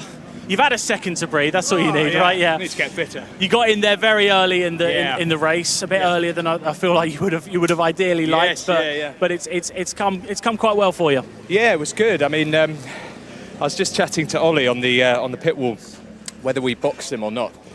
We were looking at the live coverage, and there was a car in the gravel, and we were trying to decide whether it was still going to be a safety car by the time he came back round. So we decided to put the box on the board.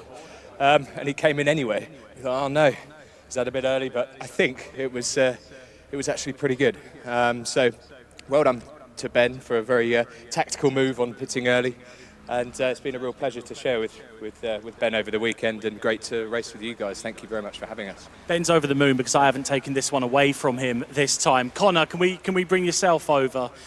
You were so close there at the end. You were, I think it was just over 1/10 of a second off from taking second place. Really well done. That was a great drive from you.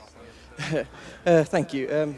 Yeah, we got a bit unlucky again with the safety car. We didn't know if we'd quite be the right side of the pit window, and then we had another success penalty to serve. So, but coming back through was fun, if a bit exhausting. And yeah, to be honest, it was a bit cheeky to get that close. So. You did really well to overcome the penalty. Congrats on another podium. I bet you're getting sick of the... Well, you would be getting sick of the sight of me, but ultimately it's another trophy for the cabinet, isn't it? Yes, thank you very much. Well done. Is this Jeff? We've got Jeff. The 91 did drive past, but That's all right. Jeff... He's in the next race. He's in the next race. That makes sense. So, Jeff, well done. Thank you. Second place. Just, yeah. Connor is very quick. But luckily I've got a couple of extra cylinders, so yeah, if I can get it onto the straight and get the power down, yeah, I was always going to get past him, so I'm glad it wasn't any longer. A mixture of the length of the race and the fact that the heat in the car, we measured the ambient temperature, the circuit temperature, sorry, it was 52 degrees in the pit lane, so I tried to think what it was like inside the car. Somehow the brake pedal in the car is actually red hot. It's burning my foot. It's unpleasant. You know, I'm glad it's not a 2-hour race. You know. Well, I'll tell you what, get yourself back into the shade. Well done again. That's second place then for Jeff Taylor. So we now have our 15th race of the weekend and our 10th race today. Paul, I will throw it back to you to get us the grid for that one, because I feel I hear a few cars starting up behind me. Yep, thank you very much there, Jack. Yeah, we are going into what will be our final pit stop race of the day.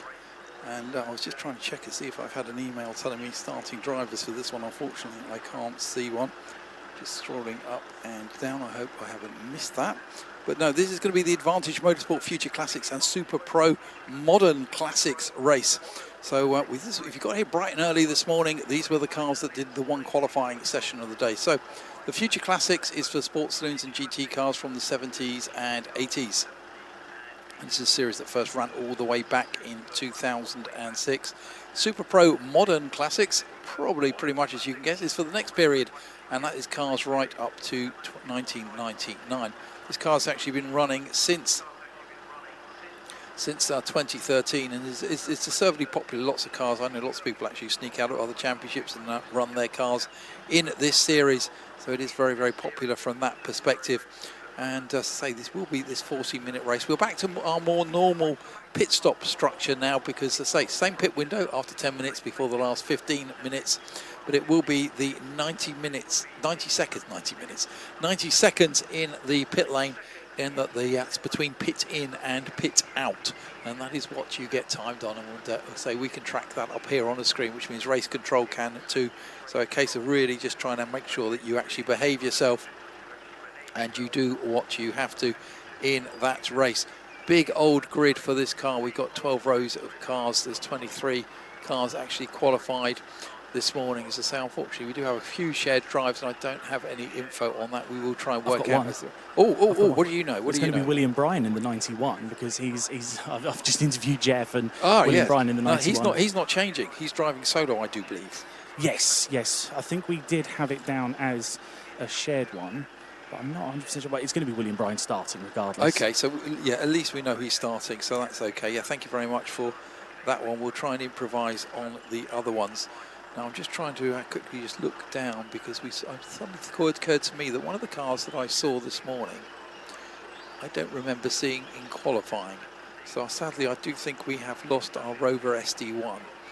I saw that being packed away a while ago, unfortunately. Yeah, I saw it being towed this morning, and I thought, and then I don't remember seeing it in qualifying, which is a shame because I really wanted to talk about that car.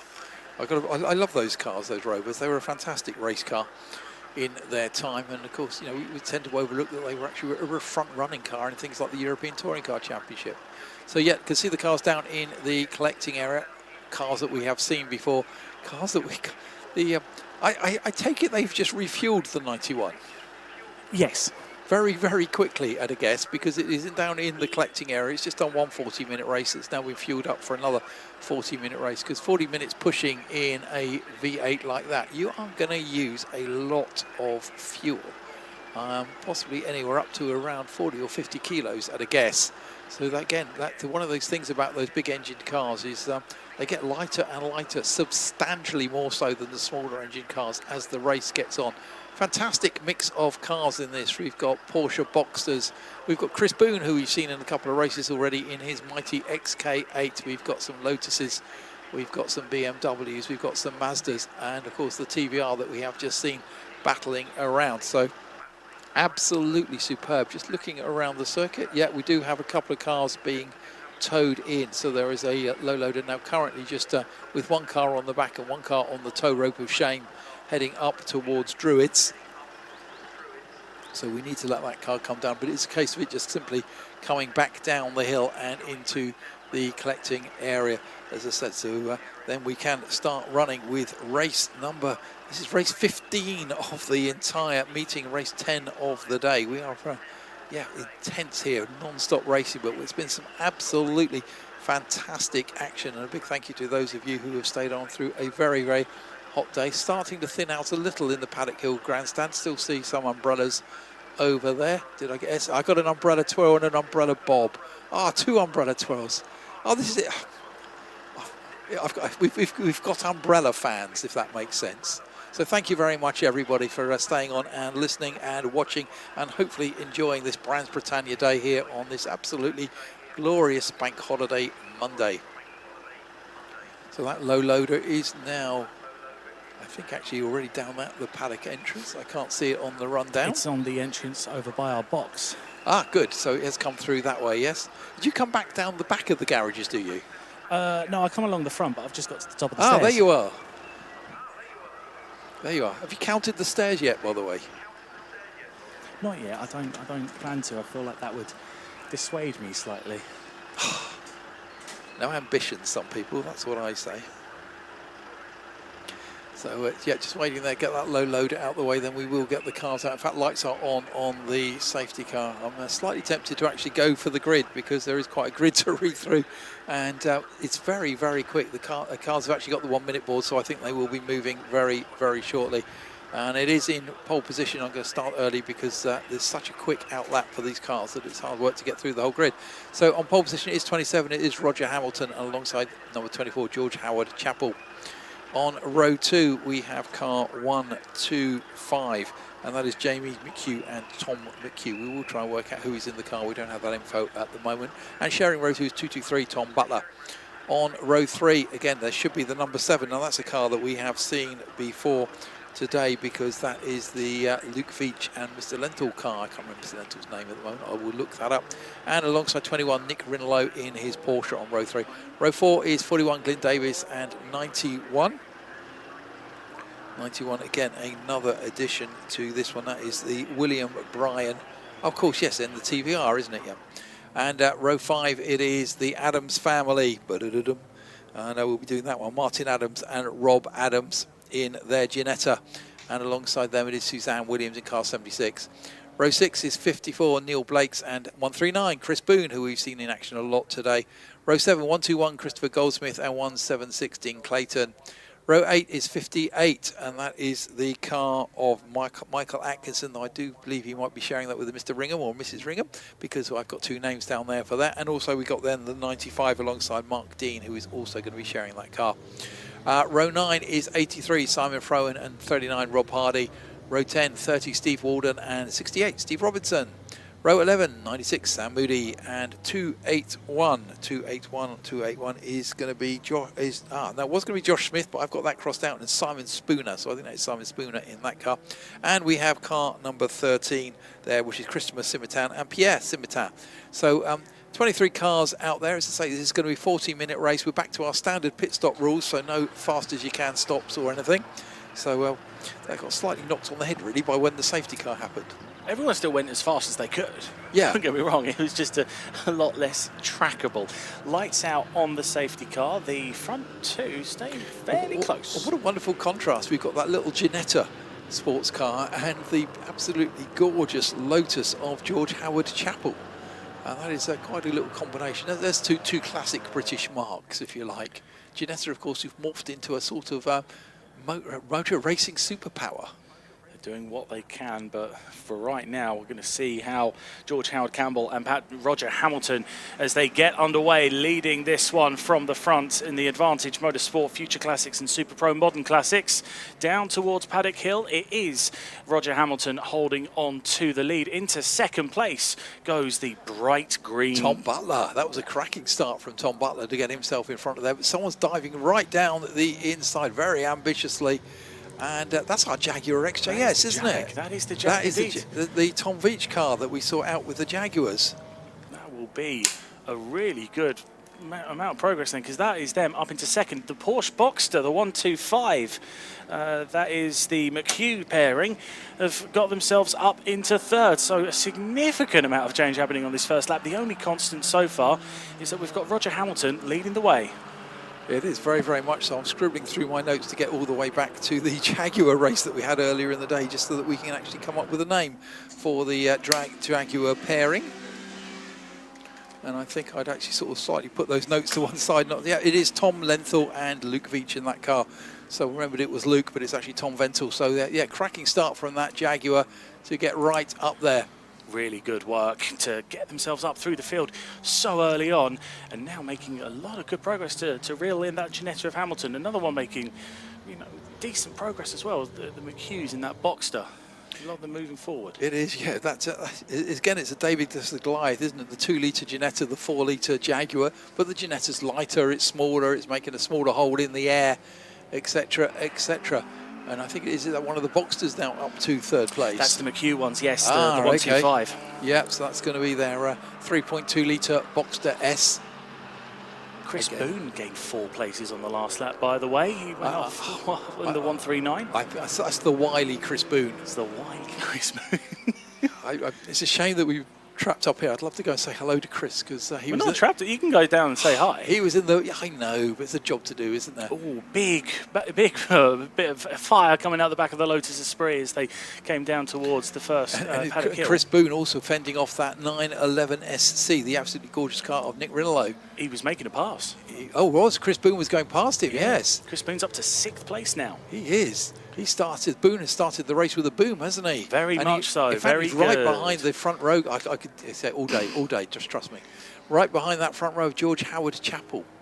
Again, every time I say that, I think Aston Martin. I don't know why I think Aston Martin. I need to work on that one. I'm seeing smoke coming out of the back of the exhaust pipe of that Lotus. Oh, that's not so good. No, because it's very intermittent as well. It was coming down through the braking zone into Surtees, and it was just a little bit more going through McLaren. It seems okay now coming down the start-finish straight. I'm going to keep an eye on this one because, in fact, he was briefly looking for a pass on the 223 of Tom Butler.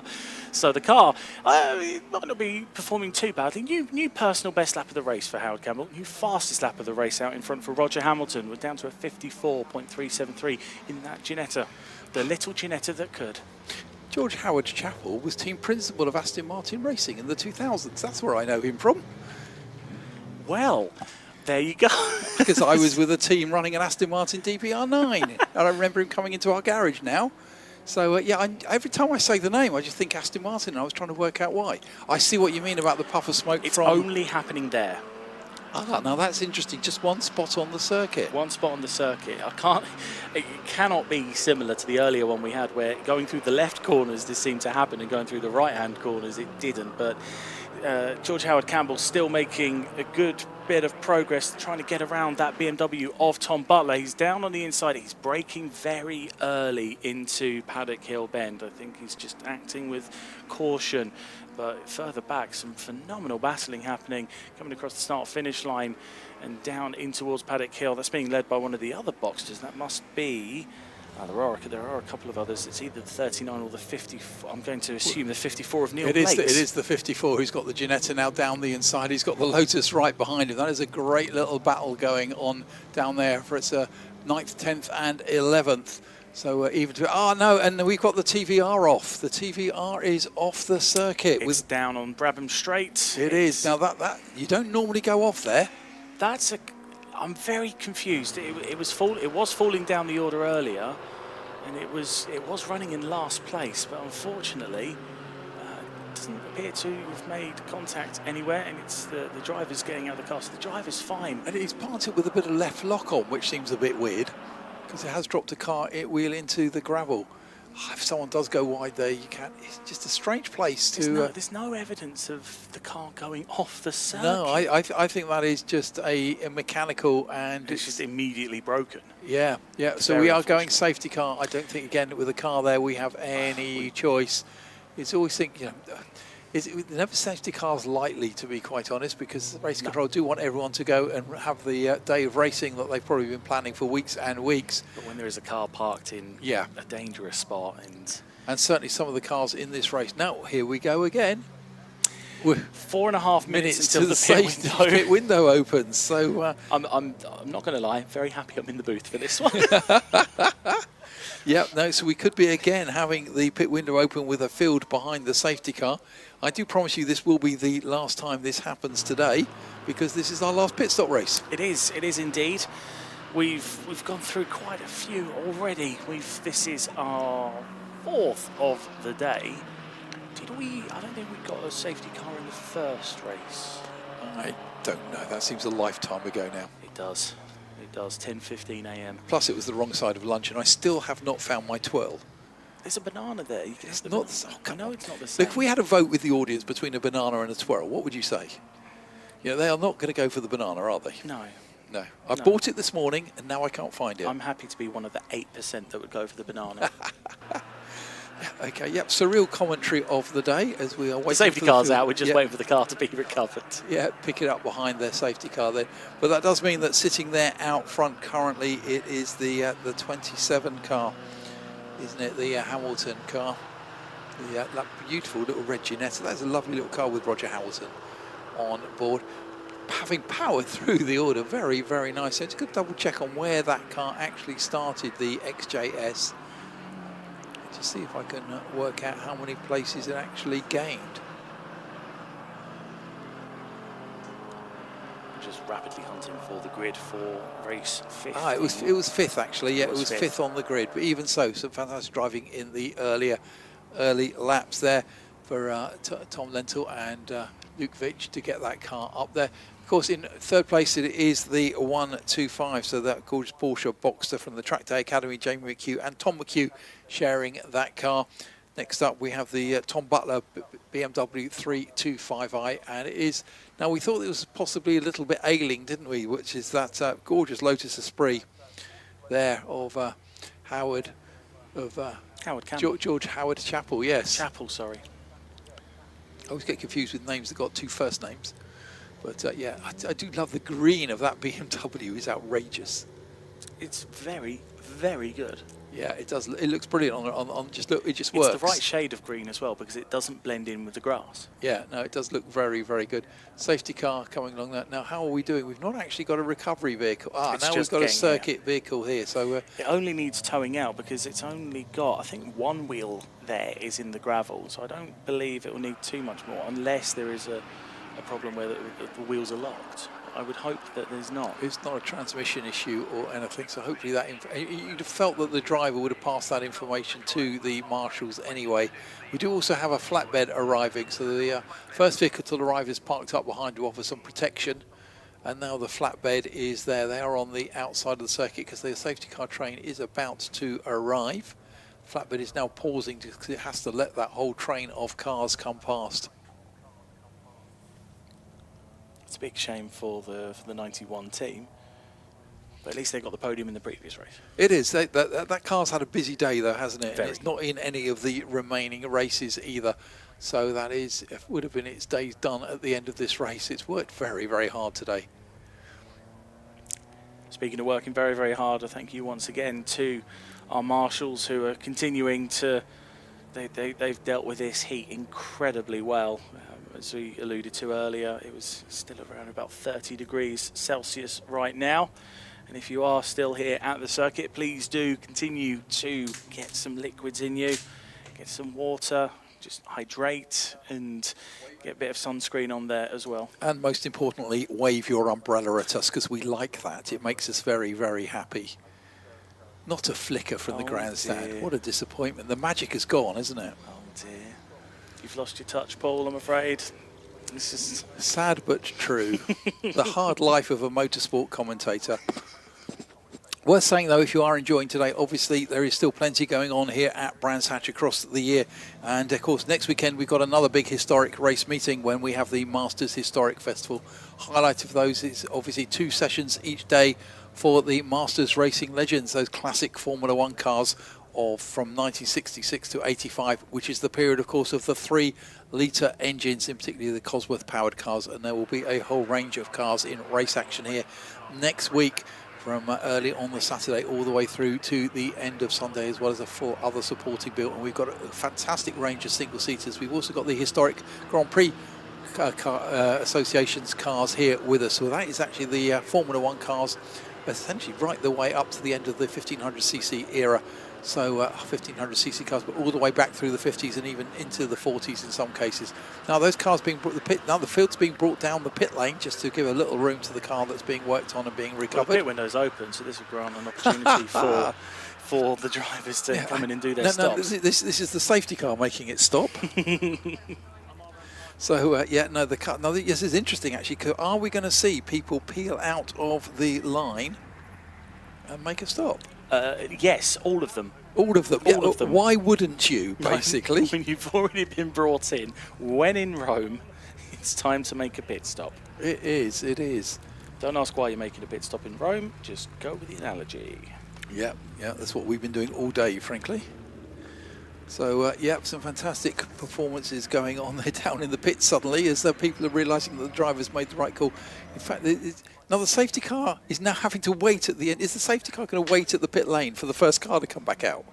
I believe so. The first car to come back out is one of the Boxsters. Now, I'm just looking for the... They have come into the pit lane, but they haven't actually stopped. Okay. They did a follow-through. Yes. I was about to say that because their pit stop, the time was far too quick. Because, again, this should be one of the 90 seconds stops, and it isn't. So that was what fooled me for a second there.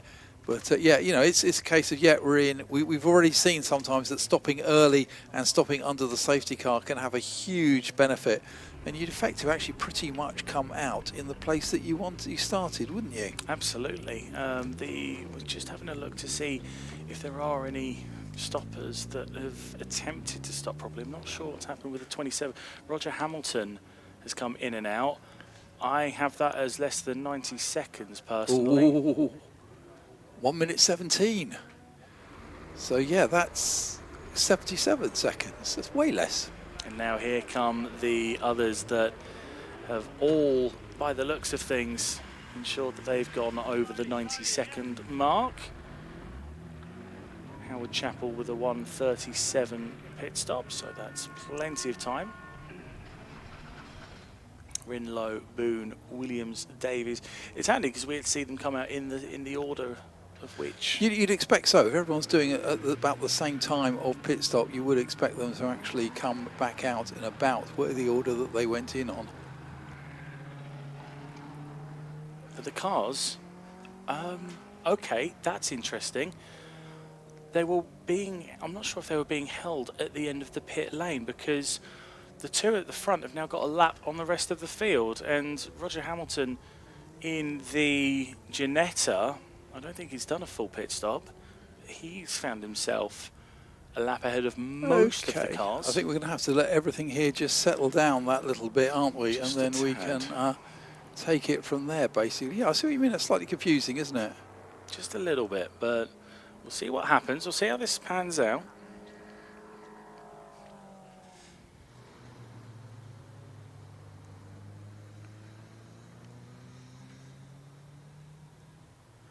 As I say, yeah, the car's now just cruising around behind the safety car. How are we doing? Now, we have that car up on a flatbed now. It's just hopefully not going to be too big a journey for it to get to where it needs to go. And then we can go racing again, having pretty much... now this is going to be confusing, isn't it? Because everyone is shown as having made a pit stop, even if they've driven through.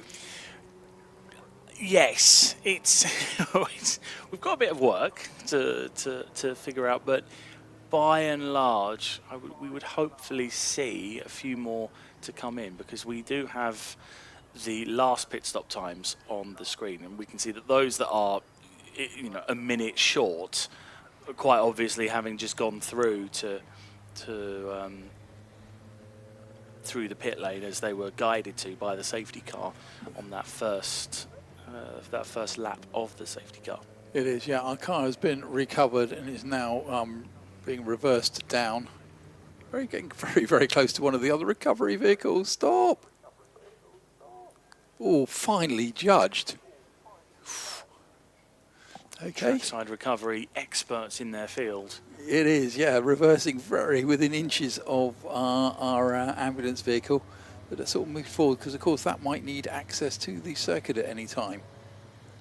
So some fine truck control going on down there. Very much so, and all of it thankfully off the racing circuit, the surface. So I'm expecting safety car lights to come out. I'm just keeping an eye. Yep, they're out. And we've got 24 minutes to go. We are right in the middle. Yep, safety car in this lap confirmed on the screen. So it now becomes thing. Now this is where no overtaking before you get to the start-finish line. Now this is a rule that seems to be a little bit flexible in interpretation, but as I confirmed last week at a race meeting at Snetterton, no overlapping before the start-finish line. Interesting. Well, we'll see what happens then, as I believe it's Mark Dean leading the way. He's just passing through the pit lane earlier, and it's going to be, according to our timing screens, it's going to be Hamilton in second. Can any car overtake before the line, or is it? No one can overtake before the line. Interesting. Yeah, there's some interesting approaches going on there. Indeed, but we'll come back to that. That's fine. Out in front then, you do have the Mark Dean Lotus Elise currently leading the way. Just behind in the queue is, which number of car is that? I believe that's one of the cars that is a lap down. So it is. Chris Boone, by the way, with and George Howard Chappell just going either side of a car into Druids was quite entertaining. I just glanced over my shoulder and saw that. We've got battle going on there between the BMWs, but there are the leaders, and it is already that Ginetta up into second place. Now, I think the Ginetta has legitimately stopped, has it? If it did, it was too short. That's a good point. Let's keep an eye and see if I have a time there. It's 1:17. Oh, the last gosh, time I saw. yes. So I fear it's a bit short if that is the legitimate pit stop. Yeah, that's a strange one to get that wrong. Yes, but at this point you might as well commit and see if you can pull ahead by, what will it be, 43 seconds that you need towards the end. Yeah, except the penalty you're going to get, and that is that nice move there. We have the little battle going on, and it is the 31 car, which is right at the bottom of the top 10, running in the top 10, and that's the Ginetta of Martin and Rob Adams, and that is actually battling with the Porsche for position. The 125 Boxster S, the McHughes, Tom and Jamie. So two family battles going on. The Adams family coming out on top. And Roger Hamilton continuing to stretch away at the front. He was 0.3 of a second clear at the end of the last lap. And we'll see what that gap has increased to now that he's been given a lap effectively of free air. The next car that's really giving a good amount of chase is we're waiting to see how they look on the the lap board, because there's a lot of cars that are a lap down on that Roger Hamilton machine. The first car really is the number 21. That's Nick Rinlow in the Porsche 911, that wonderful blue Porsche 911. It is. It's the classic G-Series body car, if I'm correct in my Porsches there. Before we got into our 964s and our 993s, the 911 SC. A total manual car. There's no, that is a car that wants to move around under you and really has to be driven. And I know of people who absolutely adore those cars. Cars 21 and 7 noted for overtaking before the control line. 21, I saw that one. I wasn't going to name names and point the finger, but yes, that will be that Porsche. Yeah, that so we were just talking Nick Rinlow Porsche that's currently sitting in 3rd place. So that's a bit of a shame for him. But yeah, there is that's a one you should know not to do. But it is so easy to do, particularly if you've got a slower car and you're hanging on, waiting for him to accelerate. Absolutely, and they continue to do as much as they can. 21 and 7 given a drive-through penalty for their safety car restart, so they're going to have to come back, and it's not a penalty that we've seen too much of, I believe, over the course of the weekend. I can't remember another drive-through, I actually. think there has been a drive-through. And I would say hats off to everyone who's been involved in that meeting, because I think the driving standards have actually been particularly good. Yes. By and large, yeah. There's been individual incidents, as there always will be during the course of a race weekend, but by and large, it's your racing, and you've got a whole bunch of very competitive people out there doing what they want to do. Things do happen, but by and large, I think it's been a very well-run meeting, especially given how hot it's been. Yes. Yes, the phrase hot-headed doesn't exist for no reason at all, does it? No. It's going to be there. Some great battles going on again down the order. As just trying to keep an eye on who is currently where. Chris Boone, my man Chris Boone has got himself up to 4th place on the screens. Now again, he's showing us having stopped, but unfortunately we're getting slightly confused now as to whether people have made legitimate stops or not, because the pass through the pit lane shows up as a stop. It does, and we're just having to do a little bit of reverse engineering. Oh, right, yeah, but he's showing us having made a stop of 1:38, so that would conform. I think that's proper. That's a proper one. That would conform, wouldn't it? So Chris Boone looks like he is in a legitimate 4th place, and we know the car in front has got that drive-through penalty. So Chris Boone, if you get to talk to Chris Boone, I'm going to get stupidly excited. I mean, you can do this one if you want. Oh, he's not going to remember. No, say hello. You can say hello for me. I doubt if he'll remember me, but he was in the Vectra Challenge when I was looking after that championship back at the end of the 1990s. See how the rest of the race progresses. And I just remember him as a very nice guy. Entirely fair. We'll see how the rest of the race goes and see if that happens. Right now, it is Chris Boone actually battling with George Howard Chapel. It is Lotus against Jaguar. The Lotus has got down the inside. A little puff of smoke again from the Lotus. Flash of flame from one exhaust pipe of the Lotus, actually. But I believe that's the car we keep hearing with the bangs. That would make sense. Yes, it sounds like that to us. It must sound intriguing when you are actually in the car. That Lotus does look wonderfully slippery. Actually, the livery on that car looks absolutely superb as well. We do have truck in there now. That is a car that is in the pits. That's the Cimitans, isn't it? 13 car, the BMW E36 Compact to Christopher Cimitan and Pierre Cimitan. Not quite sure which order they're driving in. I'm hoping I can just read a name on a race suit or something. But no, they are. Ooh, doesn't quite get away. Gets a shove to get it going. Again, it's stalled. A quick push, and that car is now heading off down the pit lane. Got it moving. Car that's coming in is the number 95 Lotus Elise from 2nd place. I believe it was Mark Dean at the wheel of that one. This will be the first proper stop that they've done. They passed through the pit lane earlier in less than 30 seconds, so they'll be going out in doing a proper pit stop this time. It is, yeah. Chris Boone got past there, but I'm not sure if that was for position or not. I saw a car just go past him down at Paddock Hill Bend. The Lotus coming down the hill. Still those little puffs of smokes and spurts of flame, but hey, maybe that's what the Lotus is doing. Yeah, Howard Chappell's moved up to 2nd place, having got past Chris Boone not that long ago. It's now Nick Rinlow that is making moves, and I'm still hearing a fair amount of bangs when the Lotus goes by. It is strange, as you say. It's in that one particular place. Now, that Nick Rinlow Porsche does owe us a drive-through penalty. I've not seen that car take that yet. No, neither have I. The problem we've got, the board that's normally above the gantry with the information on it isn't working at the moment as a result of the power cut. That hasn't worked. You're right. Since we had that power cut and we lost our systems up here, and it was a general cut to apparently in the general area. It was only off for a second or two, but we had some things rebooted. Some things decided not to reboot. The marshals, of course, will be holding out the board and will be holding out as much information as they can. In fact, I was told actually that we did have quite a long gap between races this morning at one point, and that was to get the radio systems not only working but checked and tested. Yes. Because we have to be sure that we can communicate very, very quickly. And thankfully, we are kept on schedule by and large. So it is very good work from everyone involved. It is. I'm quite enjoying. There's a great Porsche battle going on there because we've got two battling Boxsters right in front of Nick Rinaldo. And unfortunately, Nick Rinaldo is going to have to come through for a 1 minute stop go for failure to comply with the drive-through. So he's being informed that by a board out the front. Yes. So there's a board now hanging over on the pit lane with your race number on it. You should always be looking in that direction just to have a glance. And Luke Veach, or it's either Veach or Lentil, have come in for a stop, and they haven't stopped down by the penalty board, but they've been told to come in, and I think now he's going to be told to go down towards the other end of the pit lane. Yeah, that was the other guy.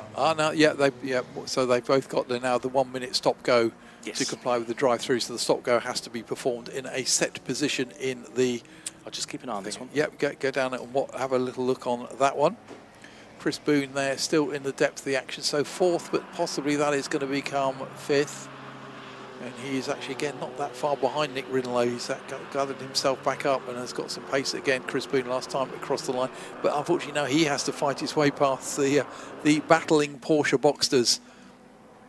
Great little race car, the Porsche Boxster, 3.2 litres in there. Pit window closed. Oh, no, that is pit window. Yep, okay, so we are down into below 15 minutes left. It is still sitting there out front. It is going to be the car 27, Roger Hamilton in his Ginetta. In second place, George Howard Chapel in the popping and banging, beautiful Lotus Esprit. It's sad because that's the late one. I haven't got any info on what engine is in that car because you had some options, didn't you? There was a V8 Esprit at one point. It's a 2.2 litre turbo. Ah, so it's the Renault engine. Thank you. Renault engine, no problem. Okay, that car is going very well then. There was a V8 that raced in International GT, but I got a horrible feeling it kept forever catching fire. Leader now nicely working his way back. It's past one of the BMWs. And that 27, that Ginetta, very sweet. And again, with those Ginettas, they were a one-make series for those as well at one point. Penalty, and this is kind of very much... but it affects the leader, and it was the expected penalty for Roger Hamilton. It's a 42.6 second penalty. He currently leads by 33.4.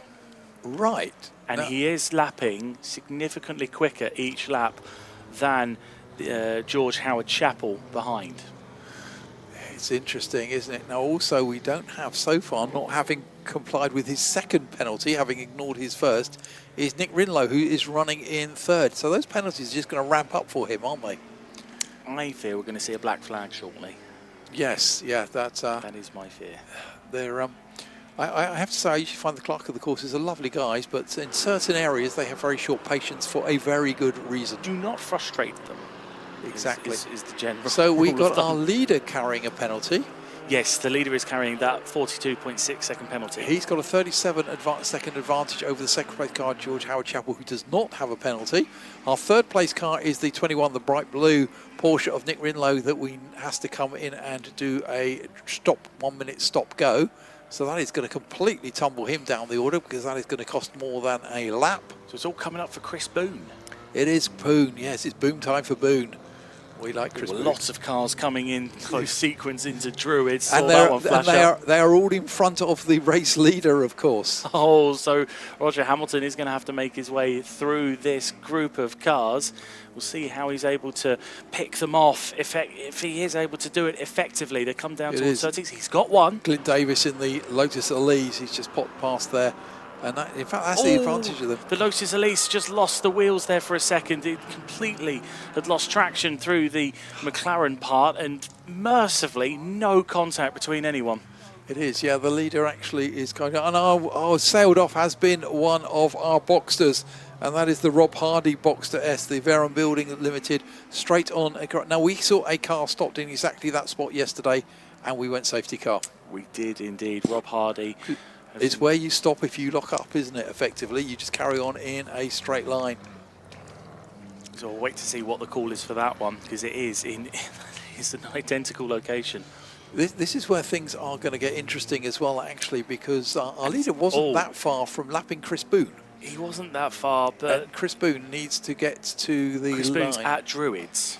Ah, okay, so that's not too bad, because if we are going to go safety car and Chris Boone can stay on the lead lap, that could be a game changer for him. Keep an eye, see where they are in relation to each other. I've just seen Boone is coming through Clearway. He's going to be coming onto the pit straight, so I think no problem. Behind him, full course yellow has been deployed, Ooh, so it's okay. not a safety car. Chris Boone. There is our race leader as well. Still, so they are on the same straight. So we have not gone straight. safety car, which Chris Boone would have probably very, very much liked. He would have indeed, and I think another one that is going to like this full course yellow will be George Howard Chappell. Yes. It extends the time in which he's able to. I'm trying to work out actually whether, for the cars that are now running hot, okay, they're not revving anymore. No, they're not at all. So Now Nick Rinlow has taken his penalty. He has come in the pits, and it's not often you see this 60 protocol flag being shown, but Nick Rinlow had it literally waved in his face as he came out of the pit lane, just to let him know that he was resuming onto a circuit that was under caution on its entirety. So he has come in and hopefully had his 1 minute second. So we need to work out where that has dropped him right down to 13th. So a lot of cars between him. That has dropped him off the lead battle. At least 13th. It was a full 1 minute stop go, so that's going to have lost an entire lap at minimum. It is, yeah. So that means that a whole commentary box's favourite driver, Chris Boone, has got himself up to third in that yellow and blue Jaguar XK8. And I don't think I've ever commentated on an XK8 racing before. Not that I can think of. One earlier. Other than today. It's as bad as my kids. So picky. I mean, Chris Boone's on the cover of the Cold Sport. I believe it was the Cold Sport tin tops. Nope, it wasn't. Hang on. Let me find it. No, it's this race. Sorry, it is this race. Oh, right. Yeah. So. Yes, there it is. Yeah. So top work from the MSV team putting the program together. They would have been sent a selection of photos, and which they picked from. They picked all cars that were running in this race. So excellent work. Safety car has been deployed. Okay, yeah, we thought we might finally get there. So let's see if the safety car does pick up the leader, which it should do. And that's with the field slowed down, that does make life a little bit easier, doesn't it? Yes. Our leader now is at the top of Paddock Hill Bend. I thought I had written down somewhere, actually, who the safety car crew were, but I couldn't find it in my notes.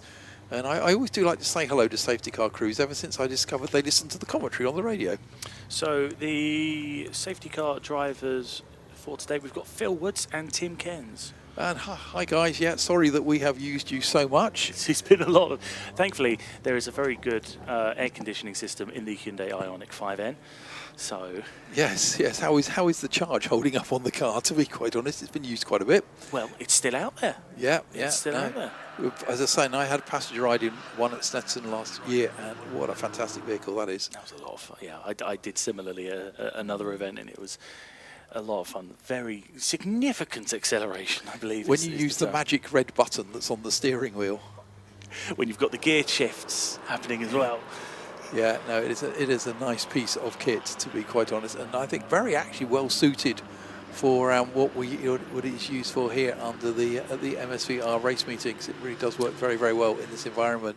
We are, I believe it's due to be replaced in the not too distant future as well. Ooh. Yes. But for now, we have so one low mileage Hyundai Iconic. Oh no, they'll still be used. We've got a car off at Druids, by the way. Oh. That's the that's the Hardy car rejoining. That's the 39. Rob Hardy car. Although I'm not sure why he's driving down the grass. Yes, but he's got back on now, so I believe with the full course yellow, is he allowed to continue on? I'm assuming so. So he's been pulled out of the gravel. Now he's caused the red flag, hasn't he? It's not red. Oh, sorry, not a red flag. No, it's not a red flag. He's caused the safety car. Yes. Yeah, so slight confusion. We could do with a few people who haven't caught up. Come on, Chris. I'm not that I'm biased.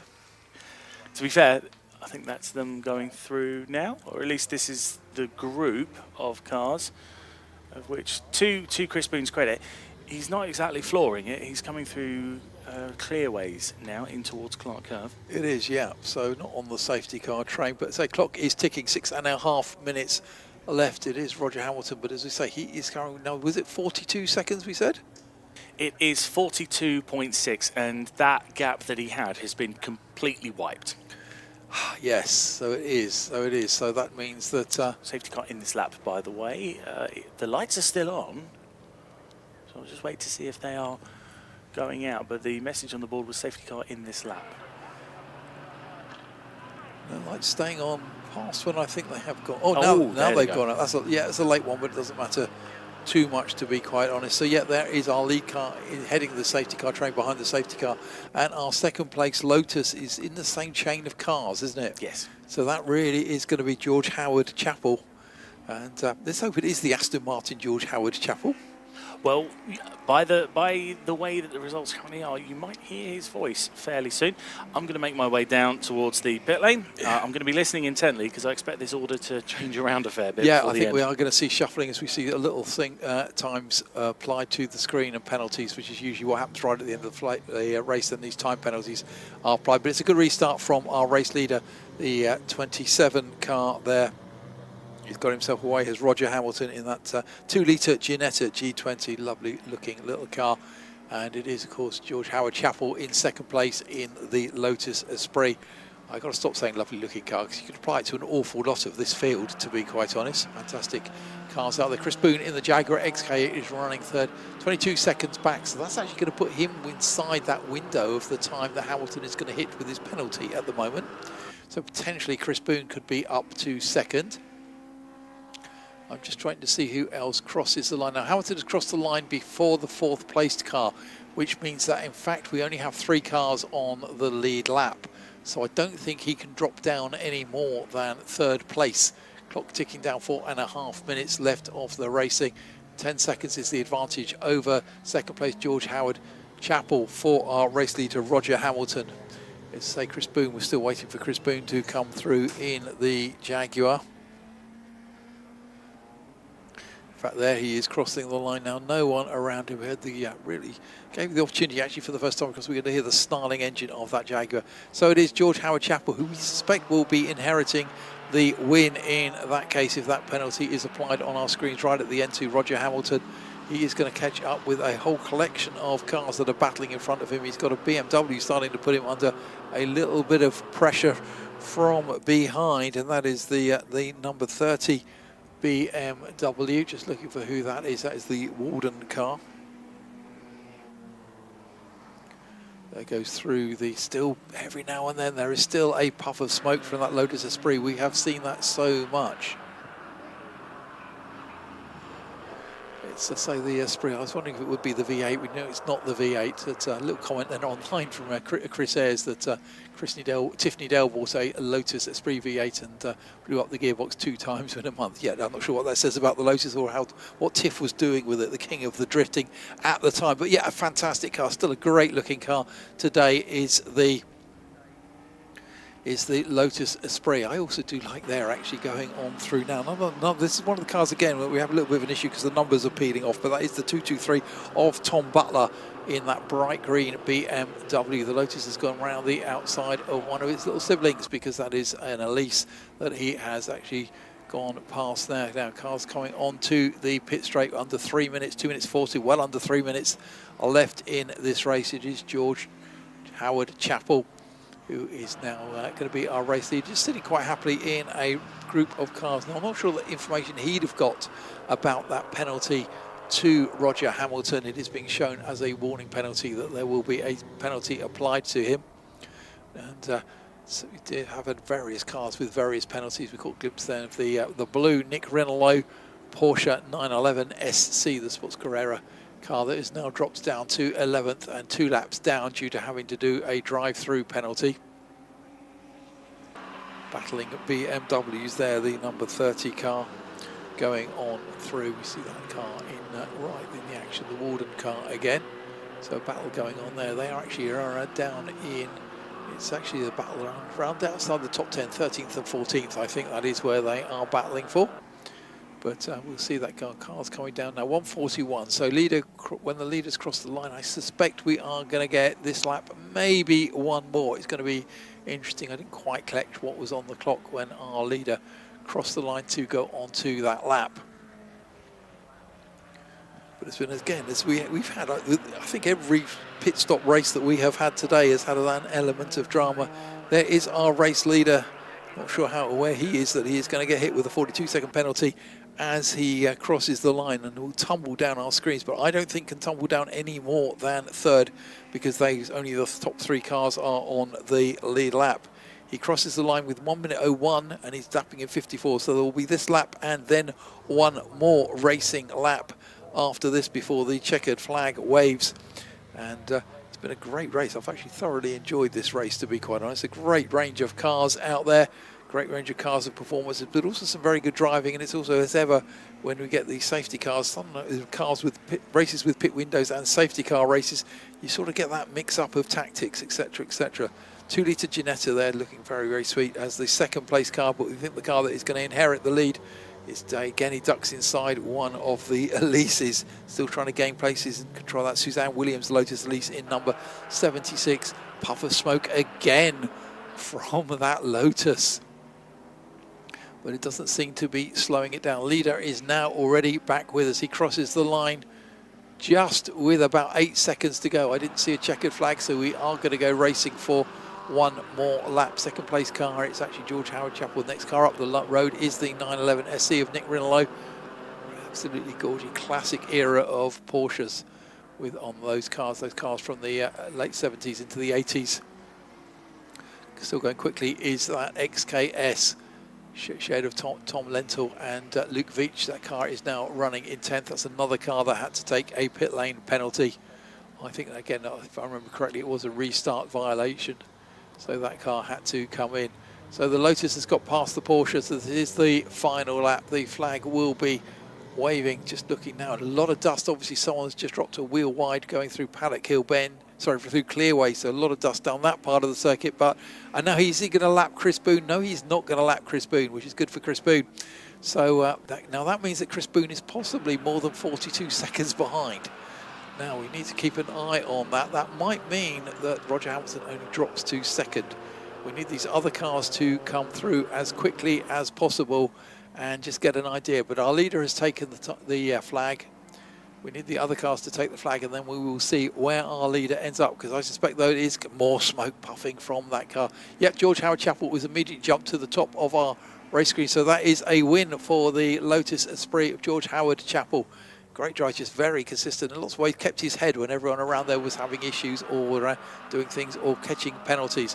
Next car across the line, last car on the lead lap will be Chris Boone. He really needs to get to that lap within 42 seconds of when Hamilton crossed the line, and I do not think he is going to do so. So I think Roger Hamilton might be staying second, but this is Chris Boone coming down the pit straight and taking the flag. And in fact, yeah, it is third place for Chris Boone. It's actually failed by 15 seconds. So backed right off a 58-second lap on that final tour round. Most of the cars have taken it, but it is George Howard Chapel who has taken the win. Roger Hamilton in second place in the Ginetta. Chris Boone third in that XK8. Those 3 cars on the lead lap. Then one lap down, we have the Porsche Boxster there of the Jamie and Tom McHugh. Tom Butler comes fifth place in his BMW 325i. And then it is in 6th place, it is the Ginetta, another of the family teams that are out there. And that is the Adams of Martin and Rob Adams, Ginetta G20. And in 7th place, still what I've got up on screen, so let's keep rattling on through. It is Suzanne Williams in her Lotus Elise, so that's a great drive. Obviously, our winner took Class MA. Roger Hamilton take Class MB. The Class FC was actually won by the 223 car, Tom Butler in his BMW. We've already got our Class MC was Martin and Rob Adams, and they were 6th overall. See if I can pick out any more class winners while I still have the time. Class FF went to 68, and that is the car of Michael Atkinson. We'll just give everyone a second to get themselves back together. And able to breathe. Yes, I think an opportunity to breathe is going to be greatly appreciated by the drivers. We'll give you a second, don't worry, there's no rush, genuinely. It was a long race, the last 40-minute race of the day that we had, so it was an incredibly busy one, but we're just waiting. Jack, you're in the strange situation that you're thinking it's hot out there and they're suddenly thinking it's a lot cooler than what they've just been through. I mean, entirely understandable. I can imagine it's cooler out here than it is in the car. Roger, it was a really good drive. I think the safety car ultimately scuppered the opportunity for the win at the end, but a really good drive out there. Yeah, and I mean, I think it was a vicious day to be racing, particularly in the hard top cars. I think the safety cars, you never want to see them in a race day like today. You probably could do with a breather. If they were going to come out, they came out at the right kind of time. But no, tough day. Special thanks to my wife for being very supportive while I rebuild engines in the house. Yeah, enjoy it today. You still got second. There's still the trophy to take home at the end of this. Take it, I picked a penalty up, did I? It was the pit stop. It was too quick. Yeah. I tried to go, well, you probably saw, flat out, because I thought I might have a penalty coming. I followed the safety car in. I didn't press the button. I didn't expect the safety car to come in the pits. It's kind of like, when you get to my age, little things that don't normally occur throw you. So, yeah, that was a shocker. It was understandable, though. Still a fantastic drive to secure second place. Well done on that. No problem. Thank you. We'll go over to our winner then real quick, George Howard Chappell. The full. Oh, no problem. He's just congratulating the other drivers very quickly, but we'll bring him back over. He's wearing a full Aston Martin racing get-up, so I think it is the same George Howard Chappell that you were thinking of. Yeah, I remember the back in the days of my DBR9 that we were running. George, race win. Congratulations. Thank you. That's unexpected and, yeah, fully roasting in there. That was tough. Very tough. You did a superb job out there. The car sounded like it was a lot of backfire coming out of the car now and again, yeah, but a bit rich on the overrun. But hopefully, got some flames out the exhaust to fire things up. But no, the car was really good. Very pleased. You did a fantastic job out there. Congratulations on the win. Is there anyone that you need to thank for getting that car put together? Richard for coming with me and for Posh for getting the car ready. So yeah, two people who really count. Thank you. Excellent work. Congratulations once again. And we'll head over to our third place finisher, Chris Boone. He's just having a quick little discussion. Chris, congratulations, third place. Yes, most surprising. I thought it was about 7th or 8th, to be quite honest, but I'll take the third any day of the week, yeah. You did superbly well out there. You managed to stay on the lead lap during the pit stop phase, which proved to be absolutely critical. You stayed on the lead lap right at the end as well. Was there an opportunity to go through? Well, no, not really. He was so far ahead of me, and so was the Lotus, and it's like, I'll just do my bits and keep going round and keep going as quick as I can without losing it, and that was it. And then I thought, third, I can handle that. I'm sweating out here at the minute, and I've not been in the car for 40 minutes. Give us a brief insight of how that felt for you. Well, the thing is, you know it's hot, but when you're actually racing, all you're concentrating on is the racing. It's when you go over the checkered flag and you slow down. It's too hot, and you just slow down and then head out. Of course, I've got electric windows still in mine. I just open the window, stick my head out the window and go, oh, cool breeze. Excellent work out there. I know that Paul Jerd was cheering you on up in the comms box. Well done in your third place. Back in the days of the Vectra Challenge, yeah. Brilliant. That's the end of the Advantage Motorsport Future Classics and Super Pro Modern Classics. Out on circuit now, I believe we have our second Gold Arts Magnificent Sevens race. Lackford Engineering Midgets and Sprites. My apologies. Lackford Engineering Midget and Sprites. I'll hand it back up to you. The cars are getting ready to go. Thank you very much. Yeah, big healthy grid on these ones, so I'm going to take a long run at getting the grid here.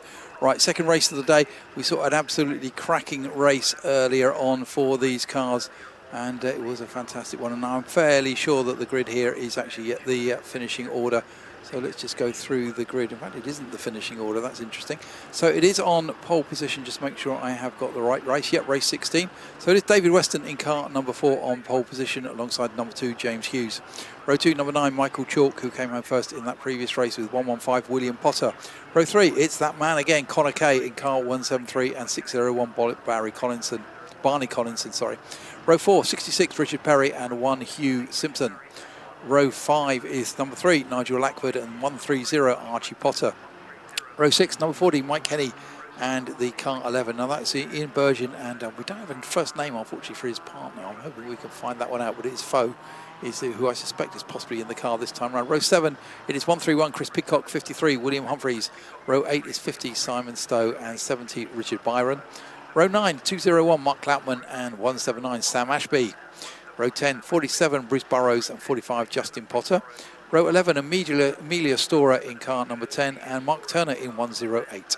Row 11 is another shared drive. That is car number 76, James Keir, Tyler Huth. I suspect Tyler Huth is in the car this time round. 23, James Meredith is alongside on row 12. Row 13, 150, Mark McDonald, and number 5, Andrew McGee. And row 14, 71, John Collinson, and 21, Nick Rose. 28 cars should be out there. We're hoping that 28 cars have actually made it onto the grid. We've already seen them once in action this afternoon. They opened the day's action, but it is for midgets and sprites. And this is Series 8, 50th season of this series. That's quite an achievement in the ever-changeable world of motorsport, but it also does mean that you've got something very, very right with what you are doing. Let's keep an eye on there, because we saw David Weston going ferociously quick in that car, having a little bit of bad luck. He got hit by someone that spun him round, and then he had another moment in that car in race 1. If the car's all back together, then that car should be a real car to beat. Safety car has pulled in. It is David Weston on the inside, James Hughes on the outside in the white car. As they are coming down, red lights go off, and then they can go racing. They are going now down towards Paddock Hill Bend. If anything, it was actually James Hughes who got the better start. Inside line is, though, being hugged by David Weston. He's just happy to slot into second. I think possibly just get that car up and running, make sure it is okay after its dramas from earlier on. I think there was a little bit of bodywork damage. Someone's just trying to go up the inside of him. A whole stream of midgets and sprites there going through. But it is David Weston who has held on in second. All of this is giving James Hughes actually a little bit of a breakaway advantage at the front. It's only a few lengths, but that's all that matters on the opening laps. Steady stream of cars of all colours coming down there now. These absolutely gorgeous cars. If you did come on the grid for the grid walk at lunchtime, for those of you here actually at the circuit, you get an idea of quite actually how small these cars are, but they are great little race cars. Nice little move there from someone just ducking up the inside. I think that might have been the car of number 40 car of Mike Henney, just gaining a position. And the lap 1, it is a whole 0.2 of a second advantage for our lead car there, James Hughes. But he is already now starting to get under pressure. David Weston has let that car get up to temperature, and I think there is going to be a lot of pressure put on at the front of it in this lap. And already actually going down the inside at Druids, there is David Weston. He's got to move down the inside. Has he managed to make that hole? No, he hasn't, because it's again, he's going to have to tuck in behind as they go through Graham Hill Bend. That hasn't quite paid off for them. And if anything, that's probably quite a smart move with these two, is not to battle too much, but just to take the opportunity to actually pull away and make it a 2-car race and not let anyone else actually get in with a sniff. Although in with a sniff is certainly Connor Kay in 3rd place in the bright red car. We saw Connor get an absolutely cracking start and actually lead early on in race 1, almost to his own surprise in that red midget. Now we are on to the pit straight, and they're looking quite equally matched actually for straight line speed. James Hughes there holding on. He's going to take the high line through Paddock Hill Bend. Has that worked on? Yes, it is. That was very, very confident. He held that high line, held the extra speed that line actually gave him, and he's actually able to deny David Weston any opportunity to try to go past as they get to Druids. So a great little battle already going on. James Hughes, I thought David Weston might be, if he could get to the front, to run away with this, but James Hughes has got very different ideas, with Connor Kay best of the rest further on behind, and Barney Collinson running in 4th in his AMG midget. Again, we're seeing some of the same cars battling that we saw together in race 1. Already is some great depth to this field. Great look there at the Austin Healey Lenham Sprites, so different body work on it to the normal Sprites there, the 71 car of John Collinson. So Lenham, a company here in Kent who would make a lot of the cars of the 60s, if you owned one, look very, very different. Cars now streaming through. The circuit leaders have already completed 3 laps. That's going to be absolutely flying. Now, this is a 20-minute race. No more pit stop races today. From now on, it is just straight races to the flag. And it really is going to be a chance, because these cars, as I say, they are deceptively small. They have small engines, but small engines often make great racing. And that's something I think we are having proved across this weekend, certainly with the Lackford Engineering Midget and Sprite Challenge. Of course, worth mentioning that we do have some of our sponsors out there, because currently in 8th place it is Nigel Lackford. A little bit of a commercial there coming out of Graham Hill Bend. That was Mike Henney, was right in the middle of that. We've seen him actually being in some race action, but he's had a little rotation along with, I think, another car and carried on. 45 there, Justin Potter in his Healy Sprite, the car with the roof on. I wonder if he's thinking that's such a good idea today, because as we keep saying, it is very, very hot here at Brands Hatch. We've seen so many cars, so many drivers admitting to actually having to adjust what they're doing in the cars just to control temperatures. It's been significant. I mean, we're still hovering around, even at this late in the day. According to my weather app, I'll double check this, because I don't actually, frankly, believe. No, we are still at 31 degrees here at Brands Hatch right now. We have been for what feels like the past 5 hours. So you can only imagine just the kind of impact that's had. It is, yeah. Nick Rose retiring there. His MG Midget coming into the pit lane. To say no pit stops in this case. So we have a race. If we have a car in the pit lane, then that's going to be for a mechanical reason. Henny, the car that did spin round, losing unfortunately 7 positions overall on that last lap. Hopefully going to be able to recoup some of that time lost. He's had an adventurous day. I do love that car. It's one of my favourite cars out there, because it's just such a nice livery they've got on it. Oh, some bodywork damage there for, that's the William Potter. That has been one of our front-running cars, hasn't it? Will Potter, he's currently running 7th, and he's coming in, and that's a whack from behind, or he has gone backwards into something. I fear, because there is a rear fender hanging off of that car, so I fear that's going to be the end of the run. That was some substantial rear bodywork damage, to be quite honest. Very substantial for William Potter. Although it did look like a fiberglass body on it, so hopefully no metal work involved. I'm wondering if they're going to try and get the rear fender off and go back out, because William's not getting out of the car. I think you could probably actually pop off the whole rear bodywork, I suspect. And just to get a pair of scissors, you'll be fine. I think he's being told the damage on the car, because he's now opening the door and getting out, so I think. And he's going to do that racing driver thing of then walking around the back himself. Yeah, I don't think he's even walked. I think he's just looked, realised, that's not good. Okay, no. And then the second realisation is, that's potentially expensive. No, he's trying to pull it off. Oh, he is, okay. Okay, that's all good fun in the pit lane, isn't it? Leader is already completed 6 laps. That has actually quite a lot of the field now there. That gap at the front is 2.1 seconds, so he has got to the front, and now he is starting to ease away. Exactly what we expected from David Weston, our pole sitter today. As I say, had a little bit of a dramatic race 1, but that really cost him. But in race 2, it's all coming good. Still is Jamie Hughes in 2nd place. Connor Kay in 3rd place, but 2 seconds back from 1st to 2nd, another 4 seconds back to Connor Kay. But Connor Kay does actually have, within half a second or so of him, the Richard Perry Austin Healy Sprite. So that could be a battle that's going to brew, because also right with them is Barney Collinson in 6:01. Less than a second covering those cars from the previous lap. And if anything, actually, then Kay has just responded on this lap with a 56.9, pulled half a second on his pursuers. And Connor Kay has done a lot of laps today.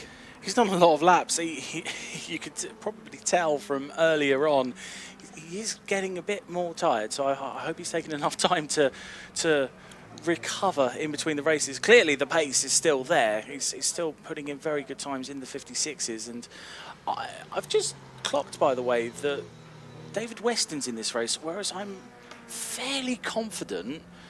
I was reading an amendment to the programme that said that he had withdrawn. So the withdrawal has been withdrawn. Okay. And I just want to confirm that I did see it. Yes, it was confirmed.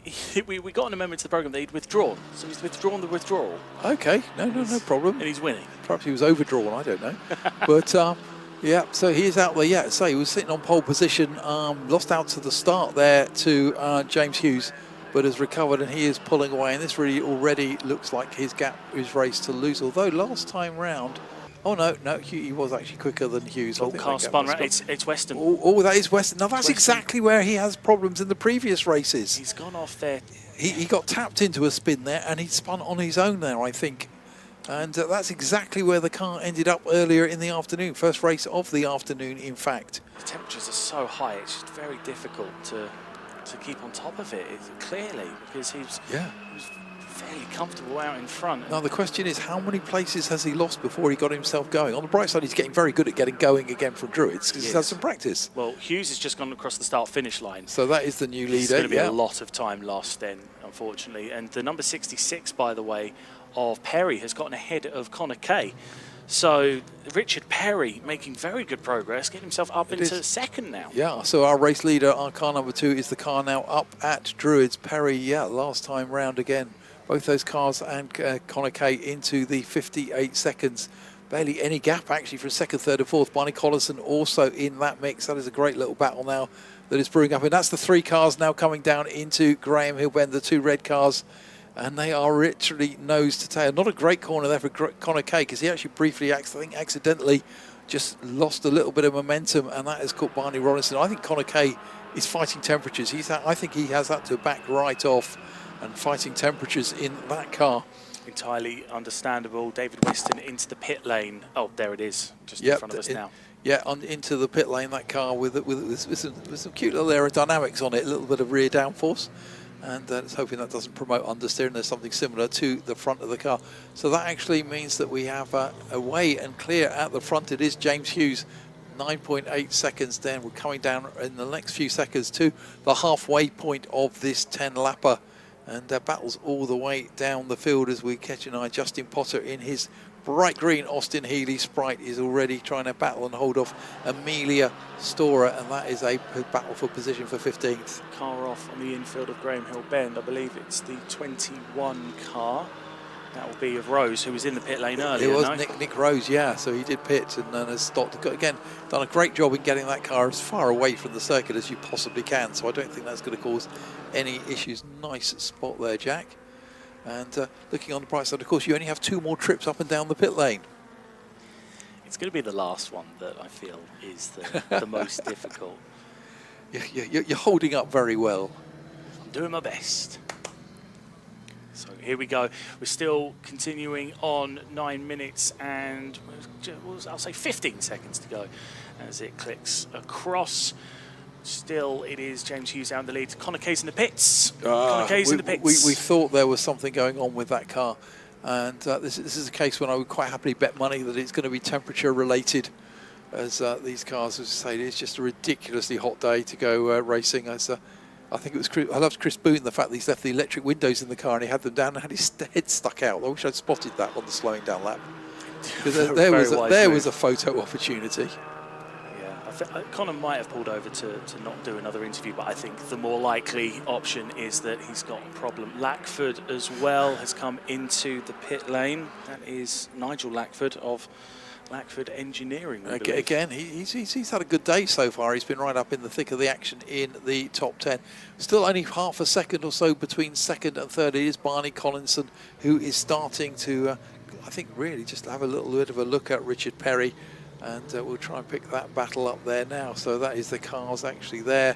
6:01, the blue cars going through Druids as we speak. Going to come down the hill from Graham Hill Bend. Yeah, they have a lot of traffic ahead, don't they? Yep. That's going to be, you can see there, if you are the Richard Perry there, you know you've got a car behind you and you look and you can just see what's going on in front of you. You really know that's not what you want. But I have to say, again, everyone has been very well behaved. Oh, great there.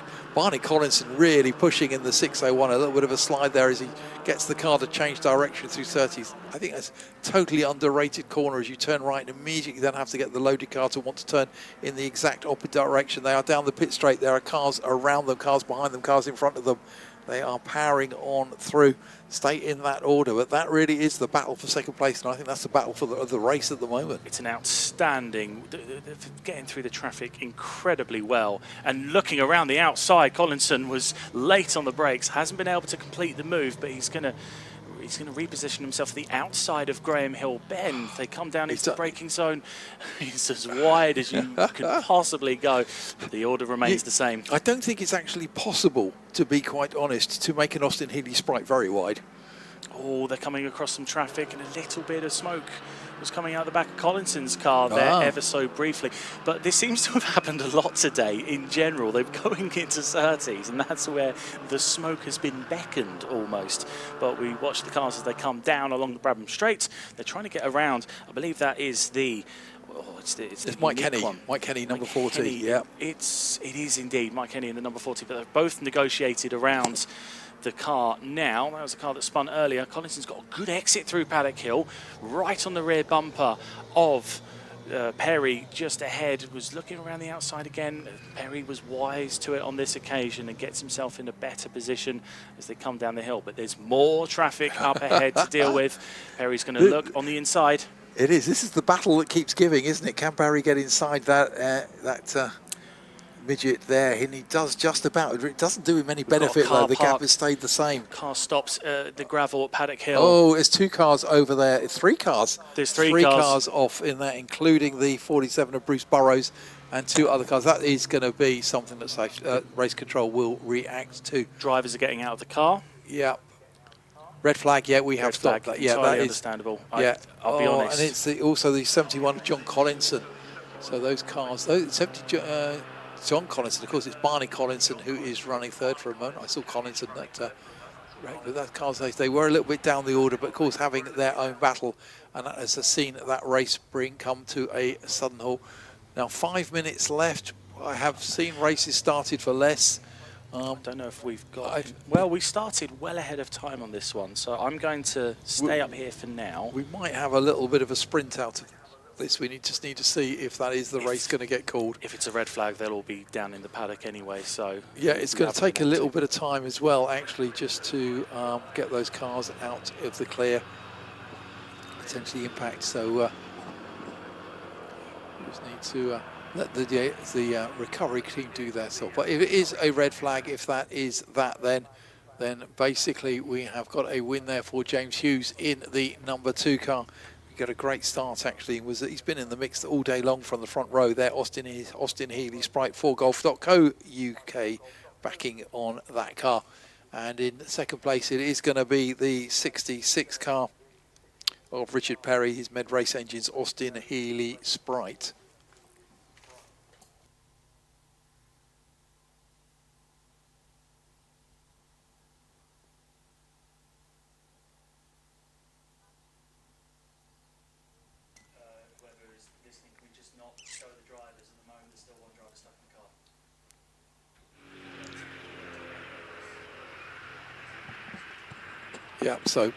So that's just waiting for the cars to be treated like that. We've got some of the vehicles over there now, circuit vehicles and everything arriving just to deal with that incident. So we will let them get on with what they need to do. I say Barney Collinson in 6:01 was in third place there. We're assuming that is a result. I don't think that race is going to get restarted. Archie Potter in his midget took fourth. The shared car of Bergin and Forfo was in 5th place there, midget Mark 3. Chris Pitcock took 6th place in his midget. Andrew McGee 7th in his. It's midgets all the way down so far with Simon Stowe was in 7th, 8th place. Rounding out in 9th, it's 179 because it is Sam Ashby, and in 10th place 201 Mark Cloutman. So a lot of retirements in this car. We've seen that a little bit today. Usually these cars are pretty reliable because they are such known quantities. Everyone knows exactly what they can do, how to run them and everything. But it is just so hot today that we are taking some of these cars into, I don't want to say places that they've never been before, but certainly into temperatures potentially that they have never been before. So I suspect that we are not going to be seeing those cars again out finishing off. I will pause for a minute. I did get to that session will not resume, message from race control. So that is that unfortunately. So we will be just holding on there.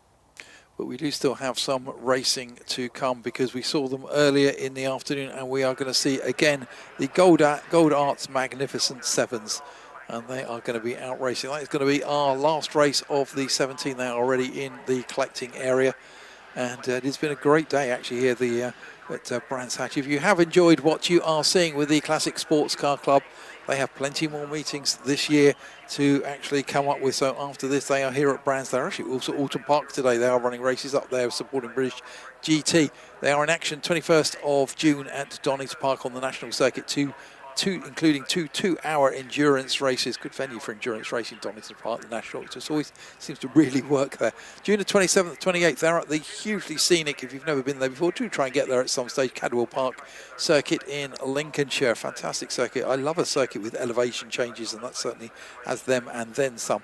18th and 19th of July, they are at Snetterton on the full 300 circuit for 2 days of race action.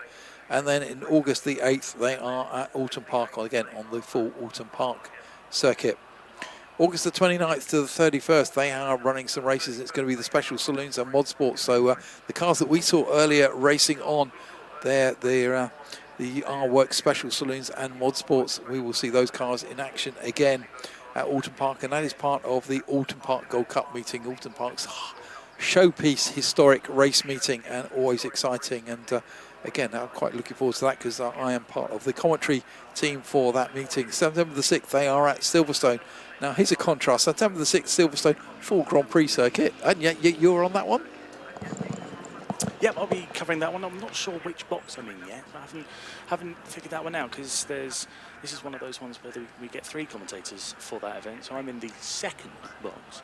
Ah, okay. Now, normally it's main box, pit lane, and Beckett's box. I think works very, very well for those ones, to be quite honest. But if you're going from Silverstone Grand Prix to Knockhill up in Scotland, so again another lap, almost the same distance lap around here, well, 1.2. It's September the 20th. Knockhill is. I used to go there regularly for touring cars, and I can remember driving virtually non-stop from Knockhill to Southampton. And I think I got home around 3:30 in the morning. It's one of those strange ones. You get to Manchester and realise that you're literally halfway, and it's heartbreaking. But no, it had to be done. It had to be done.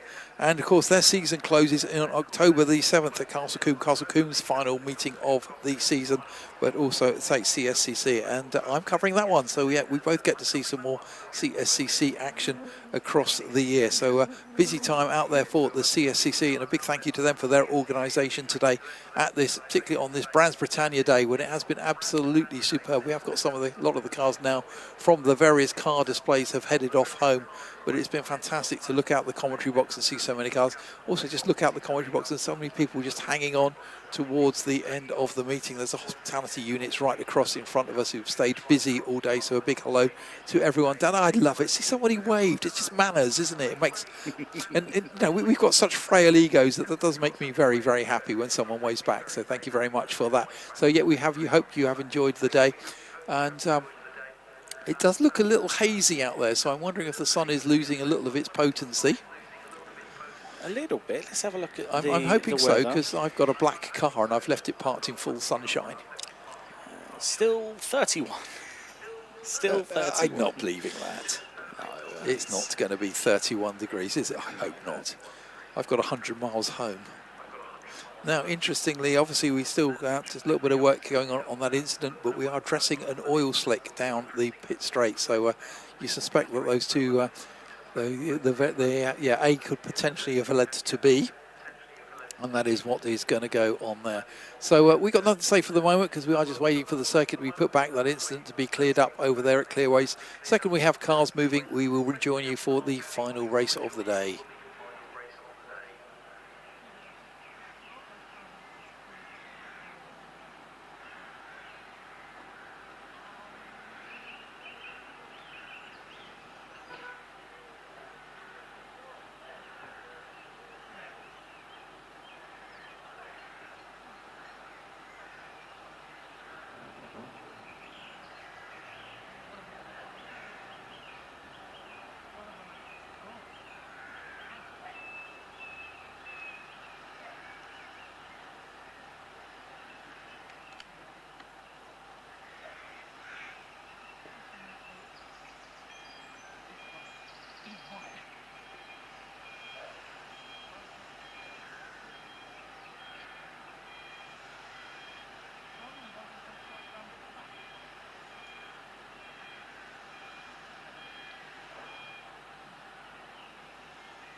ladies and gentlemen, we haven't forgotten you. Obviously quite a bit of work just to clear up the 3 cars down there at Paddock Hill Bend. We've got one of them going onto a flatbed. It's 3 might need a flatbed. We've got 2 flatbeds down there. Also an awful lot of work is going on and still going on, just dressing the circuit, because we have a long run of fluid which has gone virtually from the start-finish line all the way through Paddock Hill Bend down the hill, pretty much to where the incident was, which is just obviously, I think, the 2 were potentially linked. But as I say, we are now recovering those cars. We've got all the services that we need to down in that area. And hopefully that we will be able to go resume. We have 1 race to go. It's only a 20-minute race. We have plenty of slack within the timetable so far to pull that one off. As I say, we'll get back to it as soon as we are ready to go racing. We have the cars for the final race sat down there in the collecting area, but we just need to get the circuit back into a state where we can release the cars and go racing.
Right, we have had quite a delay there, unfortunately, with an incident down there at Paddock Hill Bend.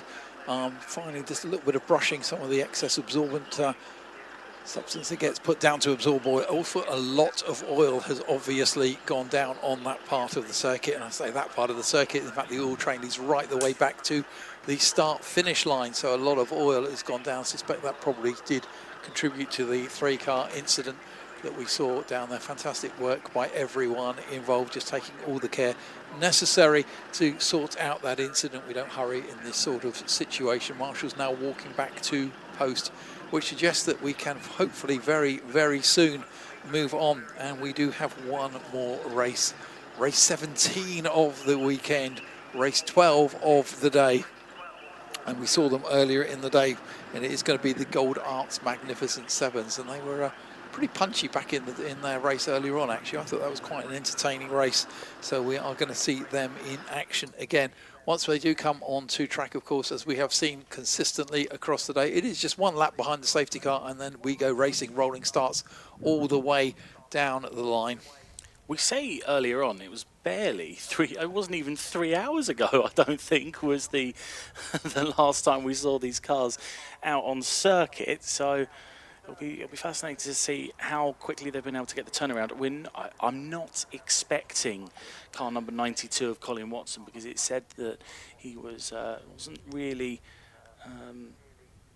too happy with the clutch. Sort of gave up at the end of the race for Colin Watson, so I'm not expecting that particular Boss Racing car to come back out. No, it isn't. I'm just going to deviate off a little bit, because obviously we have been live streamed today, and I was just looking at some of the comments on the live stream. Can I just say, probably Chris Ayres 007 must win an award for the amount of comments. So yes, we did read out your comment earlier on, Chris, so thank you very much. And thank you for your support for everyone who has been not only here watching at the circuit, we have quite an audience there watching online. We apologise for this delay, but in motorsport sometimes there are higher priorities than sticking to a timetable.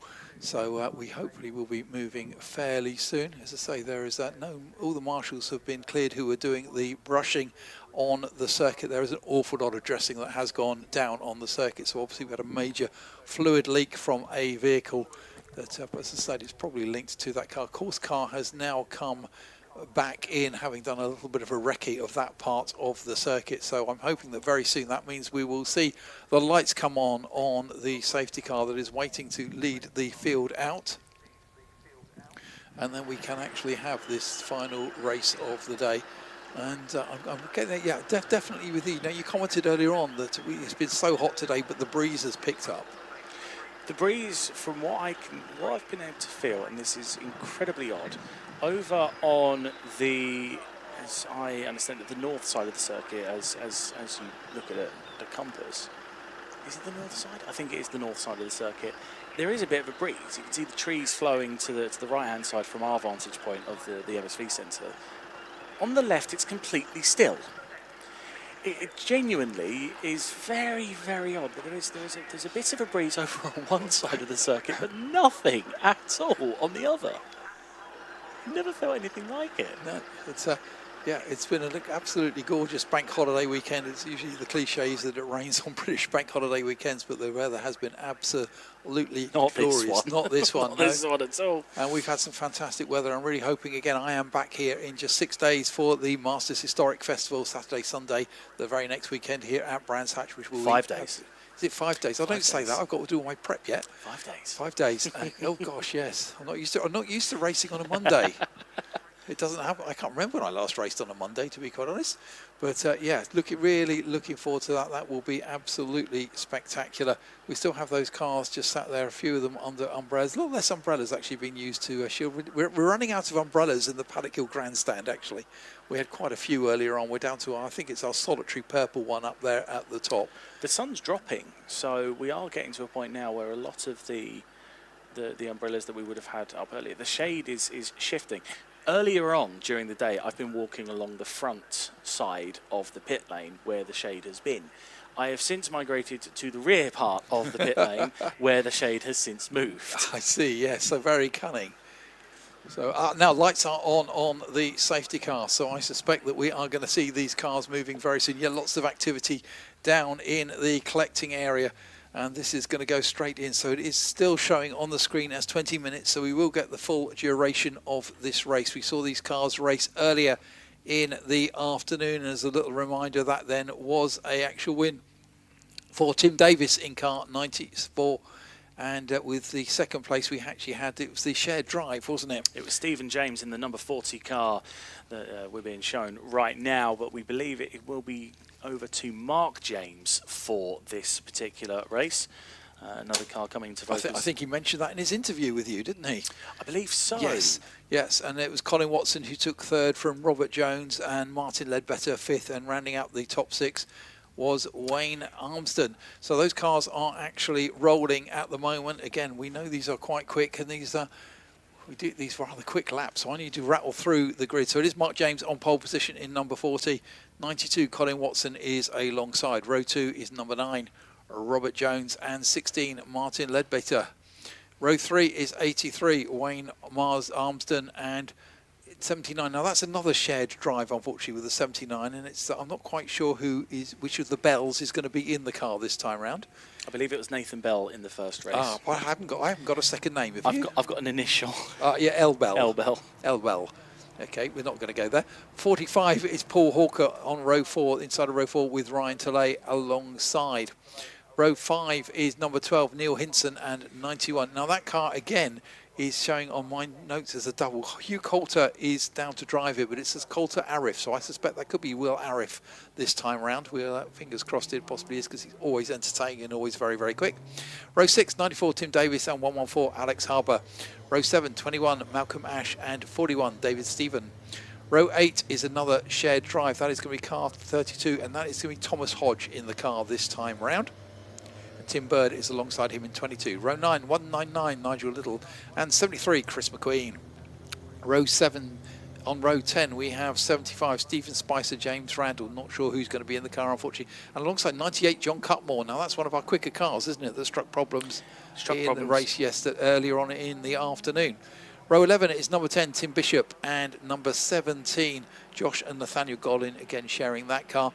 And on row 12 is 29, Dan Kelly. So some of those cars at the back are the cars that had problems earlier on. We may not be seeing those ones again. John Cutmore's out there, though. Hey, we'll take that. Yeah, but that is going to be one of the fast chargers through the field. Looks like it's going to be 2 green flag laps for this one as a result of the change of the surface. Exactly, change of conditions. So they will actually get those 2 laps just to... and it's a little shame, actually, because I suspect race control would have loved everyone to have driven through and kicked up as much dust as they can to get it clear before we go racing. Because what the cars need in this heat is more temperature management needed.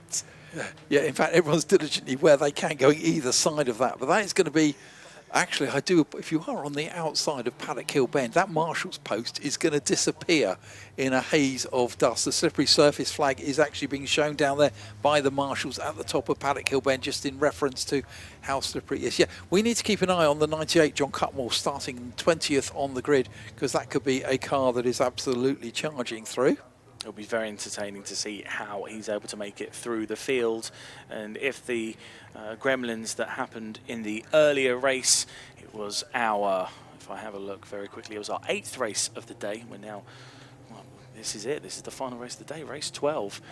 Just keeping an eye on the safety car. We would imagine that it's coming in, yep, the lights are off, so it will be coming in at the end of this lap, and it gives our pole sitter carte blanche, because he's on his own on the row as an unfortunate byproduct. So I was too busy looking at the grid sheet and not looking out the window. So no Colin Watson in 92? No Colin Watson in 92. He had the clutch problem at the end of the last race. Ah, yes. So, yeah, so you're sitting in splendid isolation now. Again, the safety car is going to swing off, peel into the pit lane, which means that it is our pole sitter, then Mark James, who gets to control everything. Now, he has to watch those red lights. He can't go till the red lights go out. And, of course, this is not a safety car restart, so once you go, you can go properly. No worries about not overtaking people. But the red lights are on. Just going to go the second. You will know the second the red lights go out, because the whole field will respond. And these cars, being so light, so powerful, accelerate tremendously as they are now heading down. And again, are cautious from... Oh, no, one car has gone off to the right-hand side at Paddock Hill Bend. Gone off quite early, actually. He's actually taken off one of the Tech Pro barrier red flag coverings. Yeah, we have gone red flag. That is a big disappointment. So that car spun off. I didn't quite catch the number. Driver's okay. Yeah, he is out the car quite quickly. It's the yellow.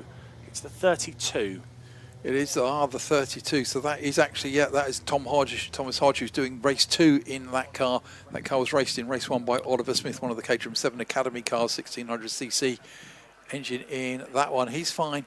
The issue here might be that he's wiped out a goodly chunk of the protective barrier for the pit lane exit. He has. It's incredibly unlucky because it is the final barrier. He hasn't made contact with it himself. It looks like, but he has made contact. I think he literally has clipped the end and flicked it off. Yeah.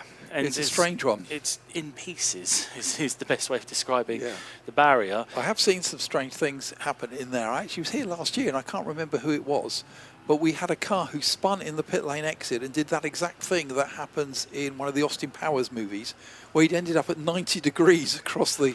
It's happened a couple of times at the North Drive with the pit lane entry. Yeah, it was like a 97-point turn to try to get the car because it was exactly blocking completely at 90 degrees pit exit. But yeah, there is going to be a bit of work there to actually put that back together. And I've had this before. Sometimes the last race is like your problem child. So we have red flags, so everyone is doing exactly what you are supposed to do in a red flag situation, which is unless you are told differently, you go back to the grid.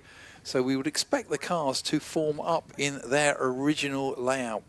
Now, we already have just rolled past 6 o'clock here at the circuit. We do have a 6:30 curfew, so we still have a good half hour of time to actually get these cars out there. So, there's quite a bit of recovery there already. In fact, if you're going to go off, do it right in front of where one of the flatbeds is stored. It's a very good idea. I mean, it's not a good idea to go off in general, but if you are going to have to, then yes, that is the place to do it. I do wonder now, as we've got the circuit maintenance vehicle immediately on the scene, they're assessing the damage to the protective barrier, and it looks, I would imagine they're going to need a new one down there, just to cover that bit of Armco. Yeah, because we now have some bare Armco, whereas once upon a time it had some good protection on it. So it's let's just see. It's very unusual. I've not seen. I'm wondering if he got some wheel spin on some of the absorbent surface or something. So I'm looking at where the tyre marks lead, because there are, I believe, if you just look across in between from our vantage point, the truck, and next to the flatbed, you can see the trail of a few tyres going off as it went around. And that does come back to, I'm going to put it in line with the pit lane exit when it starts to go off. It is, yeah. So we can see there that one of those big protective, it's a goodly chunk has been taken out of that, unfortunately. So let's hope that we have another, or we can do an exchange for somewhere else that's not quite so crucial. So I would assume that it has gone through the part that's not against the barrier. Yeah, and just literally ripped out the soft bit, basically. Not seen that happen before, but obviously we can't have an unprotected piece of barrier there because there's we found out before there's that protective covering that just does that level of absorbency is absolutely crucial to how the safety of that area actually functions. Yeah, absolutely vital. So yet again, we've got emergency vehicles all over the circuit. We'll just wait to find out what happens with this one. You can see on the screen now where the car has gone off and just clipped the I think that's actually slightly further along or slightly further up than where it's happened, but still unfortunate that we weren't really able to get the racing underway for this one, and we'll just as you say, on the bright side, it has happened right in front of where all the resources necessary to work on it actually are. Yes. So that we have had a little bit of speed going on there. So yeah, we will definitely let's get this race going, because I really do want to see these Gold Arts Magnificent Sevens in there. Currently the time is still showing as 20 minutes. We have some time in hand. We do hit a hard curfew at 6:30, and that means we don't actually have to stop racing. We actually have cars back in the paddock and engines off at 6:30, so it tends to be a little bit earlier than that we actually do get to stop. We'll keep an eye out because they're having to have a look at the barrier, and I assume we're going to need to find the resource to get that covered back up. But it's my job to commentate, not to speculate. And one bit of commentary I can do is the driver is okay after the incident. It's gone through foam. He's gone through some foam, which is incredibly unfortunate. I think he then did tap the barrier further on, but again, that is also protected. And it's fired a lot of bit of foam around because we're actually using the leaf blowers just to blow bits of foam out the way. To get that all sorted and resolved. I do wonder if we do get back on the way, if it will be a truncated race at this point. I suspect so, That said, to be honest. We weren't supposed to begin this race. Originally, in the schedule, this race was due to get underway at 6:05. Well, we haven't actually quite got there yet, but as you say, we've got lots of looking at the barrier at the moment. I suspect there could possibly be a vehicle on the way with whatever is needed. You have to hope that. I suspect it was just the covering that was ripped off. The barrier didn't appear to take any great hit, so that doesn't need any sort of repair that I can see.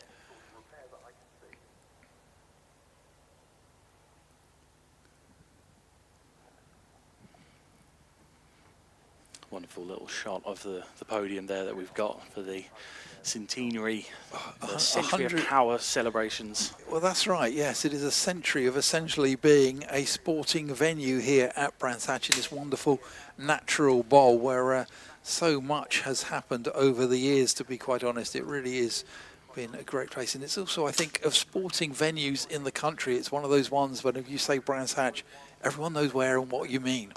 It really is a fantastic venue to have been here. And of course, it all started back in the 1920s when, I love this, a group of passing cyclists spotted a mushroom field, which was part of the Brands Hatch farm, and thought, that is a perfect venue to go competing in.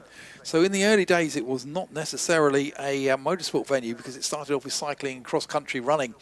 And then we got into the 1930s when where really was the first heyday of the circuit, because some of the motorcycling.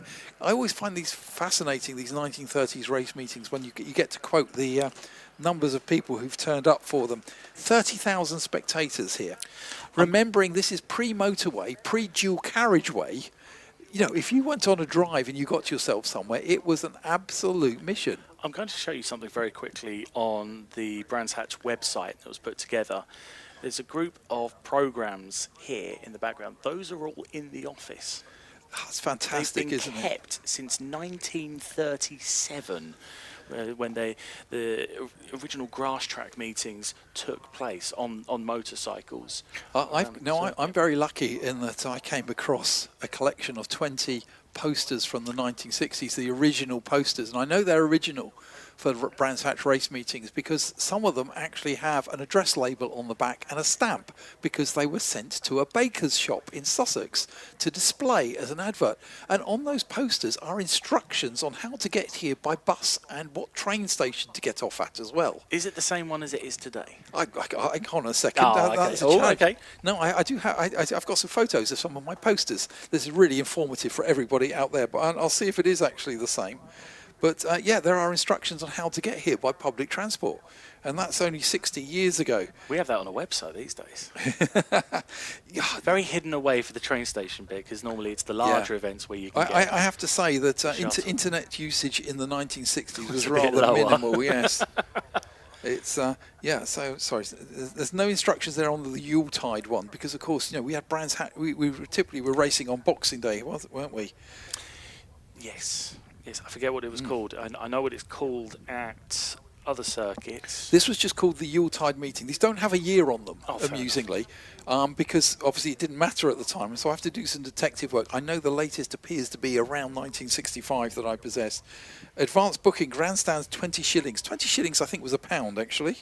Children 7 and 6. That is 37.5p, again, if I've done the conversion from old money to new money correctly. Admission for only 10 shillings. If you don't want to go in a grandstand, children 2 and 6. No car park charge in big letters. So that's quite interesting. Same today. Sorry, it is, isn't it? Yes. But yeah, some of them are absolutely fantastic pieces of artwork here. You know, a great big meeting here actually in August on August Bank Holiday Monday. See World Champion Jim Clark, Indianapolis stars AJ Foyt, Roger Penske, Walt Hangren, Augie Pabst, and also Graham Hill, Roy Salvadori, Jim Parks, Bruce McLaren, all in action. And that was going to cost you a whole 12.5 shillings to get in.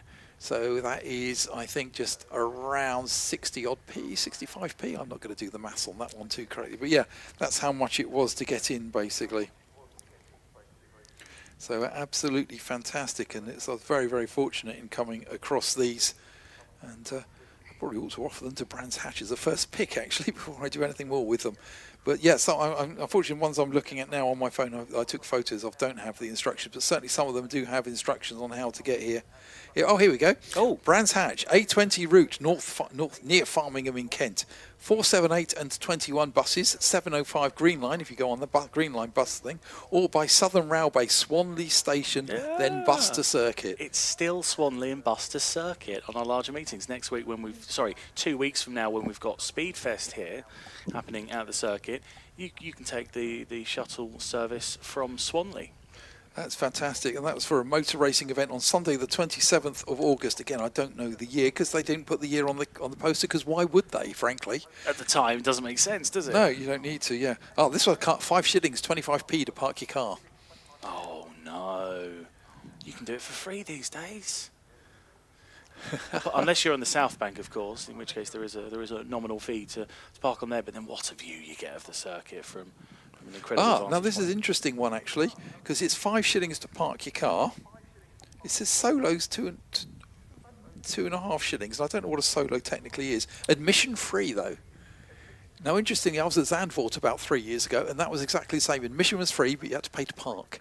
But of course, it's Holland, so everyone was turning up by bicycle. Yeah. And it was a nice, lovely little meeting, and you had family groups just popping in for a couple of hours and popping out, and it had a really nice feel to it, but a different way of going racing. Now, that's the last vehicle leaving the scene. That's the course car coming back the wrong way down the pit straight, but I think if you're in the course car, you can get away with it, can't you? You can get away with it. Pit lane, Circuit's not exit. live at the moment. We do still have a couple of personnel standing by the... It's actually standing by where the impact was. So the clock has ticked past 10 minutes past 6. So we're still showing 20 minutes for our race, which we can't do now because we do not have 20 minutes left. So we're going to keep an eye, because that's probably the first news we are going to get that anything has changed is when that clock race time changes. My record is a 3-minute race. Oh. That I once got to commentate on. 3 minutes? Yes, now yes. That is a real dash to the finish, isn't it? It was. We had a... Though here, that's 4 laps. It is, yeah. This was at Alton Park. This is we had an hours-long delay due to some absolutely immense barrier destruction by a Lamborghini GT car. What year was that? It was about 3 or 4 years ago, maybe a little more. GT Cup. I'm trying to remember something around then, but it's not. I was there with Porsche Club, and I just wandered up to the commentary box and had a lovely hour-long chat with Ian Titchmarsh, to be quite honest. Yeah, so we do have the the barrier looks. The 2 gentlemen down there have got the look of people who are waiting, isn't it? Yes. They're waiting for something. At the moment, we're waiting to see when we're going to get back underway. It is, unfortunately, sort of every tick off the clock reduces our potential race length. But obviously there is still something to be done to the circuit, or we would be gridding up and going. I was going to say, this does mean that if we are running our curfews quite close, then we are going to possibly have the PA killed, because the PA will go off at 6:30. So I'm going to take the opportunity right now, firstly, to thank everyone who has come along today, has supported Brands Britannia, and so many of you who have stayed on to the end. It is much appreciated. We hope you have enjoyed the day as much as we have. And again, I was telling everyone at the hospitality suite, do you think they've got any food left? I still haven't found my twirl. I'm really not happy about that. Yeah, so a big thank you to everyone who's come along. Also, a big thank you just to everyone who has worked so hard to make this meeting happen. Meetings don't just happen. There's a lot of work that goes on beforehand in the planning, the organisation, getting the grids together, getting the drivers sorted out with everything they need to come along. So a big thank you, because this is my first ever CSCC race meeting, and I have thoroughly enjoyed it. We have had some absolutely cracking racing. Your first as well, I do believe, Jack. Exactly, yes, my first as well. Been an absolute pleasure to be working with the Classic Sports Car Club, and they've put on some phenomenal racing over the past couple of days, today and yesterday. So I'm hoping that we're going to be able to get significant portion of yesterday's racing up on the Classic Sports Car Club YouTube channel as well, because I know we recorded a bunch of interviews down in it was in Parc Ferme that we were recording them yesterday. I love the way you're using the collective we. That was you again. Yeah, I just sat around up here. It wasn't just me, you know. We have the fine folks working in the stream providers to ensure that we've got everything that we need in order to get the stream happening. There is another course vehicle coming out. Yep, so wondering why that's doing. I say, well, we are doing our thank yous because we suggest we will be squeezed for time right at the end of the meeting. As ever, just a big thank you to all the marshals, everyone in orange. There's a whole variety of tasks you do as a marshal, from those we see down in the collecting area in Parc Ferme. Those of them who play the Tetris of putting the grid together. And I always think that has got to be an art in its own. Now, a couple of vehicles coming, I suspect, with whatever is needed just to pad up that end of the barrier again. And in particular, the marshals on all the posts around the circuit, thank you very much for your contribution to our sport. As I've said already once today, if you do fancy finding out about being a marshal, now the cars are being moved, which means we are going to start getting gridded up. Now, that's going to be interesting. Here comes with what looks like one of those sort of mats when you were at school, wasn't it, that you wanted to land on when you were doing the high jump, but we actually are using to protect the barriers. So it's a new piece of foam. Yes, that's had to be got from stores, possibly. Oh, well, not another one. You know, and, yeah, well, where did we leave those sort of thing? You know, it is a strange thing. I've never seen one actually broken in part like that before. No, neither have I. I'm wondering if they've grabbed these from. On the Grand Prix loop. Or the Grand Prix loop. That would have get you out of trouble, wouldn't it? Now you were saying earlier on where the green car go. There's the green car. So that car has been retrieved. That was retrieved earlier on. Yes. From the earlier on incident. So yeah, again, just a big thank you to all the marshals. If you are wondering about what marshals do or how to even become a marshal, then do have a look on marshals.co.uk. You can actually, if you want, sign up for a taster day for a marshal where you come along to a race meeting, you get a tour of race control. The timekeeping, etc., quite often up to the commentary box, and it's always a pleasure to say hello to everybody like that. And then if you are up for it, you can go actually out on a marshal's post in the afternoon just to see what goes on. Having said that, I've known a few people who've actually got then to go and wave some flags under instruction and told what to do and when. And it is a great way into marshalling. It's a great way to get involved in motorsport, and it can end up in lots of places, of course. If you are going marshalling, then ultimately get some couple of years behind you, and there's potential of being marshalling there at the British Grand Prix or even big events. A lot of fuss last weekend about the Nürburgring 24 hours. There were posts in that race manned purely by teams of marshals from the UK. So it is a fantastic way to actually get into motorsport. I think we're going to get one of those 3-minute races. That barrier looks like it has been nicely protected and covered up again. Excellent work. There's a little bit of work just going on. In fact, there might be 2 sections that were required. That must have been a particularly sharp. Sharp 7. 7, yeah. Yeah, we didn't file the corner. I wrote mine quite softly, personally. But yeah, we didn't file the corners off that one. Yeah. No.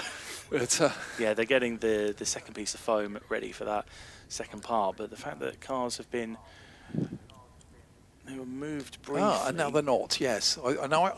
We obviously should be just going straight back to the original grid, because we've effectively only had that one piece of racing. Now the race time has dropped to 10 minutes. That's still going to be a squeeze. That is still going to be a squeeze, because we are currently at 17 minutes past. I can see that potentially being reduced again, and we will be down to a short, sharp sprint. So it's a little bit of a shame we've got the people there working against the clock, but again, we just have to make sure it's done safely and it is done properly. Safety car looking to join the front of the field, I believe. Oh, no, that's positive, because of course it would be a rolling start. Oh, which in case you don't need to grid them up, really, do you? No, but you need to get them in order. But here comes. We are starting to move cars. Yeah, okay. So they are getting in the right order. There is Mark James slotting up at the front. Okay, yes, that's the car 40 back into pole position. Now, he was on his own on the front row. So that is Robert Jones, is the white car that is lined up behind him. Is it a white car? Yeah, with the black bands on it. Safety car has come on through to take up its place at the front of the grid. So I'll wait to see a few more cars just get slotted into place. And we'll see what happens with, I believe, it's all fixed. They've got the barrier fixed. Yeah, course car is coming back in.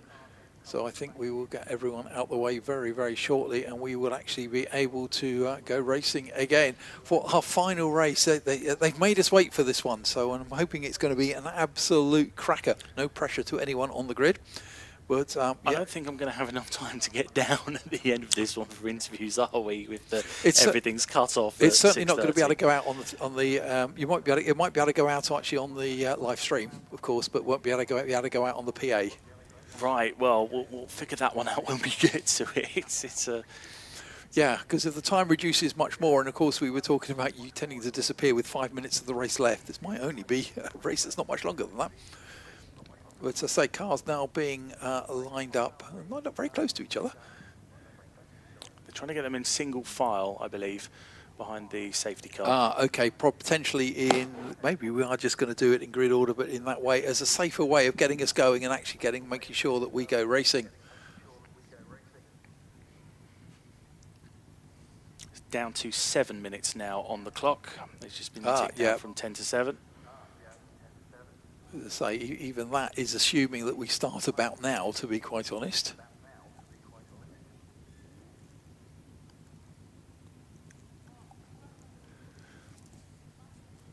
So we do still have quite a few marshals on the grid, just trying to get the cars lined up. I think you're right. I think it will be a single file race restart. I would imagine they're going to start ticking the clock as soon as they leave away to begin this one, or else it's going to be cut incredibly fine. I was last weekend at Snetterton, 6:30 curfew there, and basically the information came across that whatever happened, that race was being flagged at 6:27. And I suspect we might be in the same sort of issue then, because we do need the cars back where they are supposed to be by 6:30.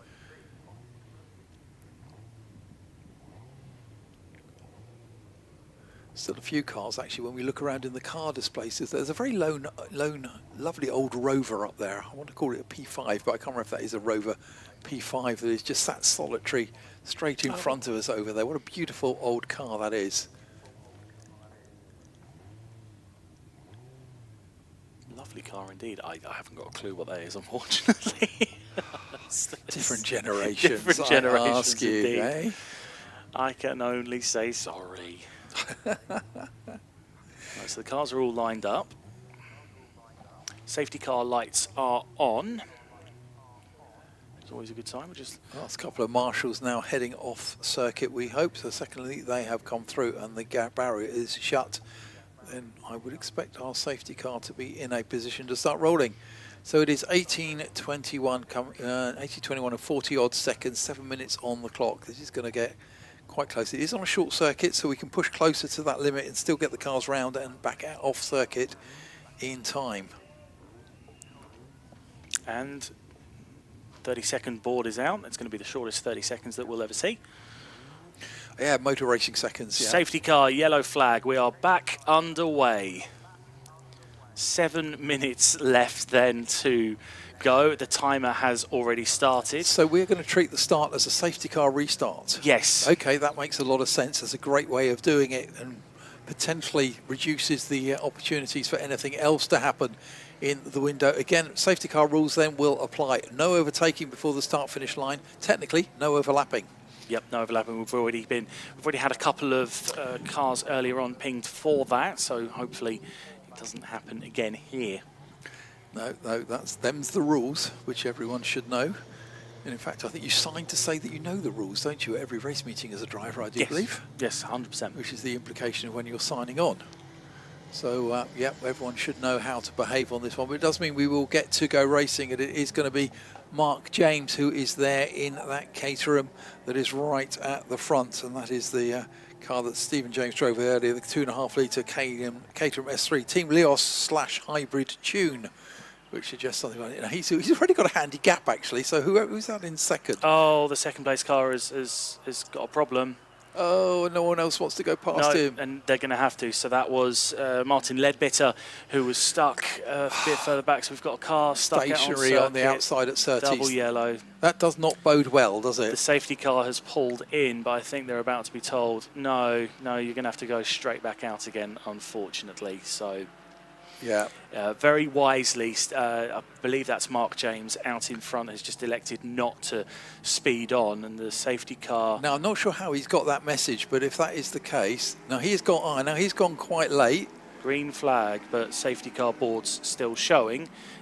So there's confusion, and it's entirely understandable. Red flag, so. red flag. Red flag. Okay, that's really unfortunate because I think that is going to be that. Yeah, I don't There see is us not getting going to be back time. underway. Unfortunately, possibly their car's overheated, sitting there, heat sink through the engine and everything that we do have that car there. That you say that was the Martin Ledbetter? Martin Ledbetter was the one that was stuck behind that car. Ah, okay. So I suspect it's possibly the Colin Watson, car 92 maybe? It would...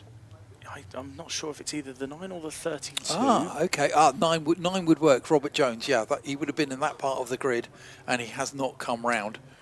Session will not restart. Yep, so sorry, ladies and gentlemen. So really disappointing end to the meeting here. We've had 3 goes at getting these ones going, and it's been a bit of a, unfortunately, not quite worked on each occasion.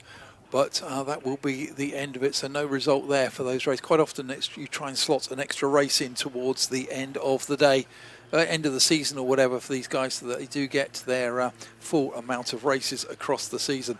But yeah, disappointing end, but what a fantastic weekend it has been. As we say ever so, please drive home safely. We like to keep the racing for on the track, not on the roads. Plus, we would love to see you here again at the Brands Hatch. Love to see you at another CSCC race meeting. Now cars are actually coming. They haven't got the message about not being restarted because they're doing what you do under a red flag, which is come round to the grid. So that's a little bit of a shame, but they will be going back to the paddock. Thank you very much, ladies and gentlemen. So my name is Paul Jerd. I've been up in the main comms box for 2 days now. Had a great time up here. Absolutely delighted. We've worked together, but we've never actually shared the physical comms box before, Jack. And I have to say, it's been an absolute delight. So thank you for your contribution over the 2 days. It's been a joy. Whilst I've been up here and not downstairs, and yeah, up and down. But your step count is much better than mine. I'm not very good at keeping still when I commentate. I do like jiggle about and everything. I've been told off for it by one of our senior commentators before that I don't keep still when I'm commentating, but it works for me. But yeah, sadly that is an end to our day and to Brands Britannia. It's been a fantastic day, so much to see, so much to do around the circuit. So on behalf of myself, on behalf of Jack, CSCC, MSV, thank you very much for coming along today. Thank you very much if you were one of the fantastic people commenting. We were quite enjoying ourselves reading the comments when we could, when we had a spare moment on the live stream. Sadly, this is actually we do have to stop right now because we are buffering right up against our 6:30 curfew. But thank you very much, and I hope to be with you and entertain you again.